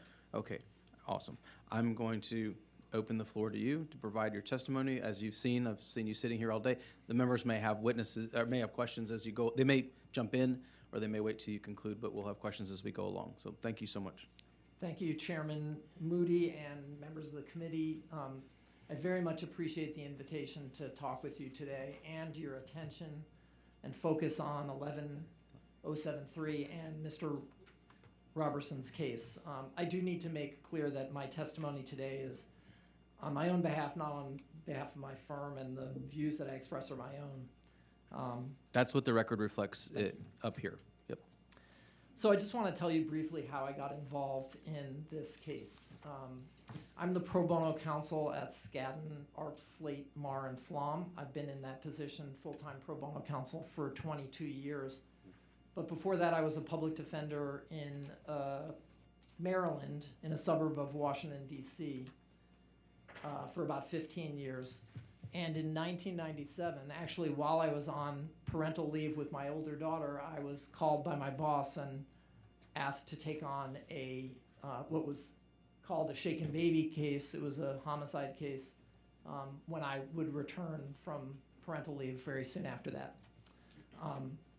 I have worked on a total of 6 of these abusive head trauma, shaken baby theory cases over my career. And I'm a lawyer who has seen the arc, the evolution in the scientific understanding that was the basis for shaken baby syndrome, move from a period, as you all have heard, where there was a presumption that if the triad existed, then if a baby died, that was abuse and murder, to a position now where the presumption is exactly the opposite. The diagnosis of a plausible other explanation, medical explanation, accident, something like that, has to be considered and excluded before any consideration or the possibility of abuse would be considered. And in those cases, I've seen how hard it is to find expert witnesses, particularly back when I started doing this in 1997, to testify to anything different. The medical community had almost total consensus. So I have a fair amount of experience with these types of cases. I'm happy to talk about at least one of my cases, Clarence Jones, who was exonerated in Maryland when a writ of actual innocence was granted to him in 2021. And I will briefly later talk about some of the parallels between Mr. Roberson's case and Mr. Jones's case. But I got involved in Robert Roberson's case when Gretchen Swen reached out to me. She had heard about my experience, and she asked me whether my law firm would be willing to take a look at Mr. Roberson's case. These are, as you've heard over the testimony last week and today, these are complex, really difficult cases. And I want to take a moment just to say, I've gotten to know Gretchen Swen over the last 2 years. I think I can speak for my colleagues at my law firm and the Innocence Project to say that what she has done to keep Robert Roberson alive over the last 8 years, with help from others, but is remarkable. She's fierce, she's dedicated, and I'm proud to be associated with her.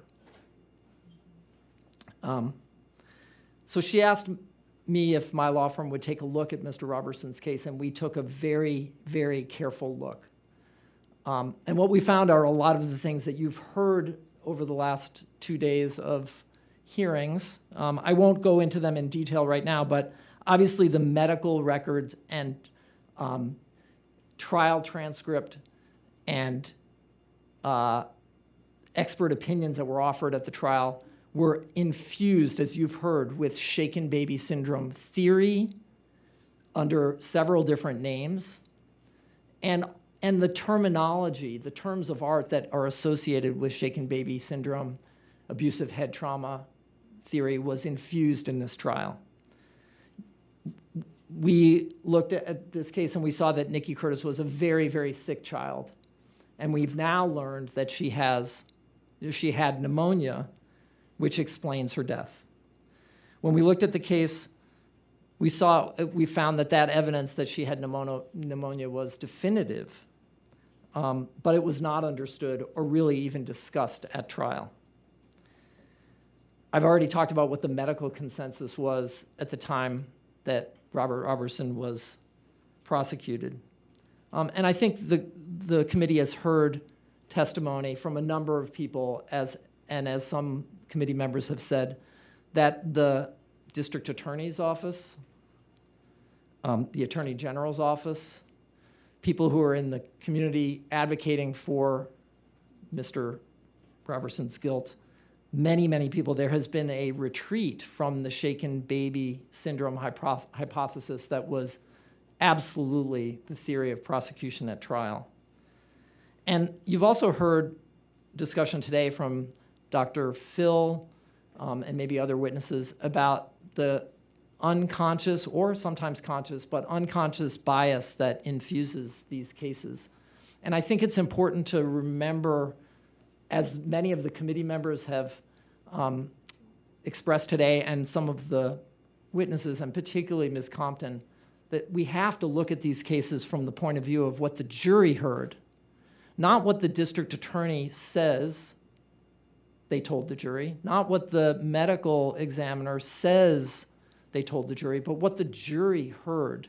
And when you read the transcript in this case, I think it's very clear what the jury heard: outdated, unverified, unreliable science that was presented to the jury as fact. And it was essentially, as this committee has expressed, a diagnosis of murder. So I was asked to get involved, and we put together a team at my firm. We looked at this case very carefully, and we concluded that there was an injustice. And I told Gretchen that I wanted to see if the Innocence Project would get involved, because I had worked with the Innocence Project, the National Innocence Project, on a number of cases throughout my career, innocence cases. And so I reached out to my contacts at the National Innocence Project and asked them to take a look at Robert's case.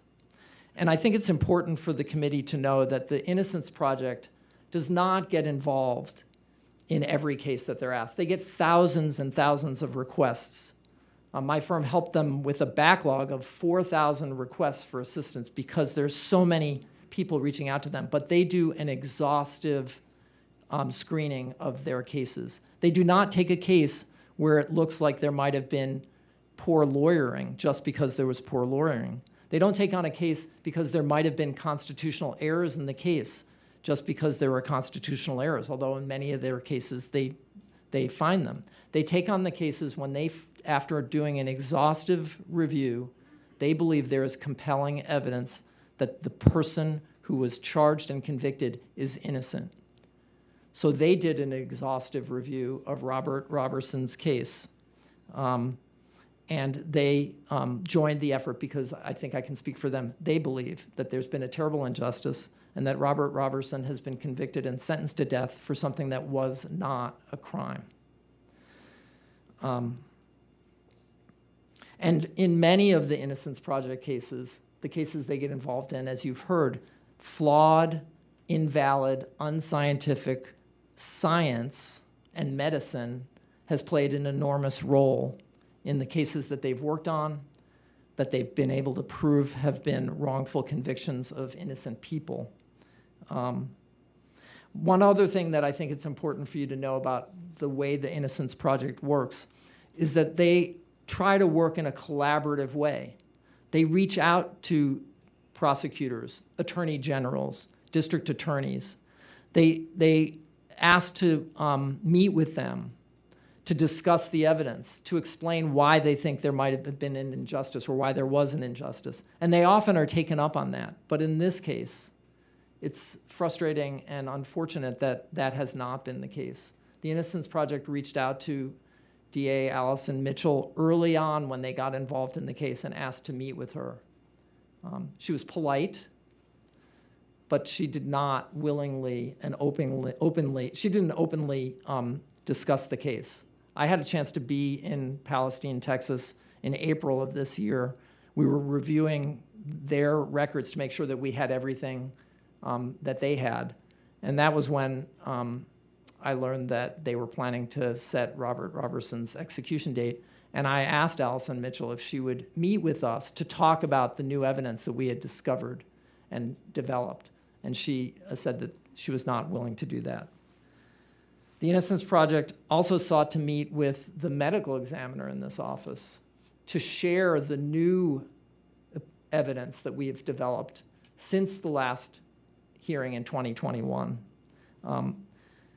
After a lot of process, the Innocence Project was told that the medical examiner would meet with them, but not with any of our experts for 10 or 15 minutes.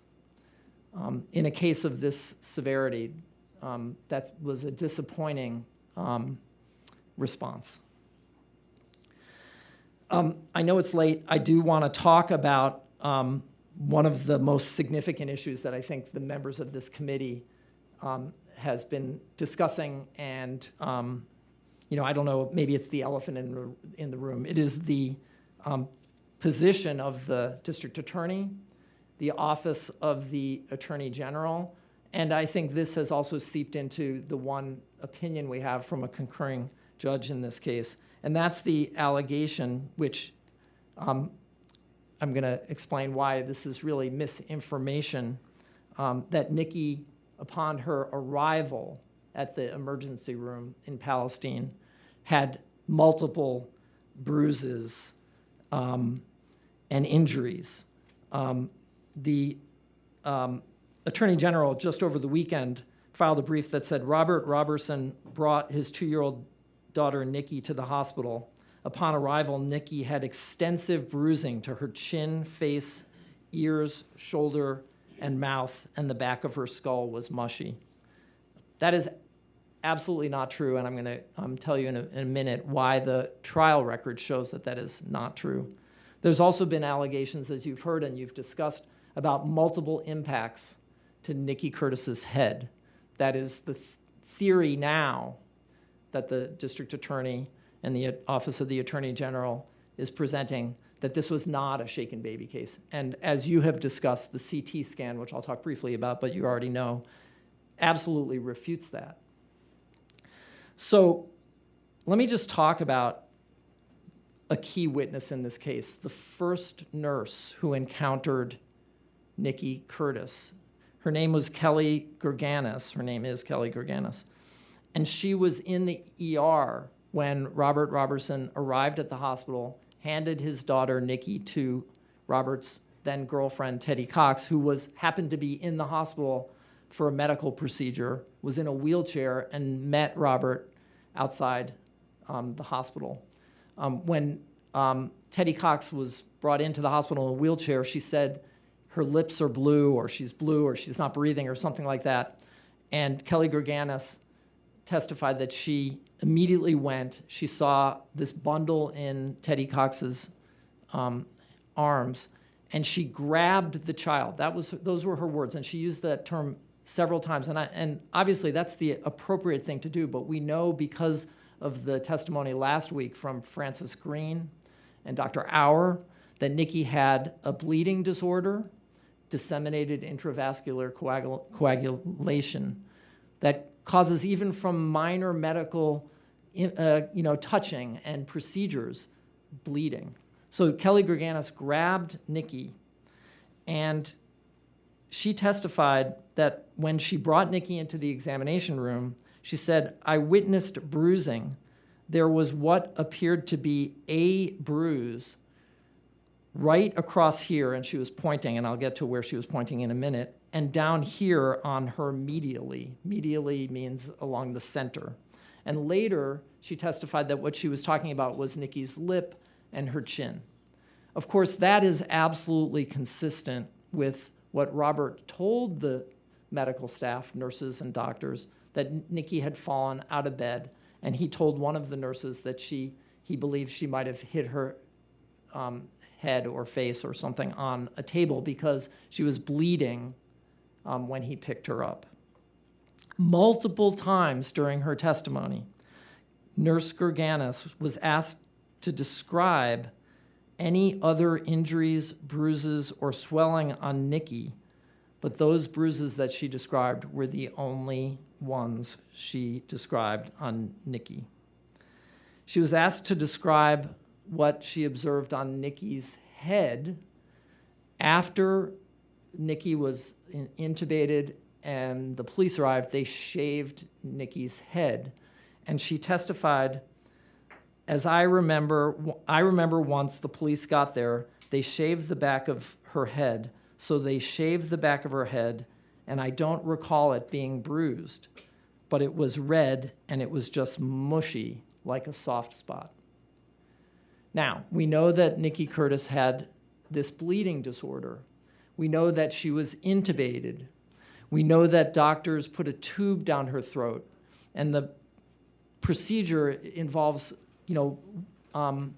holding the child's face and head still while the breathing tube is placed down the throat.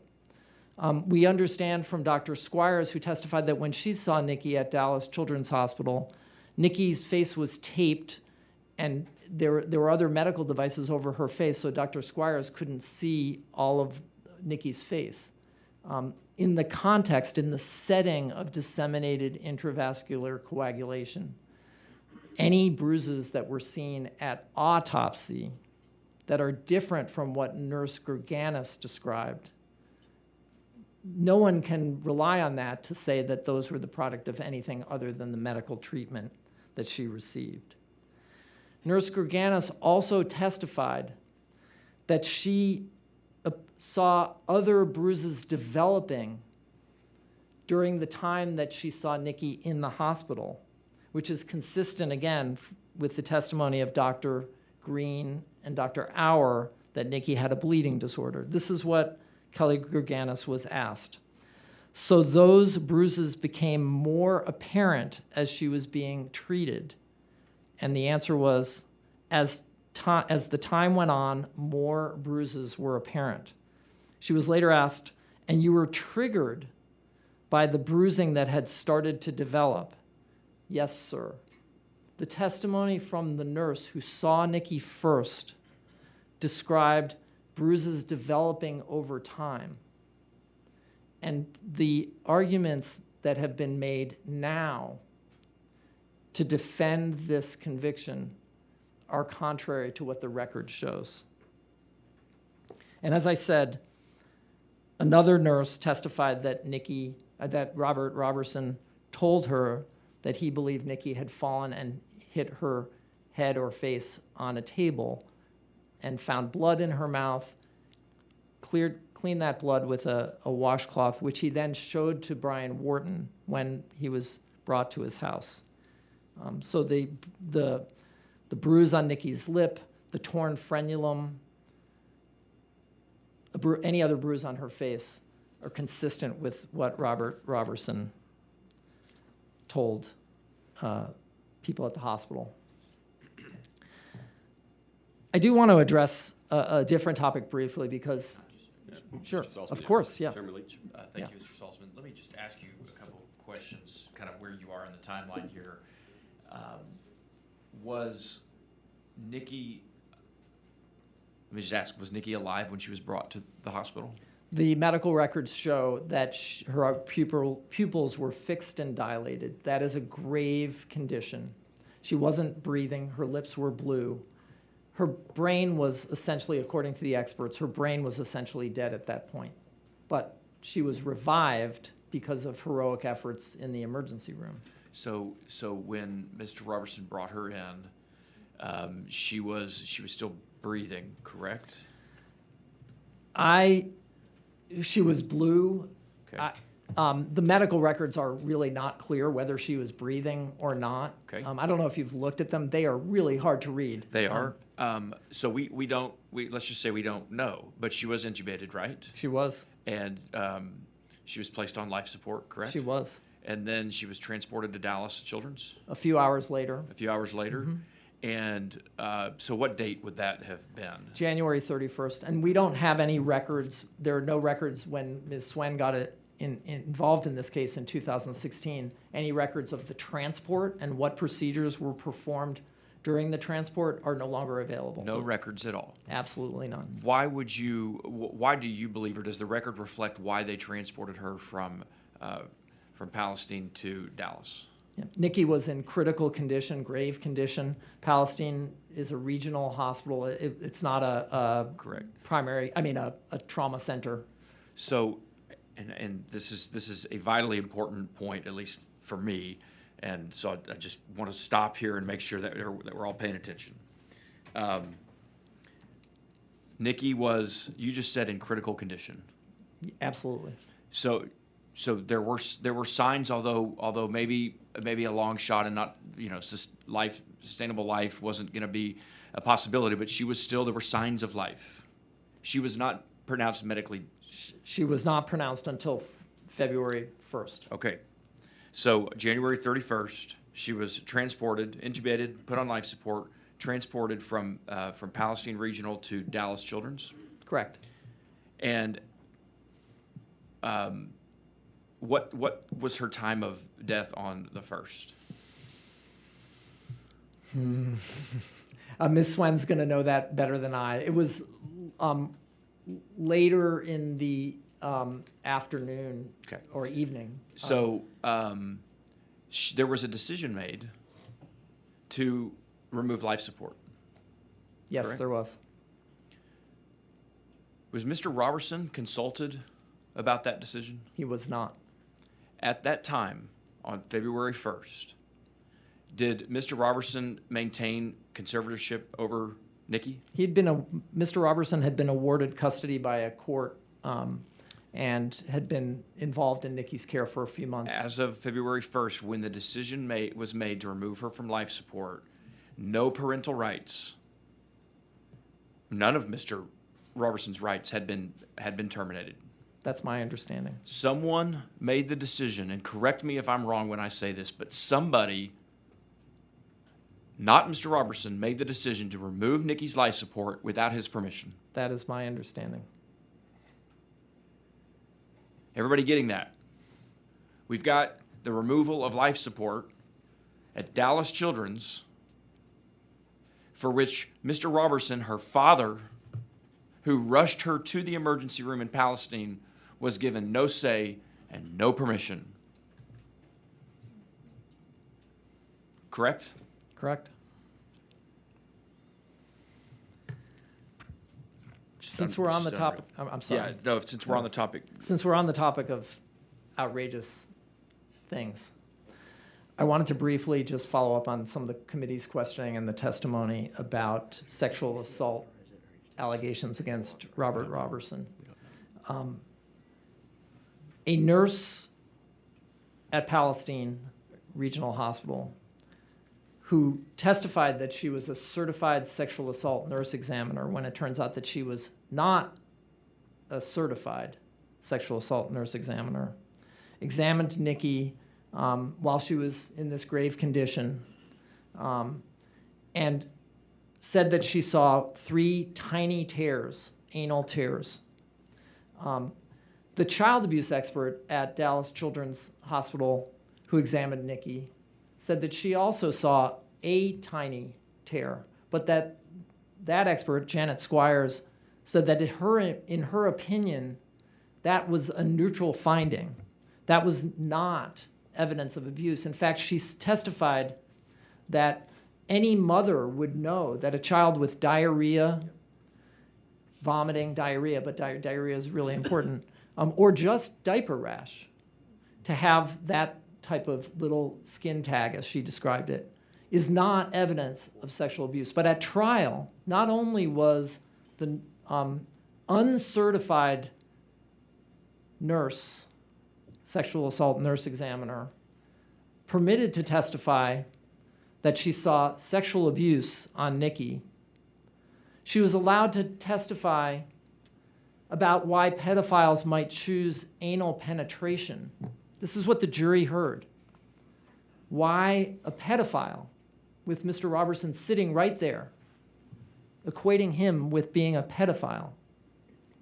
And then when Janet Squires... Mr. Tolson? Yes, I'm sorry. Representative Harrison? Thank you. Just a very quick clarifying thing. Sure. I think you glossed over something that if I understand the record and your testimony is, I think, important for people to hear. You said uncertified nurse. My understanding from the review of the record is that on direct examination, this nurse made a representation that she was SANE certified, and then on cross had to admit that she had lied to the jury about her credentials to even be speaking about such a matter. Can you comment on that, and is my understanding consistent with the facts as you understand them? You're absolutely correct, Representative Harrison. She testified on direct that she was a certified sexual assault nurse examiner, and then she admitted on cross-examination that she had never been certified. It's just unreal. Janet Squires was asked by the prosecutor about the anal tear.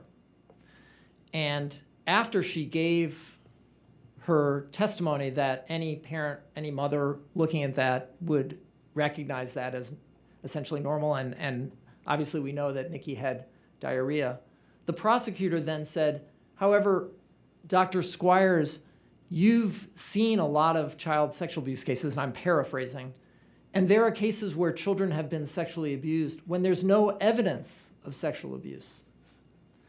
Now, this is a jury, this is a jury that was told during voir dire, and I grew up in New York State. I live in Washington, D.C. I know I'm mispronouncing this term. I know I'm not even going to try to pronounce it. Voir dire. I'm sorry. Voir dire. There. Yeah. My colleagues probably would have advised me not to attempt that. Every juror was asked about whether they could be fair when they heard evidence about sexual abuse. Robert Roberson being, having alleged to have sexually abused his daughter. What's the timing of this? During the trial, every juror, every single one, I think, back in 2003. They heard evidence about it in the opening statement. Then they heard this testimony. So, I'm sorry, during juror selection, during voir dire. During jury selection, yes, sorry. The phase of the trial that I won't try to pronounce again. And then, as you've heard, the allegation of sexual abuse was a grounds for the death penalty. That's how it was presented to the jury at the beginning of the trial, that there were two reasons that Robert Roberson was eligible for the death penalty. One was because he had been alleged to have murdered a child under 6, and the second was based on the sexual assault grounds. Then, after the evidence was in, the prosecutor withdrew the grounds involving sexual abuse, but they still argued that there had been sexual abuse committed by Robert Roberson to the jury in the closing argument. And I'll just say one other thing on this. Before the trial began, the trial judge overruled an objection from the defense about the admissibility of the sexual assault evidence. But the trial judge said to the prosecution, you need to, and again, I'm paraphrasing, you need to tread carefully, because if you don't prove this allegation, it's grounds for a mistrial. But no mistrial was granted. So, Can you say that again? Yeah. The judge warned. At what point? Prior to the beginning of the trial, prior to the presentation of the evidence, the judge warned the prosecution that if they weren't able to prove that sexual assault had occurred, sexual abuse had occurred, then that would be grounds for a mistrial. And then did the defense counsel move later? Yeah. I believe so.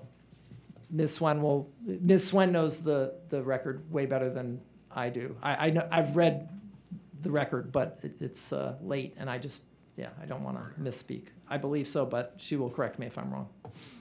Representative Schatzline. So I just got to understand this, because that's a detail that I did not realize. So you're saying that as jurors were being selected, sexual abuse was mentioned. And then when this was shown to be unsubstantiated, there's no evidence of sexual abuse, and the judge even warned, hey, you cannot use this unless you have the evidence or it's grounds for a mistrial. Then in the closing statements, it was said again, and yet a mistrial was not granted. Am I hearing that correctly? Essentially correct. I don't remember at what point the request for a mistrial was made, but sexual assault was definitely discussed during the closing argument by the prosecutor after withdrawing it as a grounds for the capital conviction. So not only was this conviction based off of, junk science, but the jury is hearing after it's exposed to the idea that sexual abuse is going to be discussed. It's then hearing, this has been removed, and then said again in the closing argument, and we're expecting this jury with no evidence of any of her medical history to be able to make a decision based off of not just junk science, but really false testimony at that point. I don't disagree with you. Thank you. I think that's absolutely accurate. Okay. Representative Harrison. Thanks. Sorry, not to belabor this point, but I'm going to be honest. I have trouble, even though I've seen a lot of this in the record. I have a real hard time getting my head around this.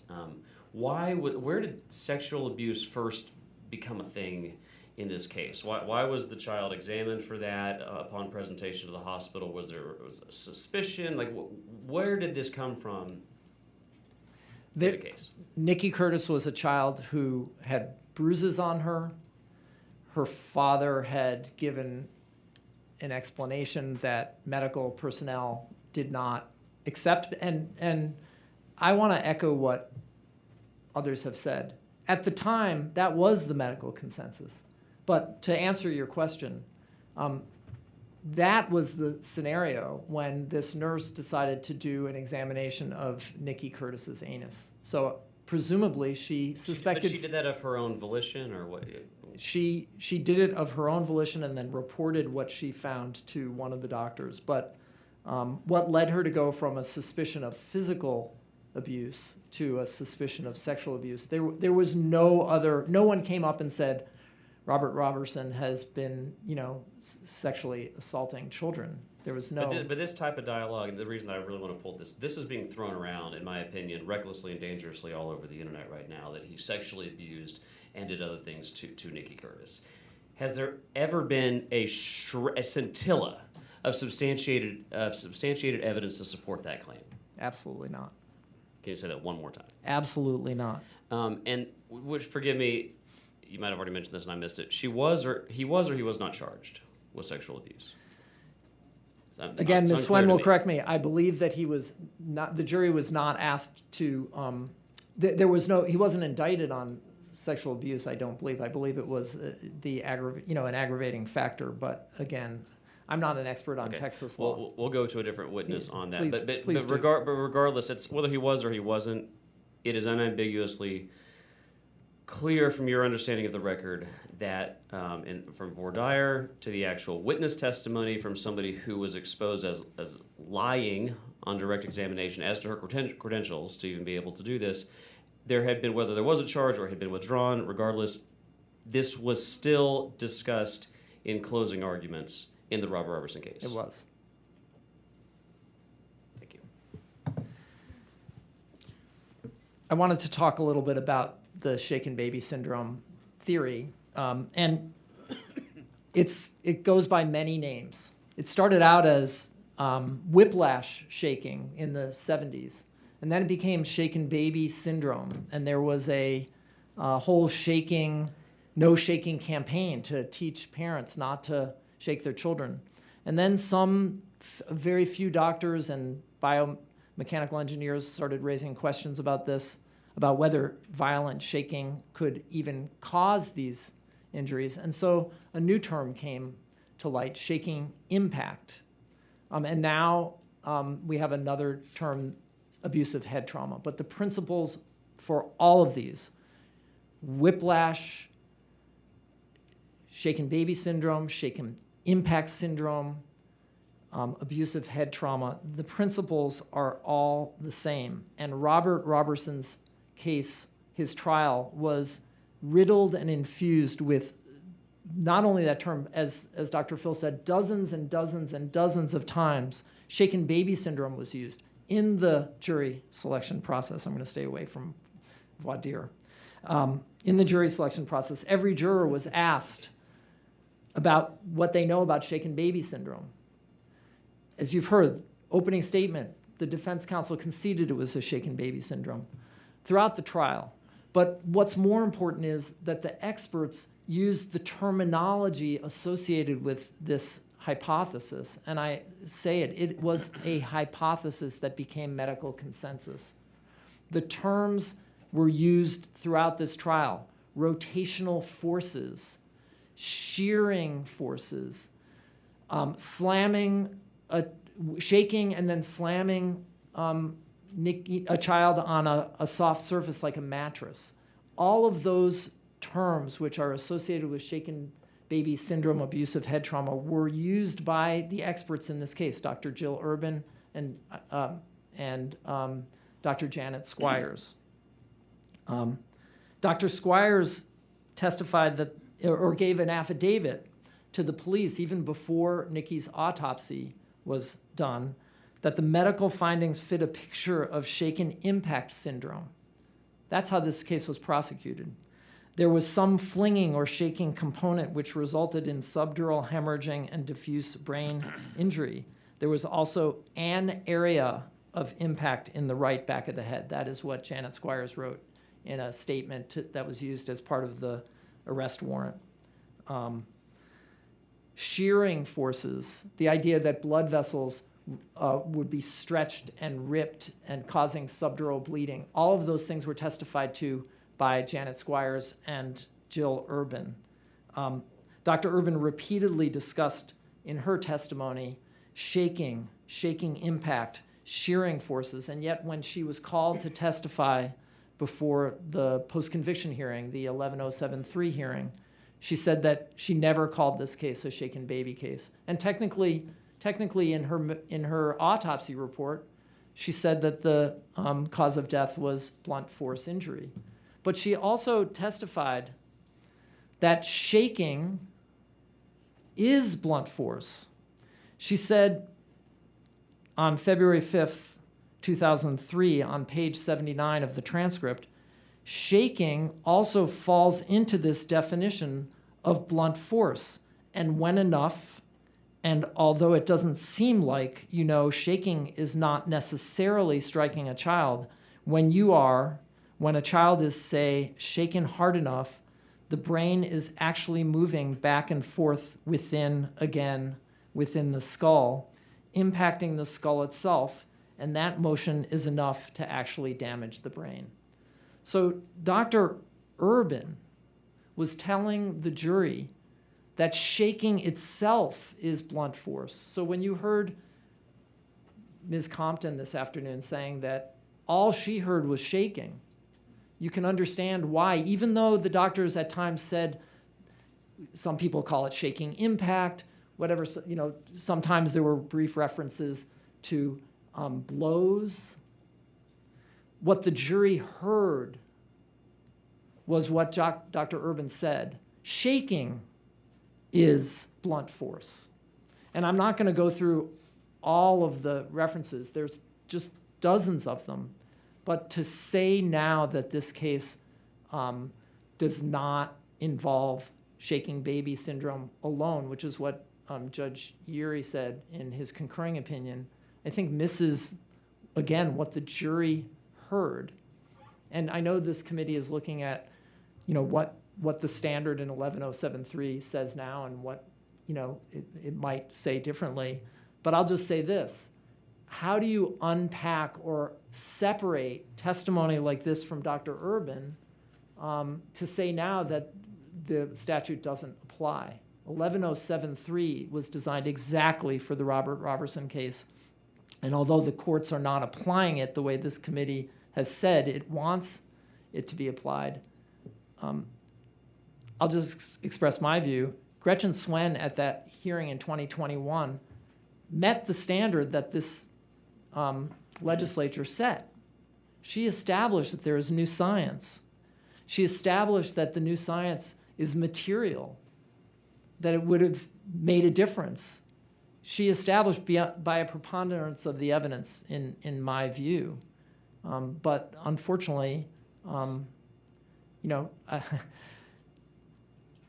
if you read the entire record in this case and read the decision of the district court judge, it's hard to square the evidentiary record that was presented to the district court judge with the opinion that was issued. Dr. Urban was asked whether she could unpack the role that shaking and blunt force or impact played in Nikki's death. Question, and then is there any way to tell, say, I believe this much of her death was caused by the shaking and this much of her death was caused by the battering that she took? No. There's no way to segregate it out? No. Question, just all those things put together killed Nikki? Yes. Again, I don't know how a statute that says if outdated medical science was used to convict someone at their trial, and you have testimony that says from the medical examiner, I can't tell you which one was more important, how it's possible to say that a person had a fair trial under this statute, that the new science, that the outdated science didn't play a significant role in the defendant's conviction, and in this case, Mr. Roberson's conviction. I want to talk a little bit, just briefly, you've heard this, but Dr. Urban admitted that she did not consider any of the following information before reaching conclusions about Nikki Curtis's cause and manner of death. She didn't consider Nikki's medical history from birth, including her recent illness the week before her collapse and the drugs that she had been prescribed by her pediatrician. In fact, Dr. Urban said she didn't even know what promethazine was when she was having a conversation with defense counsel prior to trial.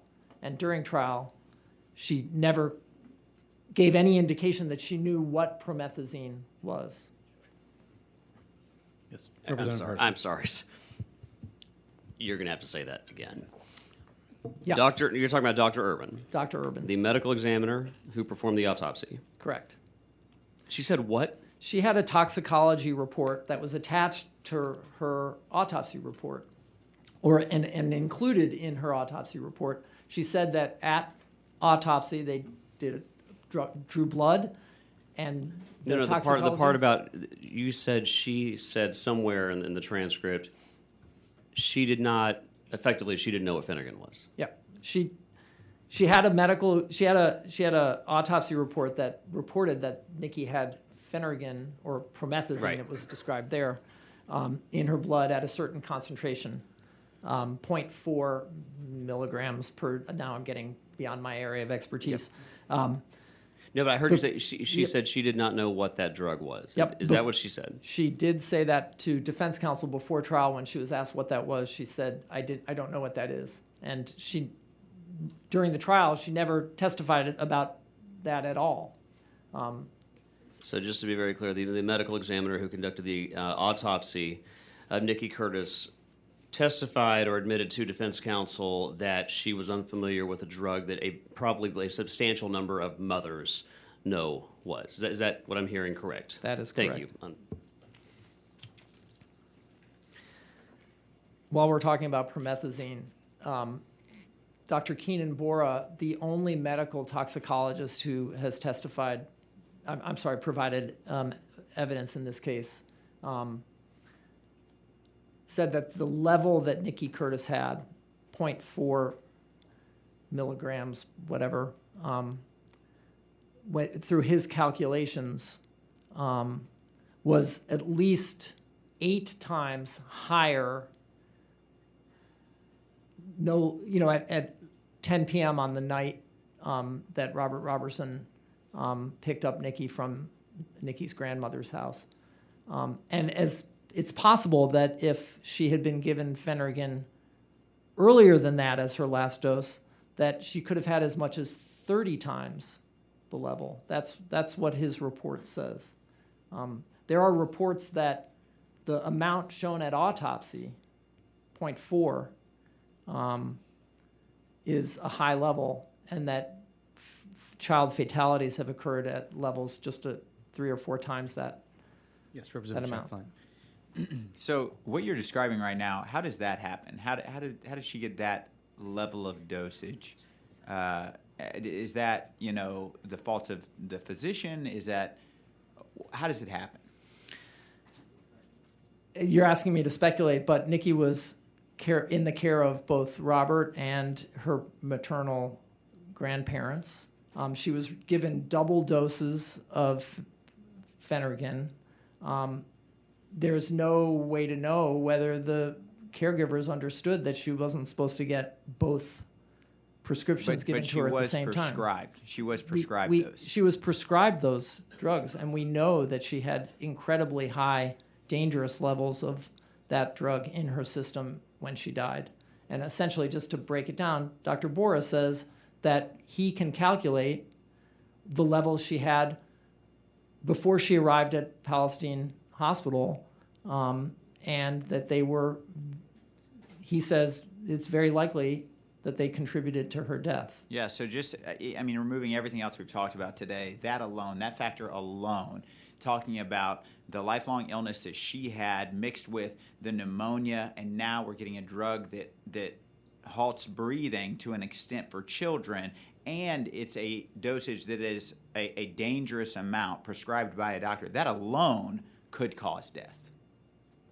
That is what Dr. Bora provided in his affidavit.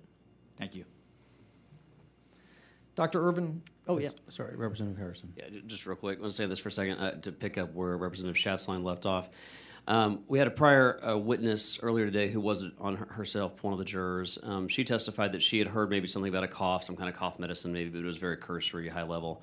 But the level of detail you just got done describing, the possibly 8 times, possibly all the way up to 30, because, again, as I understand it, the pediatrician wrote a script and the ER doc wrote a script. One was Phenergan with codeine. If he had been trying to do his job and adhere to the instructions of the physician, that could possibly explain why we were getting 2x or higher. Is it your understanding from the record, did the jury know anything about this? No. Thank you.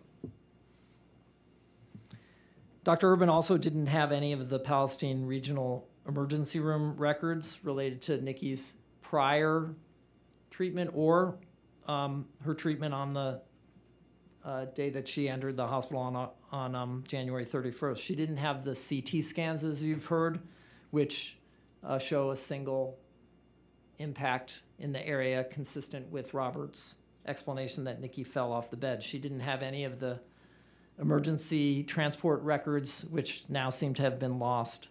As I said, she didn't have any information regarding promethazine, and as I said, she didn't, at least at one point, know what that drug was.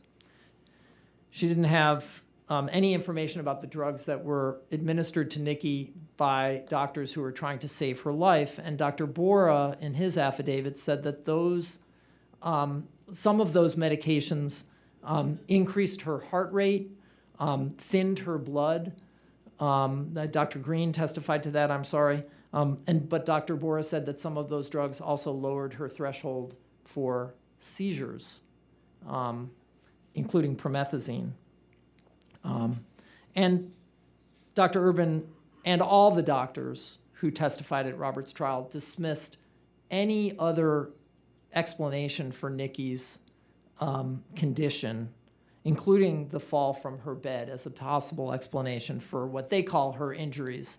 And I call it her condition because really under the shaken baby syndrome hypothesis, medical findings that are associated now with a wide array of medical conditions are characterized as injuries when, again, those conditions have to be excluded as a possible explanation, a plausible explanation according to the American Academy of Pediatrics. And the consensus paper that you heard Professor Finley talk about on Wednesday in 2018, some of the most vocal adherents to the abuse of head trauma theory have said that you have to exclude plausible explanations like pneumonia or infection.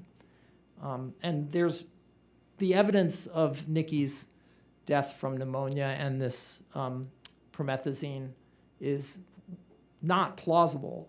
We believe, and our experts believe, that it is the explanation for why Nikki died. That's right, Representative Harrison. Can I pull that real quick? Okay, because now, and you've kind of glossed over this, but it's really important, the way that shaken baby syndrome a couple decades ago, if you had the triad, shaken baby syndrome, you can presume abuse, correct? Correct. Okay. Whereas as opposed to now, even the adherents to it say, well, once you exclude all other plausible alternatives, then you can start, maybe thinking about shaken baby. Is that right? That is correct. So that's a 180 flip from the prevailing wisdom when Robert's case went to trial. Is that right? That is right. You just said something, though, that's very interesting. As somebody who is as thoroughly familiar with the medical record, and I haven't heard somebody say it quite as definitively as you just did. You said, in y'all's expert opinion, it's not that there are potentially multiple now plausible explanations for everything that was shown to the jury, brain swelling, retinal hemorrhaging, subdural bleeding. You believe the other explanations actually offer more explanatory power to the point where you just said it's your opinion that those were in fact the cause of death. A, did I understand you correct, and why is that your position? Dr. Francis Green, in his affidavit, said that, in his opinion, Nikki Curtis died as a result of viral interstitial pneumonia and her acute bronchopneumonia, which is bacterial pneumonia. And Dr. Roland Auer concurs in that opinion. And Keenan Bora agrees that she had sepsis due to pneumonia, and that promethazine or Phenergan likely contributed to her death. So it's not my opinion. Mm-hmm. It's doctors who've looked at this case, new evidence, new experts. That's their opinion. Thank you. If I might, I'd like to talk briefly about the case that I handled in Maryland. My wife and my children tell me often that when you let me start talking about one of the innocence cases I worked on, it can go for a long time. I'm going to keep it brief. I'm going to try to discuss only the key parallels. Clarence Jones had a 3-month-old son, Colin, who was very sick from birth. Colin was rushed to the hospital by Clarence when he woke up and found Colin choking on formula. Clarence rushed Colin to the hospital. Colin spent 7 days in the hospital before he died. He had subdural hemorrhage. He had brain swelling. He had retinal hemorrhages. Like Nikki, Colin was a chronically ill child from birth. Like Nikki, Colin had chronic recurrent infections. He had been diagnosed with pneumonia at age 3 weeks. So both of these children, Nikki and Colin, were susceptible to infections and had repeated infections throughout their lives. Colin's 3 months, Nikki's 27 months. Like Nikki, Colin had a virulent infection when he collapsed and was brought to the hospital. Unlike Nikki, Colin's doctors cultured his blood sample. They grew bacteria in the sample, and they found a virulent bacteria called Staphylococcus aureus, which is deadly. Colin had pneumonia, which Dr. Green, looking at the lung tissue pathology slides, said was chronic. He found it in her throat, from her mouth down to her lungs. He found it in her lung tissue. And he found also evidence that she had acute bacterial necrotizing pneumonia, which means that her flesh was literally dying and sloughing off. And you can see it in his report, which I believe was submitted to this committee. So both these children had serious infections, fatal infections. Like Nikki, Colin had a bleeding disorder, and his hospital blood tests after his collapse, like Nikki, showed severe DIC, disseminated intravascular coagulopathy.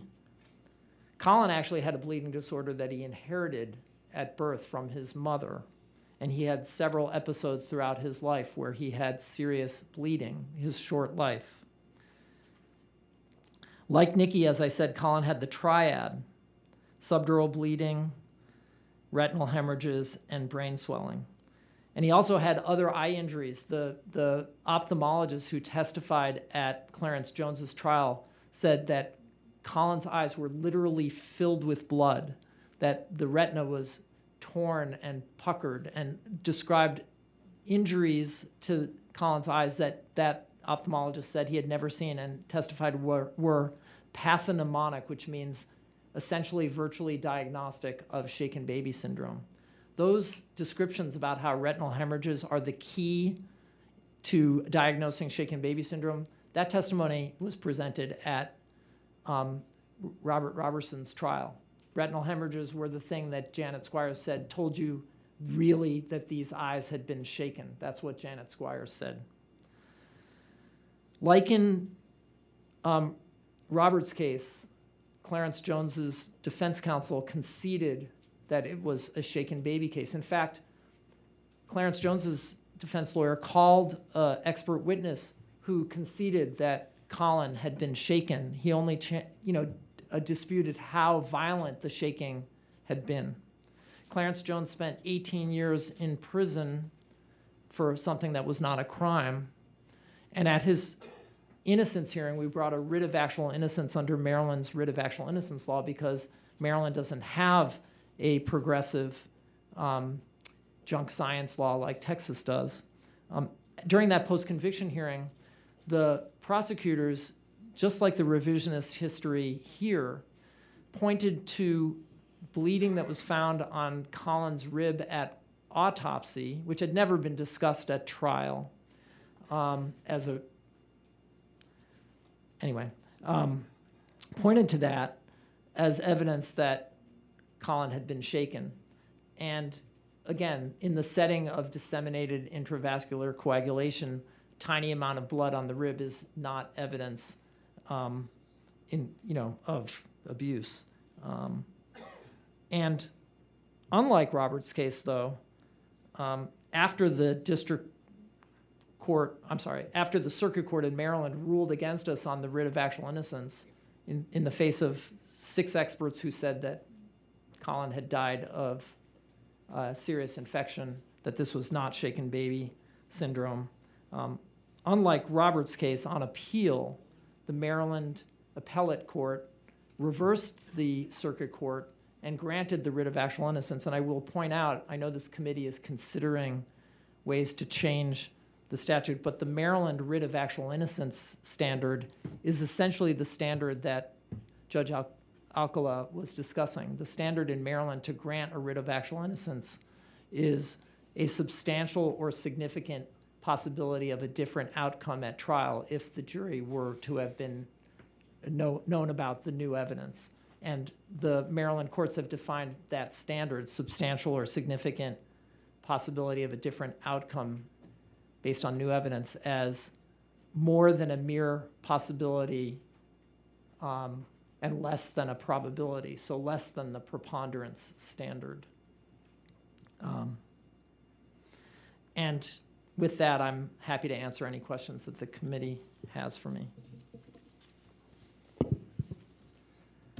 I know that we've had questions as we've gone along. Representative Harrison, did you? Yes, Chairman Darby. You were here during the Judge Alcala's testimony, correct? I was, yes. Okay, and she outlined, I've got 6, but probably 5 suggested changes. Probable cause instead of preponderance of the evidence is what you just referred to. That's the standard in Maryland for a writ of actual innocence. Okay, and she suggested changing the number of judges to be able to issue a stay of execution. single Supreme Court, require funds to be granted to appoint counsel and experts to review science, add language, theory of litigation that led to the conviction would alter the outcome, and the state can waive procedural barriers. Any other items of wisdom you'd like to give the committee as we take a look at this moving into the next session? So I wouldn't presume to tell this committee, what Texas law should be, but I do want to comment on. Well, you just said it's progressive. It is progressive. We have a progressive junk science law, so. Yep, you do. Sounds like it's still flawed. I think the committee has expressed that view. I would like to talk about the challenges that this type of litigation that we're confronted with. The procedural barriers that Justice Alcala testified about are daunting. In this case, allegations are that pneumonia was known at trial. Well, that's not accurate. The autopsy report does reference the autopsy of the lungs and says that there were neutrophils and macrophages seen, and I think the microscopic examination essentially repeated that. That was a pretty bland explanation, and absolutely the medical examiner did not diagnose pneumonia. No one diagnosed pneumonia, and yet the district court, in her opinion, said that the pneumonia was known. Those types of references form the basis for procedural barriers that lawyers like Gretchen Swen and myself and my Innocence Project colleagues confront all the time. The idea that, and actually I want to say something else. The evidence in these cases, in these innocence cases, is developed over time. Gretchen, I think, talked about this on Wednesday, but the CT scans were found in a closet in the basement in 2018. Other evidence came out about the lung pathology slides, which hadn't been provided to Ms. Swen until I think the doctors who had to travel to Palestine to look at the tissue slides were given the lung tissue slides, which formed the basis of Dr. Green's conclusion. Dr. Auer is not a lung pathologist. In these cases, they require very careful, specific expertise. So Dr. Auer looked at these tissue slides and said, yeah, that looks like pneumonia, but he is not a lung pathologist. He's a brain pathologist. He told you he has a PhD in brain injury. But the only qualified lung pathologist who looked at the tissue slides in this case is Dr. Green, and he didn't do that until after the 2021 hearing. And that is exactly what happens in these cases. They are complex. I never thought when I went to law school that I would use the doctorate part of my Juris Doctor so much in my career. But lawyers have to do that, and then they have to find the experts who help them understand the case. And the understanding, as the science is changing, the understanding about the case evolves. And these procedural defaults and, defense lawyers, it's a catch-22. If you don't raise it early enough, then it's waived. If you raised it early but you weren't able to prove it, then it's waived. So the issue of procedural defaults is especially important in cases where the medical science is the case. And so I would urge you to consider that, because this committee and the courts and the prosecutors and defense counsel and the community should want to get to the truth.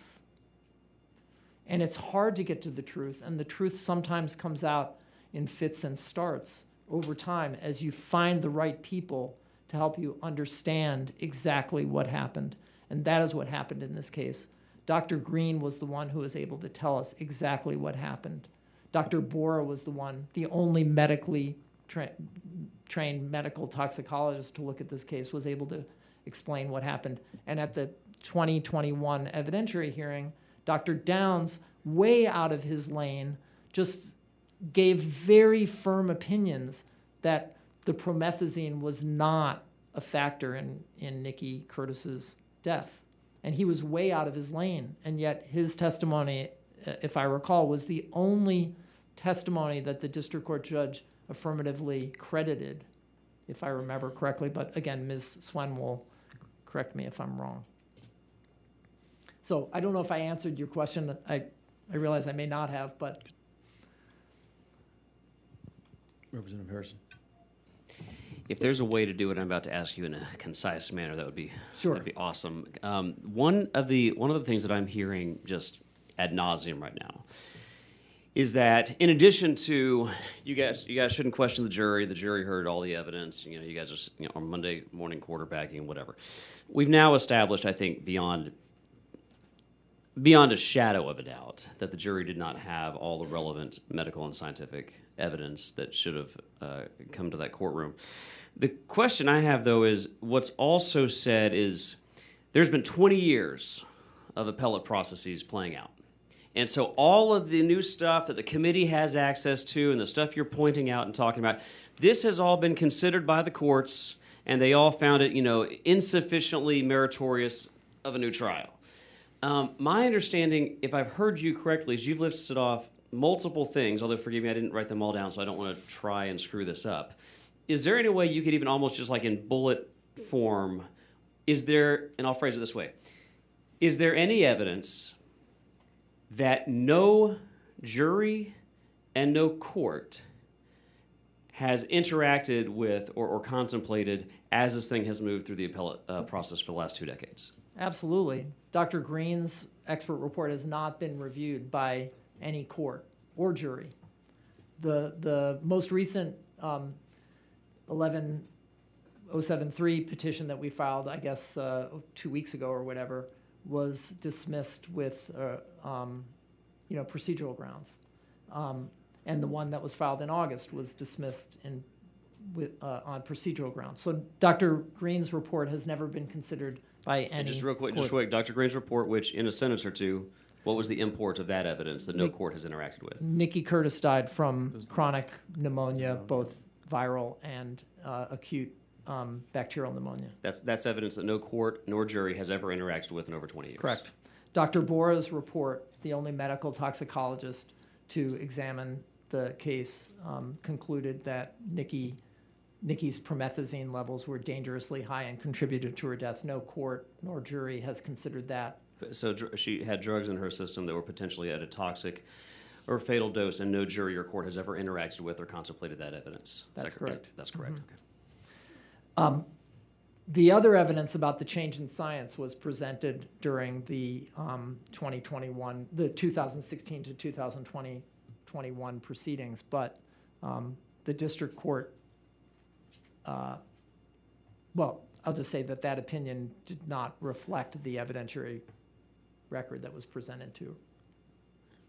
How substantial would you characterize the body of evidence that no court or jury has ever interacted with when taken as a whole? Overwhelming evidence that Nikki Curtis died of natural causes, not any abuse by Robert Roberson. So you're testifying that there is overwhelming evidence that no jury, the original trial, or at any of the phases of the appellate process for 20 years, that she died of natural causes, and they have never considered this. No courts, no jury. Is that what you are testifying to here today?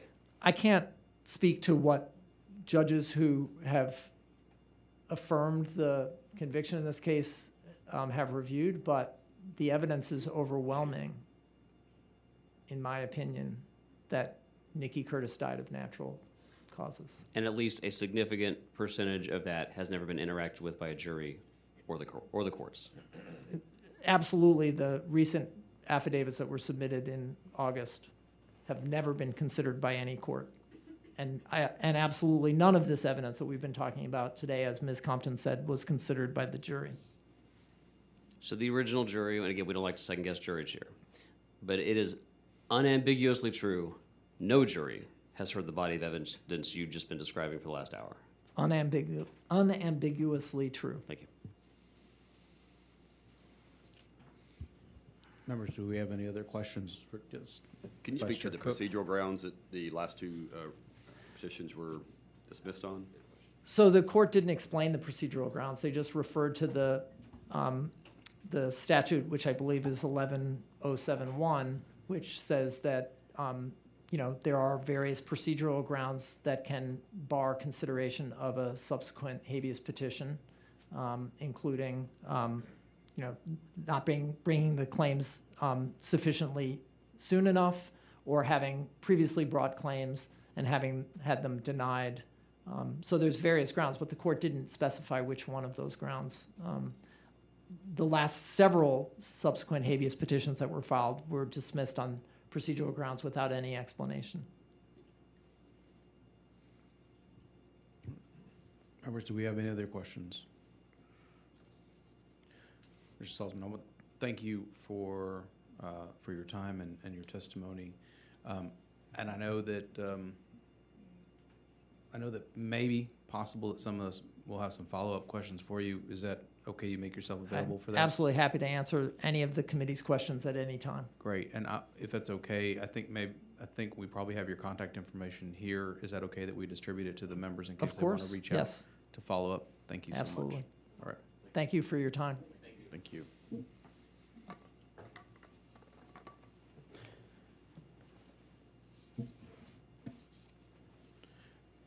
Chair calls Catherine Judson.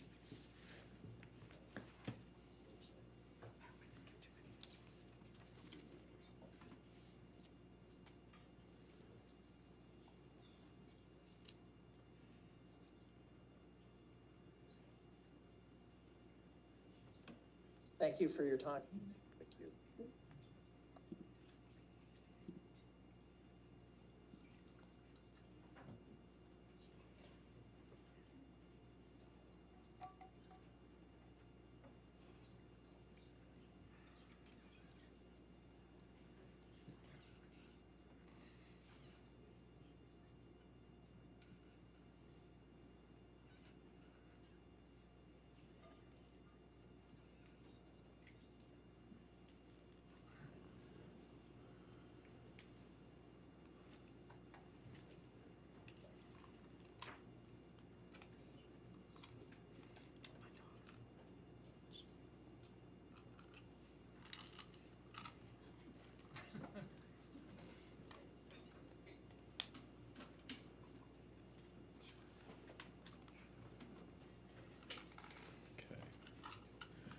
Ms. Judson, can you hear me okay? Now I can hear you. Yes, thank you. No, I appreciate you.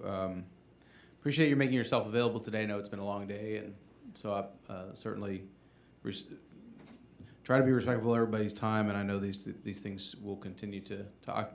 The schedule changes as we go along, so I want to apologize for taking so long to take your testimony, but I appreciate you for being patient with us.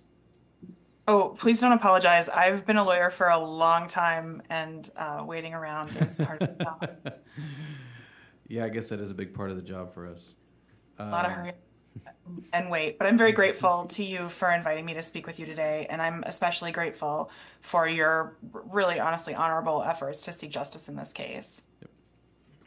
Oh, I appreciate that. Thank you. I have you registered, Catherine Judson, testifying on behalf of yourself and neutral on the topic. Is that accurate? Yes. Okay.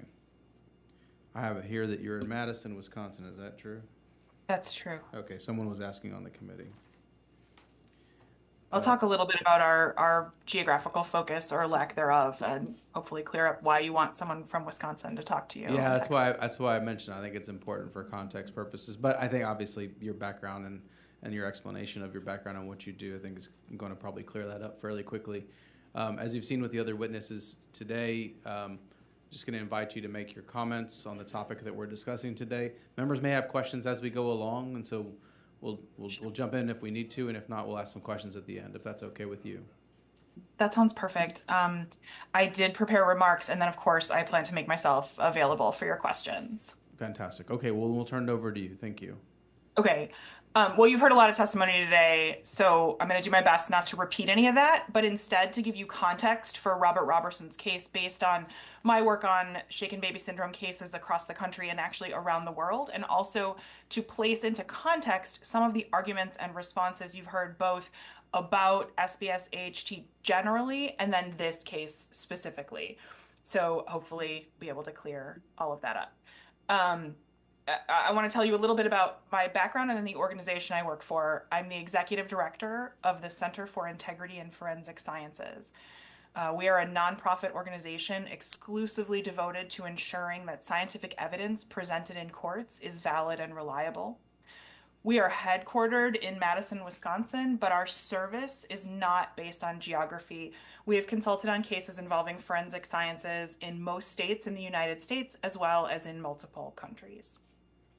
At our center, we have expertise in a lot of other types of cases other than child abuse, but we are recognized as experts in child abuse cases.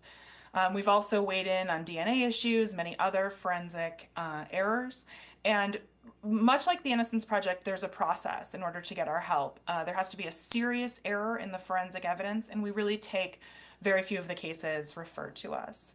But this one cried out to us. So for that reason, our organization has filed 3 amicus briefs in Robert's case and completed a thorough analysis of his case. We filed those when the case was pending with the Anderson County Trial Court, then when it went to the Court of Criminal Appeals in 2022, and finally supporting certiorari and relief at the Supreme Court of the United States level.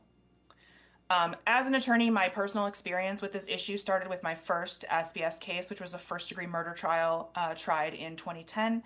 And since then, I have provided mostly post-conviction review services, providing direct representation in cases and also consulting services. I don't think that there is an office out there that has touched more shaken baby syndrome cases than we have. And I say that not to toot our own horn, but because I think it's important that you understand why I feel able to give you this broad perspective. I also served as the Innocence Network's shaken baby syndrome litigation coordinator from 2012 to 2014. Then I did the same job at the Wisconsin Innocence Project at the University of Wisconsin Law School until 2019 when I came here to our center. During that time and currently, I consult probably on about 100 to 200 shaken baby syndrome cases per year, although that does vary. I've been published on the topic in law reviews, proceedings of the American Academy of Forensic Sciences, the American Bar Association, and so on. And I have spoken before lots of groups, including the prosecution and defense organizations, universities, and the National Academies of Science about forensic science and the law. I've served as an expert witness on the topic of ineffective assistance of counsel in forensic cases, and I also teach law school at the University of Wisconsin. So I want to tell you a little bit about forensic science versus real science and the trajectory of forensic science reform. That movement, as we understand it today, really started around 2009 when the National Academies of Science drew a distinction in their report, Forensic Science in the United States, A Path Forward, between real science and forensic science. They found that the forensic sciences used in courts are largely not scientific, and after a thorough review, they found that only nuclear DNA analysis was shown to be able to match a piece of evidence with an individual with a high degree of reliability. Then the President's Council of Advisors on Science and Technology followed up on that in 2016, outlining issues with the state of forensic science. And although they did not address it in detail in 2016, they specifically mentioned shaken baby syndrome as one of the concerns that they had moving forward that needed urgent attention. One of the concerns that both bodies raised in the development of forensic science disciplines was that they were developed with an eye toward law enforcement rather than pure scientific inquiry. So I'll give you 2 specific examples that I hope will resonate. The first is, I hope specifically in Texas this resonates, that the review of bite mark cases in the United States. After DNA showed definitively that bite mark comparisons could be wrong, and further studies showed that bite mark matching isn't reliable, and the President's Council of Advisors on Science and Technology and the National Academies of Science did not find this discipline to be reliable. We started to see it being used somewhat less in courts and being challenged more, but also seeing some of the changes that are occurring in shaken baby syndrome cases to try to get out from under the scientific challenges. So I'm foreshadowing this for you, but I'll explain it in a few moments. Then in around 2015, 2016, the FBI found that, well, hair comparison analysis was shown to be flawed during that time, and then the FBI worked with the National Association of Criminal Defense Lawyers and the Innocence Project to review cases with hair comparison analysis. In most of those cases, in fact, almost all of them, analysts testified beyond what the science could support and with more certainty than the science offered. And that's really important because those are factors that have led to unjust outcomes in lots of other types of cases, including shaken baby syndrome. And those specific errors are, first, that unsubstantiated information is presented as fact, right? So in a hair comparison case, it would be that examiners have a high degree of reliability in differentiating two different hairs under the microscope. And then the second error is overstating the evidence. So perhaps telling a jury that an examiner is never wrong, that their error rate is 0. This is a persistent theme throughout all of the forensic science disciplines. In fact, about a quarter of all exonerations involve bad forensic science. And in most of those cases, there are overstatements or false statements by examiners or analysts, experts, however they're styled. Another great example, and one that should be familiar to folks in Texas looking at death penalty cases, is arson. Arson is a good forensic science to compare to shaken baby syndrome because an expert's opinion in an arson case, as an SBS, is the basis for a charge and often a conviction. But arson has been treated a little differently by our courts, which I'll explain. So like shaken baby syndrome, arson used to be what essentially amounts to a diagnosis of exclusion. The term used in that community was negative corpus. That means that when you rule out all of the other possible causes of a fire, then you can settle on arson.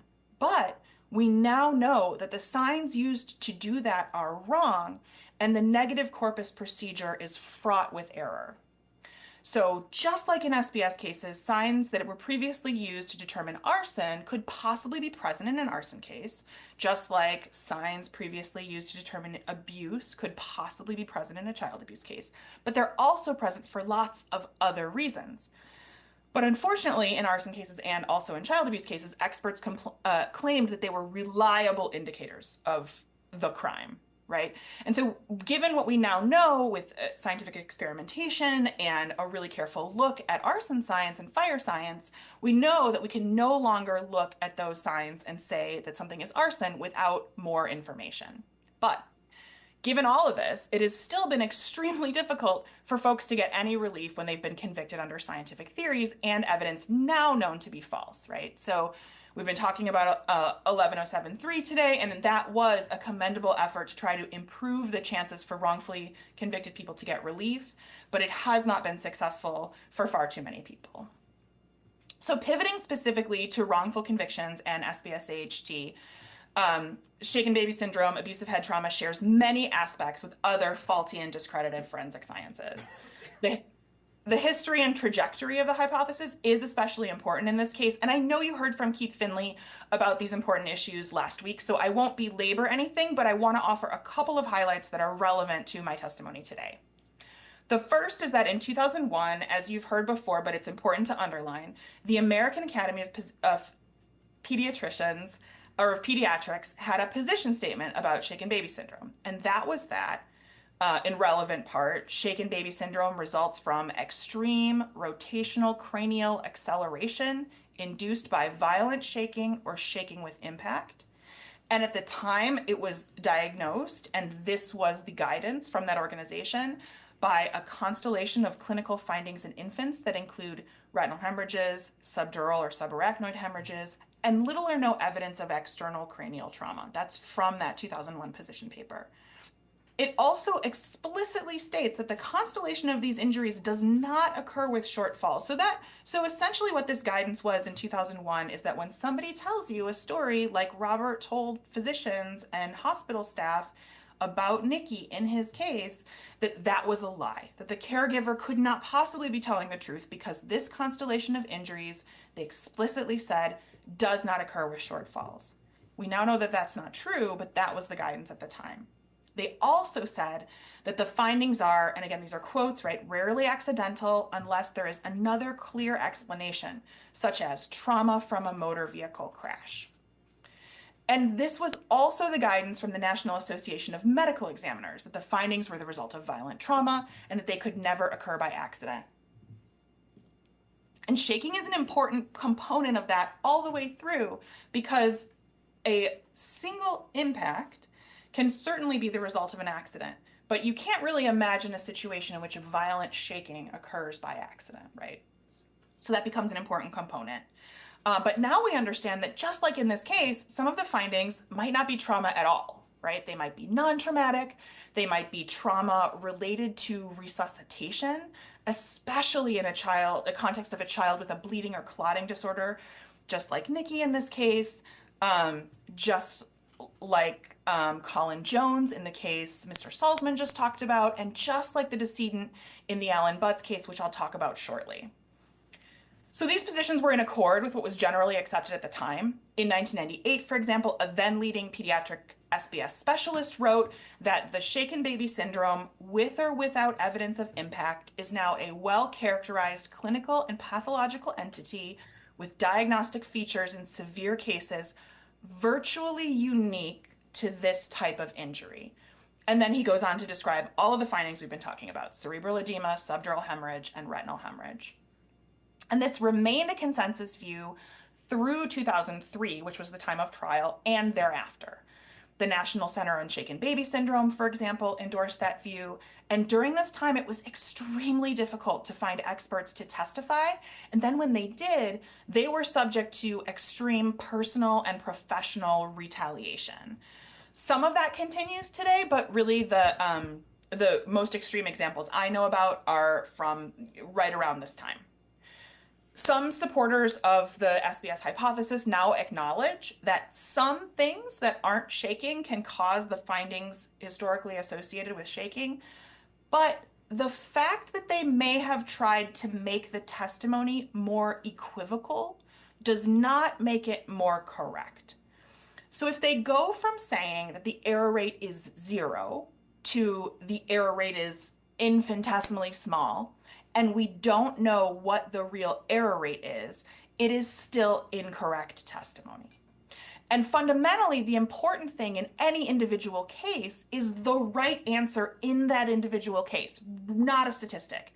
So when we know the error rate is not 0, the question becomes whether this is the individual case where they got it wrong, not an irrelevant argument about how rare or not rare those mistakes actually are.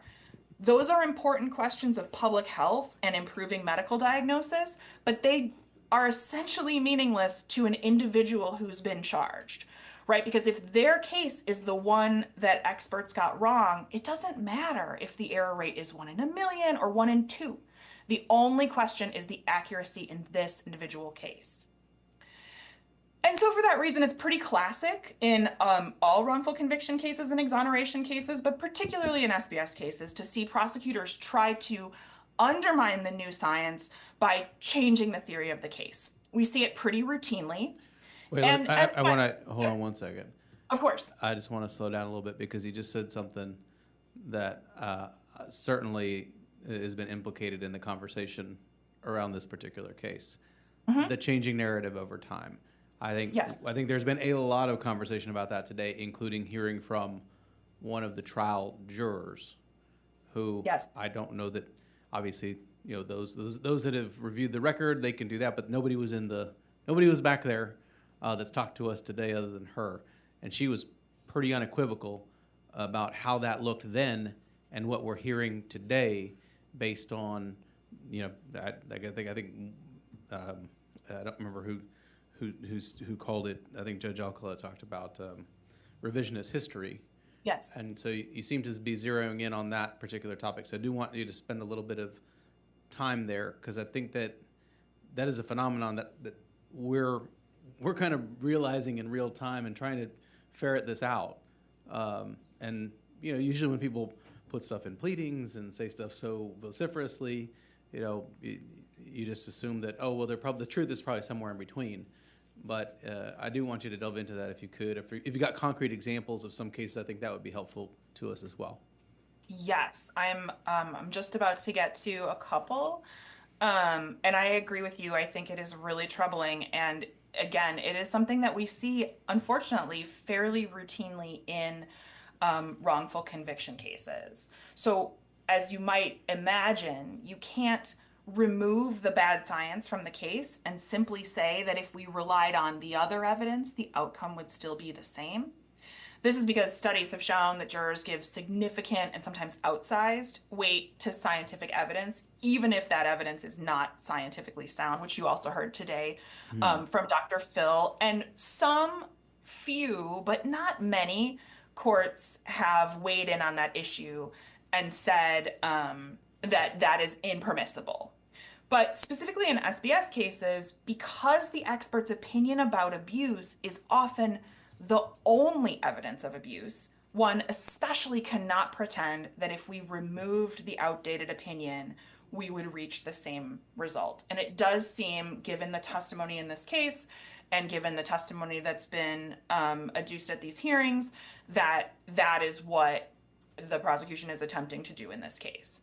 So what our office has seen in our many cases of this type is that some adherents to the SBS hypothesis have tried to overcome the fatal flaws in its formulation by adding language of uncertainty, right? So for example, going from saying that it is impossible for a child to die from a household fall like Nikki had, to saying, well, that's very rare, the chances are 1 in a million.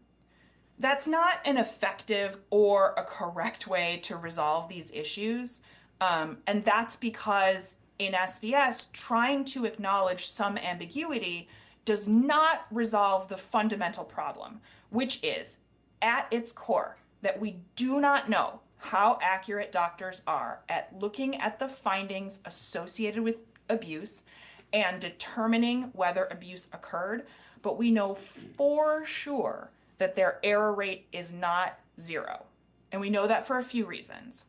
One is that there are 34 exonerations with people who have been accused of crimes based on the shaken baby syndrome hypothesis who have now been shown to be actually innocent, so 34 of those. Then there's been discovery of new evidence throughout the life of the hypothesis and reformulation of the hypothesis, which is demonstrated in the literature as well as in this case and many other cases. And this is especially salient, across all medical diagnoses, the Journal of the American Medical Association estimates that the error rate is 10 to 20%. That is lower when criteria for diagnosis are objective and well established. So the error rate for diagnosing you with a broken arm or strep throat is pretty low. Those are straightforward, not 0, but pretty low. Those are straightforward tests that can be done to establish whether or not you have a condition. You might do a bacterial culture in one case, you might do an x-ray in one case, and those are straightforward diagnoses to make. But the error rate is higher when diagnoses are exclusionary, when they're not well established, and when they require high degrees of subjectivity. So that's exactly this case, right? Child abuse was considered a diagnosis of exclusion. It might be invoked and has been invoked in cases I've worked on when a doctor simply couldn't think of another reason why the child might have the findings. Another example that just takes us out of child abuse that I think might be helpful for people to understand, is because it's fairly common, is irritable bowel syndrome. That's a pretty common diagnosis, but it's also a diagnosis of exclusion. It's a diagnosis that's made when they can't find another reason why you have gastrointestinal distress, right? And so those types of diagnoses have, again, high degrees of subjectivity. not super well established diagnostic criteria, and they are exclusionary. So those error rates are higher. And it's understandable that you would see this shifting narrative when we start to see the science change. Cognitive biases and human nature lead us to not want to be wrong, right? So we search for other explanations that allow us to still be right, even if the explanation is imperfect. We see this pretty often in wrongful conviction cases. When evidence is undermined in a wrongful conviction case, sometimes supporters of the conviction, like prosecutors or law enforcement, attempt to change the theory of the case after the fact to try to explain the new information in a way that lets them preserve the conviction. And here's a specific example that courts in Florida have said is not acceptable. So imagine a case was tried as a rape and murder case, but then post-conviction testing on the rape kit revealed DNA matching an unknown perpetrator and no DNA from the person incarcerated for the crime. Sometimes in cases like that, prosecutors claim, contrary to the theory at trial, that the incarcerated person may not have raped the victim, but should still be on the hook as the person who murdered the victim, even though all of the evidence has now been undermined with DNA. So you can see in that example how it's fundamentally unfair and undermines the relief that you all anticipated being sought under 11073. Changing the theory of the case simply requires a new trial, right? So in an SBS case, that might look like a trial in which doctors persistently referred to shaking, the effects of shaking, the dangerousness of shaking, terms like shaking or shaking with impact. But then, when confronted with new information about shaking and abuse, claim instead that shaking as a mechanism was never an important part of the consideration of the case. In other words, it might look just like Robert Roberson's case.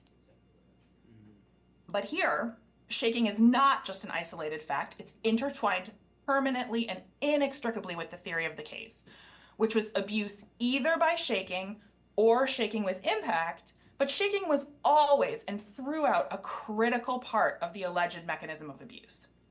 Experts said in the trial transcript that it couldn't have been just impact, which you heard Mr. Salzman talk about, and then there's also this concerning issue of conflating shaking with blunt force trauma. That's one of the things that Dr. Urban said, and Mr. Salzman read that quote for you.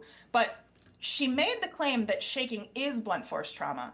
And so I won't reread that, but it's clear that that both occurred and that the jury was swayed by it, because when Terry Compton came in front of you today, she testified that that is exactly how the jury understood Dr. Urban's testimony. It's also important to note that there was no evidence of contusions to the brain itself, which seems to be what Dr. Urban is talking about, although it's not totally clear. The affidavits reflect that you have seen in this case reflect that all the brain injury is a result of hypoxic ischemic encephalopathy, a lack of oxygen in blood, rather than direct trauma. So just to clarify, right, there have been, and be really clear, there have been some statements that you all have mentioned and noticed, and that I noticed too, because they're very concerning, that there were multiple impacts, but those claims are just untethered from the facts. There's, per the imaging, there's one impact site. There was one site of swelling on Nikki's head based on the imaging from January 31st of 2002. And it's important to remember that, per Dr. Green, she had disseminated intravascular coagulopathy, which can cause bleeding with no or trivial trauma. In that context, other areas of small volume bleeding without swelling could easily be misunderstood as trauma. And that's something that the American Academy of Pediatricians now, or of Pediatrics now cautions against. I'll explain that to you in just a second. But returning to the discussion of trial theory, it's obvious that here, the change in theory is an effort to avoid the problems with the science, right?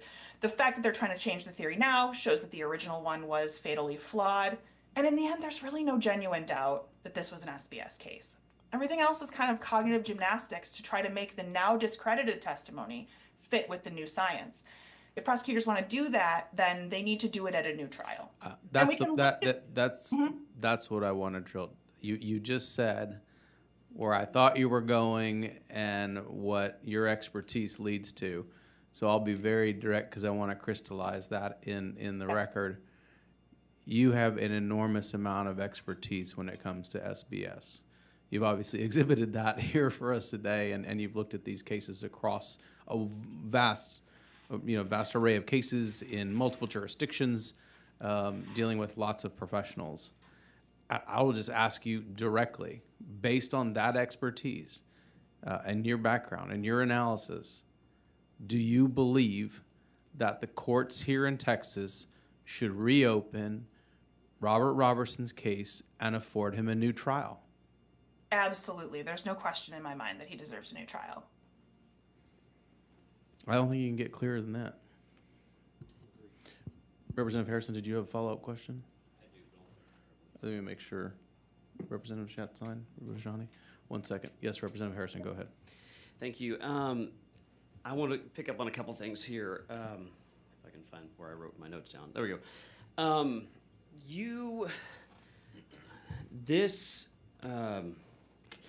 The phraseology, I think, matters, and I think it's the source of a profound amount of, if I'm honest, both intentional and unintentional misleading of the public in this case. And something that I really, really would like your help, just talk slow, use small words, okay? You're talking to a bunch of politicians up here.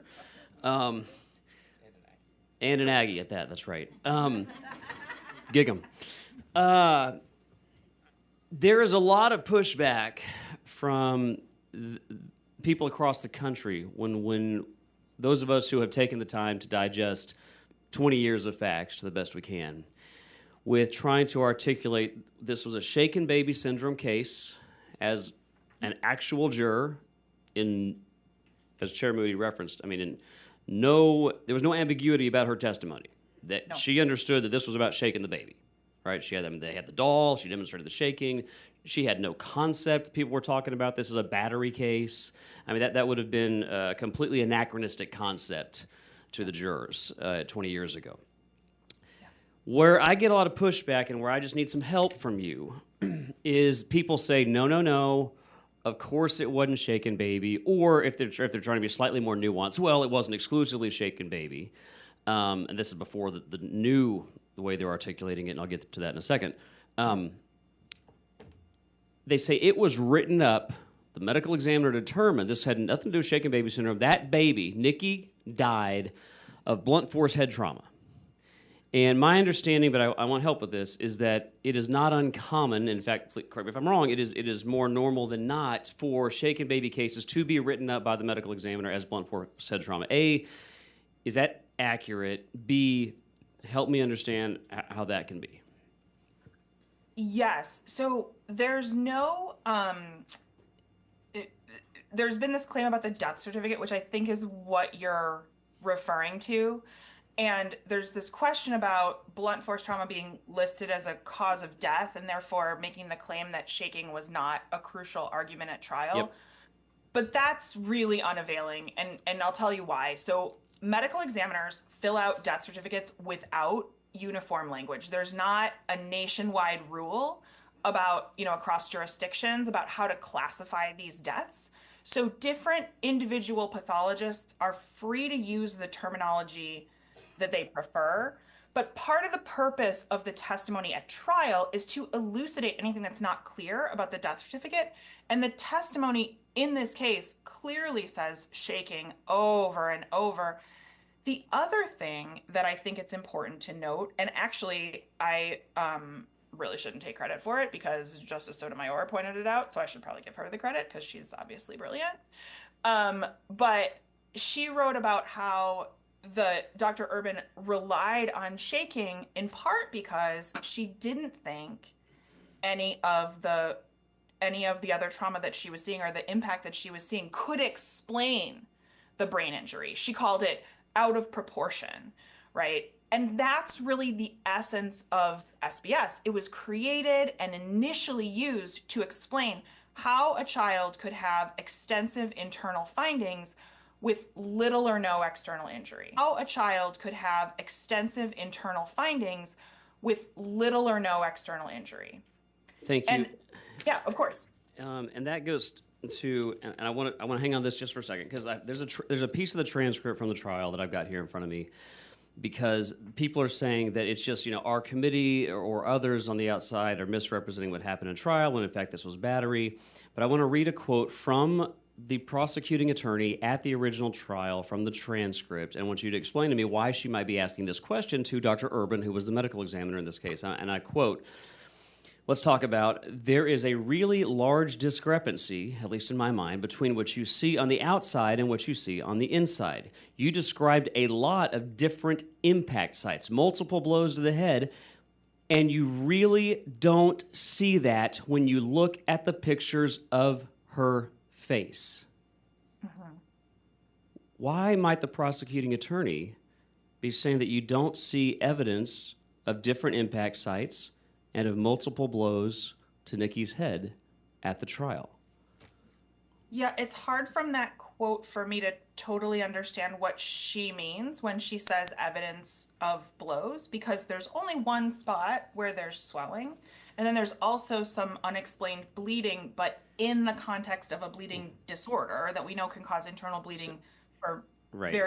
very little trauma or for no reason at all. So I think if I read you the answer, it might become more clear. Because I want to help Okay. understand this, because you made a comment a second ago that I wrote down. You said exterior signs of trauma were, if I wrote you down correctly, you said untethered from the facts. So here is what the medical examiner, and I cannot get past, ever since I first read this exchange, I cannot get this out of my head. So the prosecuting attorney is asking her own, it's a state witness, the medical examiner, and is explicit in her question to the medical examiner to state that despite you talking about multiple impact sites and multiple blows to the head, quote, you really don't see that when you look at the pictures of her face. Here's the response to the medical examiner, which of course one would assume would be present had this child been beat to death. The response from Dr. Urban, well, again, I think that's because just of the way children are built. Like I said, they've got a lot of fat. There's a lot of fat between, say, the skin and actual bones of the skull that can absorb a lot of energy that's inflicted on the skin. The same thing, the skin is also very elastic. It's almost more stretchable in little children, and that's another reason you can actually get a great deal of injury to the head and not see anything on the outside, because all that force is transmitted inward and without actually disrupting the skin. I summarize that as the medical examiner saying, well, children don't bruise. Am I misreading her answer? No, that's also how, I don't mean to laugh, it's not funny at all, it's horrifying, but it is, it's wild. Everybody knows that children can get bruises. I think those of us with little kids can tell you. But how much should it mean? And how much should it mean to people trying to get their head around the fact that the state star witness, the medical examiner, had to defend the unambiguous facts as represented by the prosecuting attorney in the original trial, that there was no exterior signs of head trauma on Nikki Curtis? How important is that, or is it not? No, I think that's really critical, and I think that you're getting at something that's essential, which is that when confronted with these problems and errors with the hypothesis, what the proponents of it have tended to do is engage in some hand waving to say, no, here's why the things that you expect aren't happening. And I don't really even know if that's true. I'm not familiar with any, for example, medical literature that says that children skin is different. I think to some extent that's probably true, but the use of it in order to explain why someone would have experienced horrible trauma and not had a mark on them is the part that is that I'm not sure can be substantiated. Well, admittedly, one person's anecdotal experience is not the same as data, but I've got 4 young children, and they bruise. I want to read a statement from the same statement I read to an earlier witness, the juror, of what is being represented by the Office of the Attorney General right now in this case in litigation. There A representative of the Office of Attorney General said this is not a shaken baby case. Quote, the evidence supports the fact that there were multiple blunt force impacts to the child's head, and there was a history of abuse from this particular inmate against this child. Shaken baby syndrome just doesn't play a role in this case, so whether or not it's been discredited in the community of pediatric specialists, it's just not the central feature of this case. Given what you know about the medical record in this case, how would you characterize those statements? I don't think those statements are correct. There was ample testimony about shaking. It appears just about everywhere in the trial record. I'm confused about how anyone can read the record and say that shaking wasn't an. You said you don't think those statements are correct. How wrong do you think those statements are? I mean, it's very clear to me from reading the transcript that this was an essential part of the state's case. I cannot think of a way to divorce the shaking part from these other claims and fix it in any way. They're so inextricably linked. It just requires a new trial.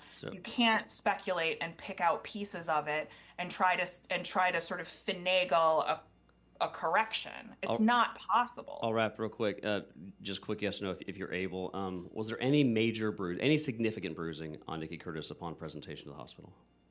No, it's my understanding that there was not. Were there any fractures anywhere on her body? Were there any lacerations anywhere on her body? Is there any neck damage? No. Any bone damage? Any tissue damage? No. Any substantial bruising from handprints on her arms, abdomen, chest, anywhere else where he might have grabbed her when he presumably shook her to death? No, we didn't see anything like that. Nothing like that at all? No. Thank you. Thanks, Chair. Of course. Thank you. You use the word essential when referring to the shaking as a part of the theory of this case. I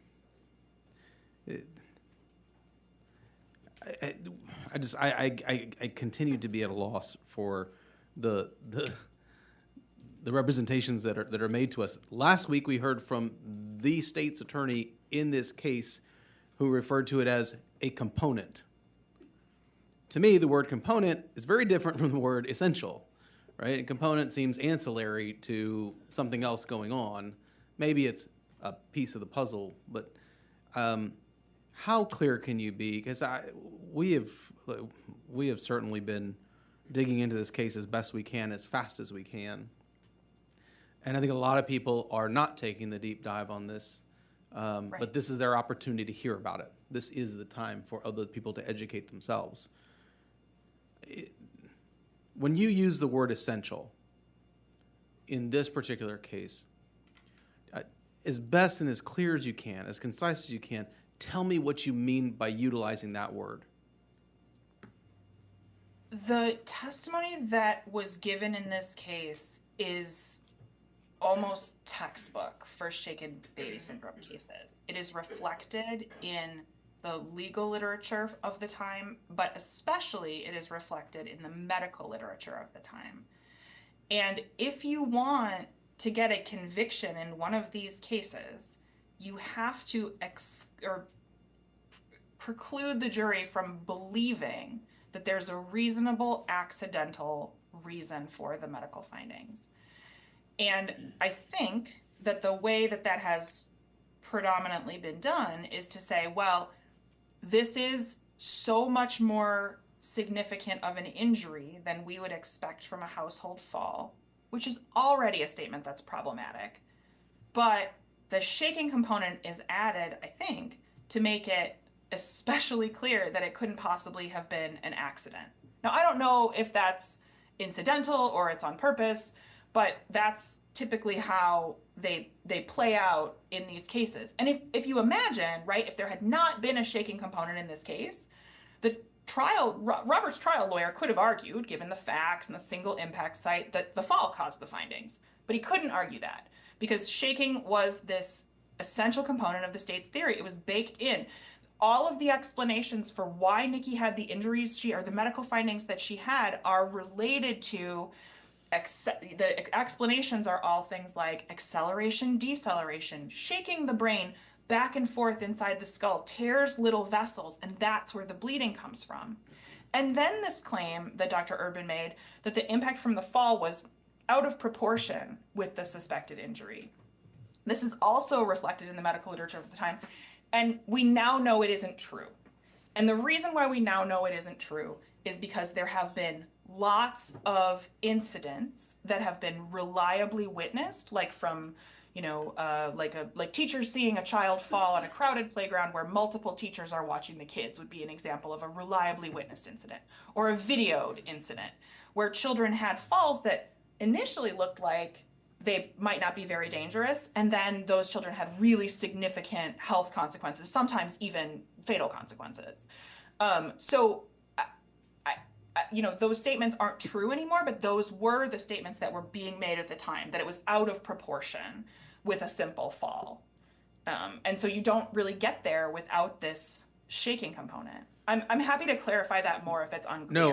No, I think you, and I've gotten it clear for me. I think a lot of people are trying to educate themselves about this case starting today, and that's wonderful. I'm glad that what I have found is the more people delve into what has happened here, the more uncomfortable they get. And you should be uncomfortable because of what you just said. You don't get to SBS without that disproportionality that you just explained. It's not going to be part of your case. I mean, so that has to necessarily be a core component, a core essential component of what, throw whatever word you want in there. It is the case. And so we heard obviously from the juror, and I'll take her testimony as definitive as anybody else, because that's what matters here. I think we can hear from a lot of experts, but the lady that came here who's pissed, I'm going to listen to her too.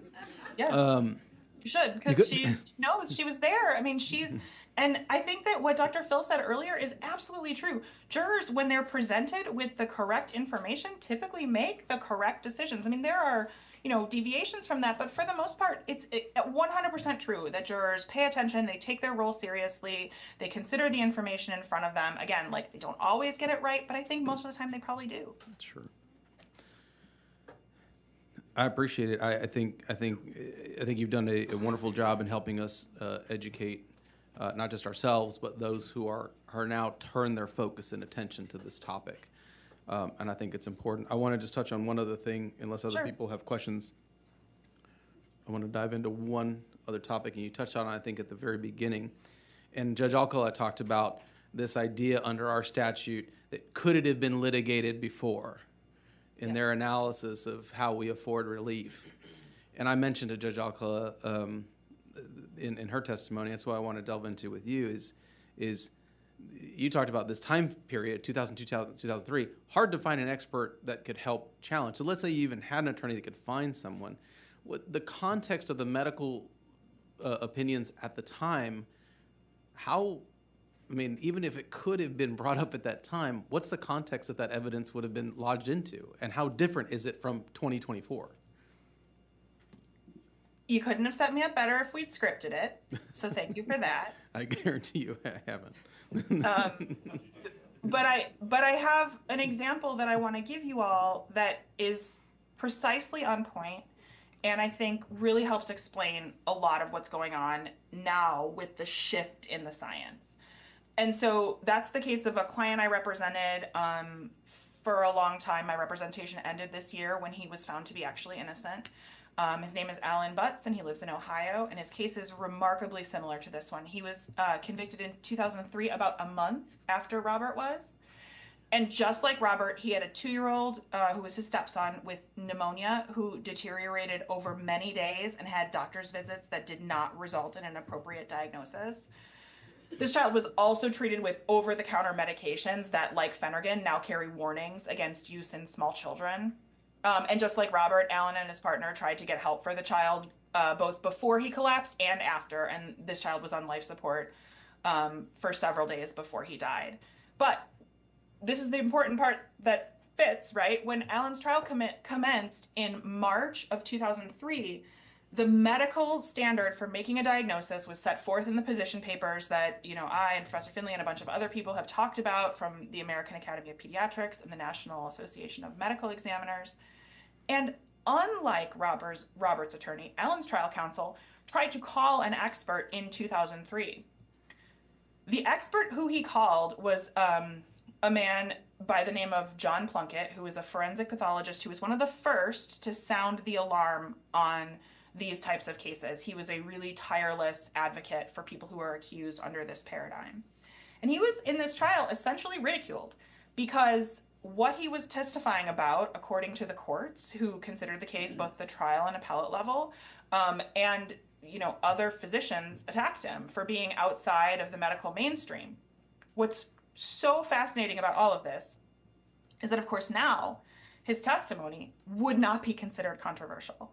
What he was saying was children who can't, most of the time children fall, when children fall, they don't die or, suffer a serious brain injury. But sometimes they do. Like, we call them freak accidents for a reason. Sometimes falls result in really serious injury.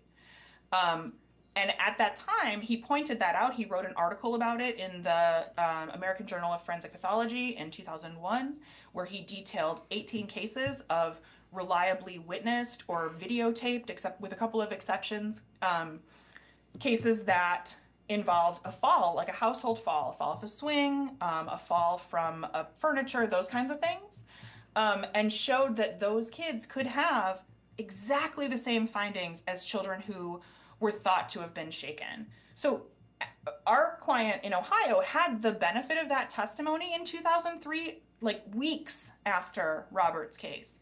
But even though it would be completely acceptable now, it was shot down, it was ignored by the jury and shot down by the courts because he was thought to be testifying outside of this mainstream. So it's absolutely what I wanted to talk about, because we obviously are here to talk about that particular statute and how it's being how it's being utilized in the courts, and that's why I think that analysis it creates disingenuous results. Yes, there's a lot of things that could have been litigated at the time, but knowledge of the time, how that witness is impeached, how those questions go, what the science is available, like all the context matters. It looks so different, and I think that's why it begs for another trial. You do not have fairness. There's no fundamental fairness if we're putting a lens on. Oh yeah, well they could have thrown that out there. It was possible to talk about this. Sure, it was possible, but the context matters, and so that's to me, when the court rejects things with that rationale, it seems very box checky to me. Okay, well that could have been litigated at the time, so we'll pass on this. And technically, can I say that they're wrong? No, it could have been litigated at the time, but man, that's a big thing you got to unpack, just like you just did right now in the Alan Butts case. It's right on point, and I appreciate you raising that. I think that's so important, so critical when we analyze how this law goes, how it looks going forward. We have to preclude those types of off-ramps because they're not genuine. It doesn't get to the core of the matter that the statute was meant to get to. It allows people to essentially bury their head and move on. And that is not what this statute was intended to do. It was intended to open an avenue for relief because things had changed in a significant way. And if we just throw things out using this type of standard, that's not a just result. It just isn't. It's not a real analysis. I can say that, yes, you can comply with this, but it's not really. Maybe, I guess the best way to put it is, maybe is in compliance with the letter of the law, but not the spirit of the law. And that is a big problem. And we run into that problem, obviously, as legislators all the time. And so that's why it's incumbent upon us to really do kind of drill down and explain why we need these changes. So I appreciate you weighing in on that. Well, I appreciate how eloquently you've put that challenge. I think that's really essential. There's that word again. I use it a lot. I know. Now, just putting a lens in front of myself about the words that I use all the time. But I think I think you're exactly right. And the procedural bar issues that Judge Alcala talked about earlier today are really important in cases like this, because If you put too many procedural bars in front of a person seeking relief under a change in science or a change in scientific opinion, then it's unclear to me how that can possibly be fair. You're asking somebody who, I mean, certainly in Robert's case, who has challenges with learning already, to stay on top of the medical literature that plenty of physicians aren't familiar with. That it just seems wrong. It seems like the procedural bars are not serving a good purpose there. No, I think that is crystal clear now. Representative Harrison, did you have another question? Yeah, just one quick question, and you may not know this offhand, so that's fine. You mentioned, did I hear you earlier testify that there have been 34 exonerations of shaken baby syndrome cases that you're aware of? Was that you? Yes, I believe the number is 34 in the National Registry of Exonerations, and there are many, many more, at least 3 times more that I know of, where somebody had their trial verdict overturned, their conviction overturned, and then instead of getting a finding of actual innocence or going through a new trial and getting acquitted, they chose to, for example, accept a plea agreement because they didn't want to go through that again. So the reason I point that out is because that's another 97, I think, I could be wrong about the precise number, where court said this conviction cannot stand. Because what we're trying to get at, and I don't have any expectation that you could go through the 34 case by case, or if you say it's 3x that. Where in the pathway were they able to get relief? Where did the new understanding of shaken baby syndrome, were they able to avail themselves of that to show that they were had been locked up for a crime that they didn't commit? Because, and presumably none of them got as far as this guy, because it's correct. No, there have been no executions in America for shaken baby syndrome, right? Not that I know of, no. Yeah, well, there would have been one if this committee had not issued a subpoena last week. But Yep. presumably the 34 exonerations, there was a path of relief prior to, 4 hours out, having the legal maneuvers we had to do here. How early, how far in the process? Is it just all over the map? I mean, how did these exonerations come to be, if there's like a simple way to characterize that? Because that's obviously what we're struggling with here. This committee obviously believes that our current junk science writ is not being appropriately applied, or at a minimum maybe needs amendation. Is there a way to characterize where the other cases got the relief that ended up exonerating them? Yeah, so again, not to toot our own horn at our organization, but quite a few of those folks were our clients. So I can speak to you about the ones certainly who we represented. And the answer is there's nothing uniform. It absolutely runs the gamut. We have clients who got relief a year after their conviction. We have clients who got relief decades after their convictions. It completely varies. And the phenomenon of these cases being treated in this way is actually something that legal scholars have looked at. There's a law professor at Northwestern named Deb Turkheimer who wrote a book about undoing flawed shaken baby syndrome convictions. And what she called it was a phrase that I think is really helpful to help us understand it, is fluky justice. Because you can have, just like Robert and Alan, right?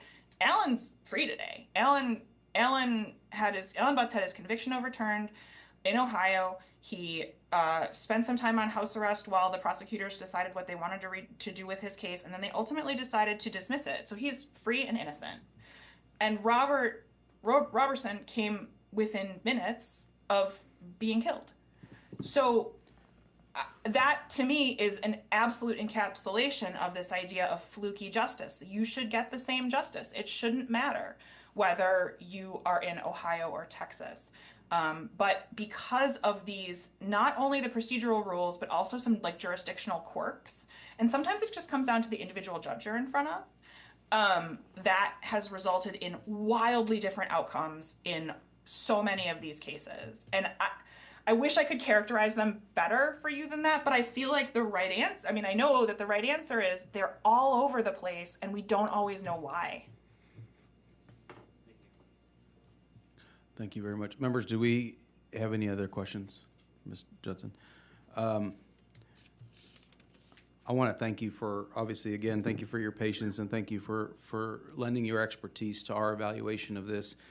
I have to do something very technical at the beginning. I made an error. I said that you were here representing yourself. The record should reflect that you were here representing the Center for Integrity and Forensic Sciences. Is that correct? Thank you, yes. Okay, all right. I just want to make sure I had that clear for the record. I apologize. We try to follow our rules the best we can. Oh, I forgot to, so thank you very much. No, that was my error, and that's why we're correcting it. Thank you for your time. I hope Thank you so much I hope you have a for wonderful working on evening. You too.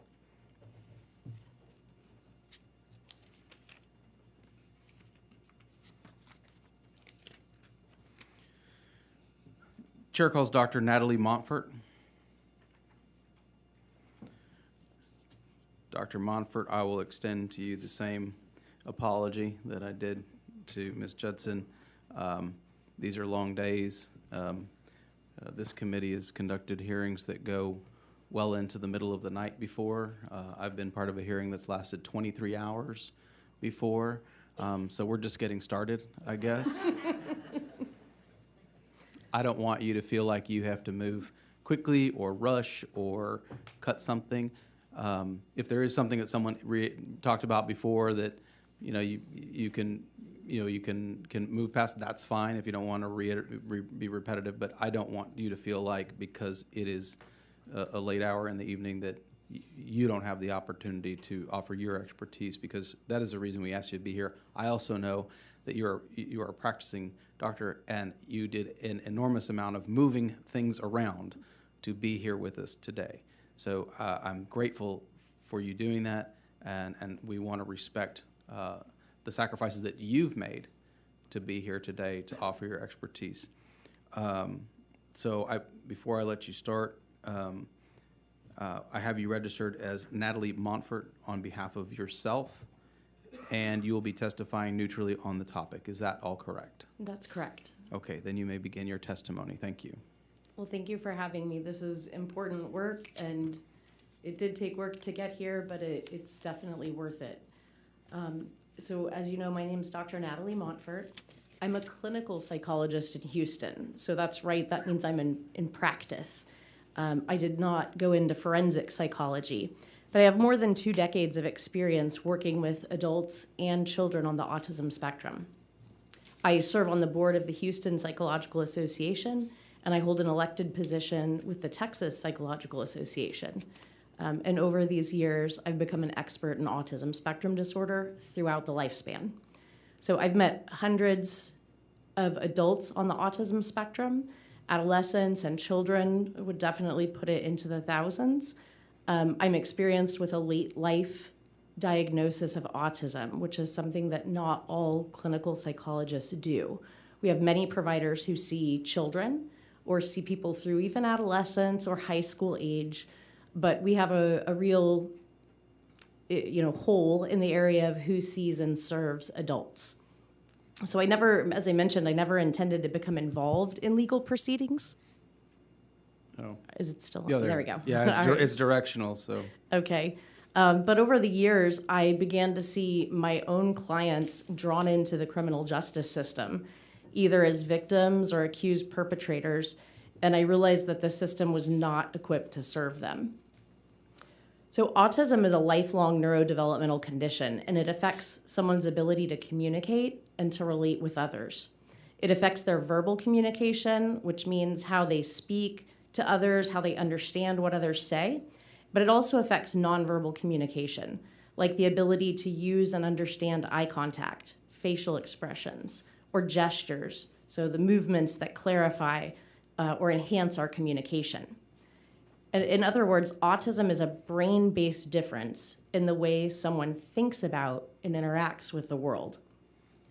Because autism produces deficits in social and emotional processing, people on the autism spectrum might seem odd, unemotional, detached, or even uncaring at moments when those people who are neurotypical would expect specific outward emotional reactions. This can be especially true at times of stress. So autism is not a mental illness, a personality disorder, or a behavioral problem. In fact, people with autism like to follow the rules and routines, and they're often honest even when honesty might not be the best approach. Because of their disability, autistic people are 7 times more likely to become involved in the criminal justice system than are people who are neurotypical, meaning they don't have autism. Now, this does not mean that all people with autism exhibit criminal behavior. In fact, they're more likely to be the victims of crime than a perpetrator of crime.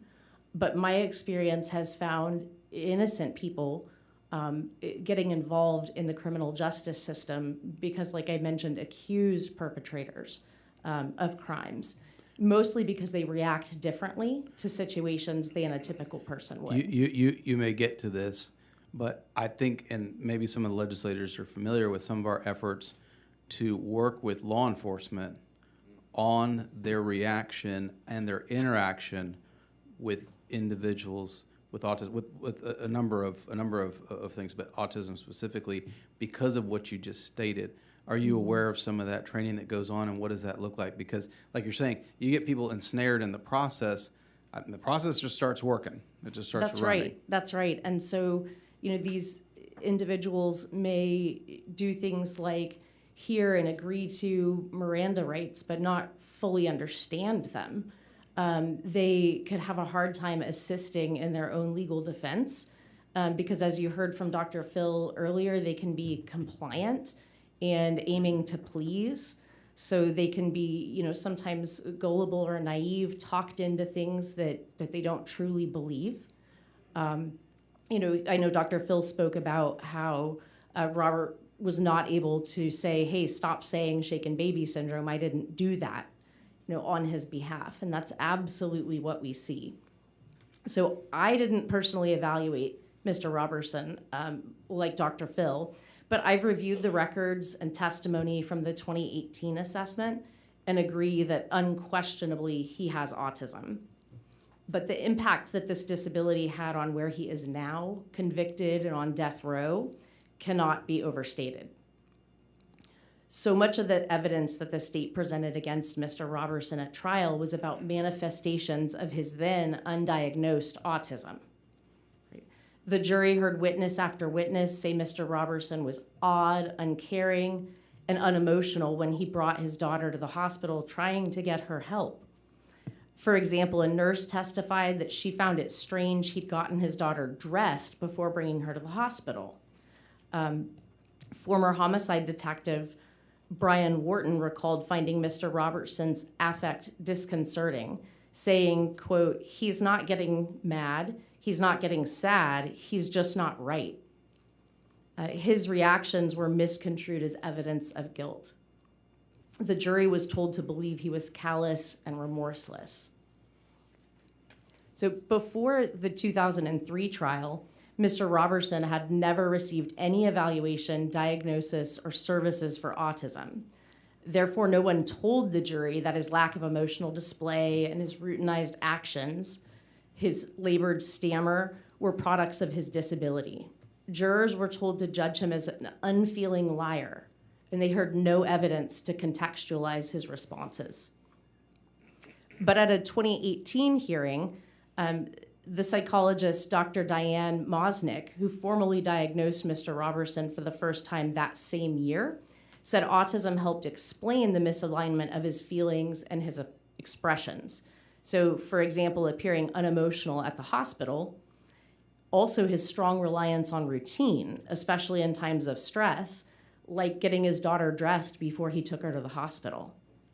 Right? That's what you do before a doctor's appointment. And that's what you do every day. And so that's just what he did because it was routine. As an expert in autism diagnosis and treatment, I agree with the diagnosis. The testing showed Mr. Roberson is impaired in all areas of social exchanges, his ability to interpret facial expressions, and his ability to express emotions. Dr. Mosnick found his social problem-solving skills were equivalent to the average 11-year-old. Noting that he struggled to understand what others said to him, to figure out the socially appropriate thing to do in most circumstances. And those impairments reflect limitations in what Mr. Roberson can express and how he expresses his feelings. But people with autism, like Robert, love and care deeply for their family. They're often among the most loyal people I've ever interacted with. They just may not show it in the same way. And so that can be mistaken for lack of caring. Right. So similar misconceptions have contributed to other wrongful convictions and excessive punishment for autistic people who become entangled in the criminal justice system. Because of their disability, autistic people are 7 times more likely to become involved in the criminal justice system than a neurotypical person. We know now, too, that autistic people are more likely to be judged as being deceptive when speaking with law enforcement, an assumption that can lead to wrongful arrests. Mr. Roberson was born autistic and has certainly always struggled to express himself and to be understood. The fact that he went undiagnosed until 2018 is unfortunately common, particularly for people who grow up in poverty and with unstable family circumstances. Also, the time period that we're talking about makes a difference as well. Even so, his autism diagnosis is consistent with records from his childhood, which identified him as a special needs child. He was described as childlike and simplistic as a teenager and young adult by people who knew him. And he received treatment for delayed speech and related impairments through Medicaid. His misdiagnosis also illuminates why he struggled in school and left after the 9th grade. Through the work of organizations such as the Autism Society and its Texas branch, public awareness and understanding of autism has improved considerably since the trial 2 decades ago. We now know it's the symptoms of Mr. Roberson's disability that have been criminalized. The fact that he could not express his deep care and concern for his daughter because of his autism was a driving force behind his conviction. I welcome the committee's questions. I want to go back, and I thank you for that. In these, and I may ask, I may ask Gretchen these questions when she comes up as well, but in a death penalty case, you've got guilt, not guilt, and in the punishment phase, there's special questions regarding future dangerousness and if there's any evidence of mitigation. Obviously, because you lacked in this case, you lacked a diagnosis of autism. How do you think a diagnosis of autism for a person like Mr. Roberson would have played on the question of mitigation? So I think it would have been very important. The description of callous, unemotional, uncaring, unfeeling, those sorts of things probably led to the belief that, he was dangerous or would cause more trouble. My understanding is he's had a pretty impeccable record since he's been incarcerated and, hasn't had difficulties there, getting along with others, following rules, things like that. So I do think it was an important factor in the sentencing phase. And you may or may not be aware of this when this law was written, and it's actually been litigated, and there was actually someone that was executed recently where this issue was litigated. I think the last name was White. It talked about new science or applicability of this junk science writ statute in the second phase of the trial. And this goes to some of the work that we're doing here. That is actually a piece of legislation that's been passed by the Texas House multiple times to extend this remedy not just to the guilt, not guilt phase, but to the second phase, which relates to mitigation. So this is an instance where there is new scientific evidence about Mr. Roberson specifically that wasn't able to be presented at the time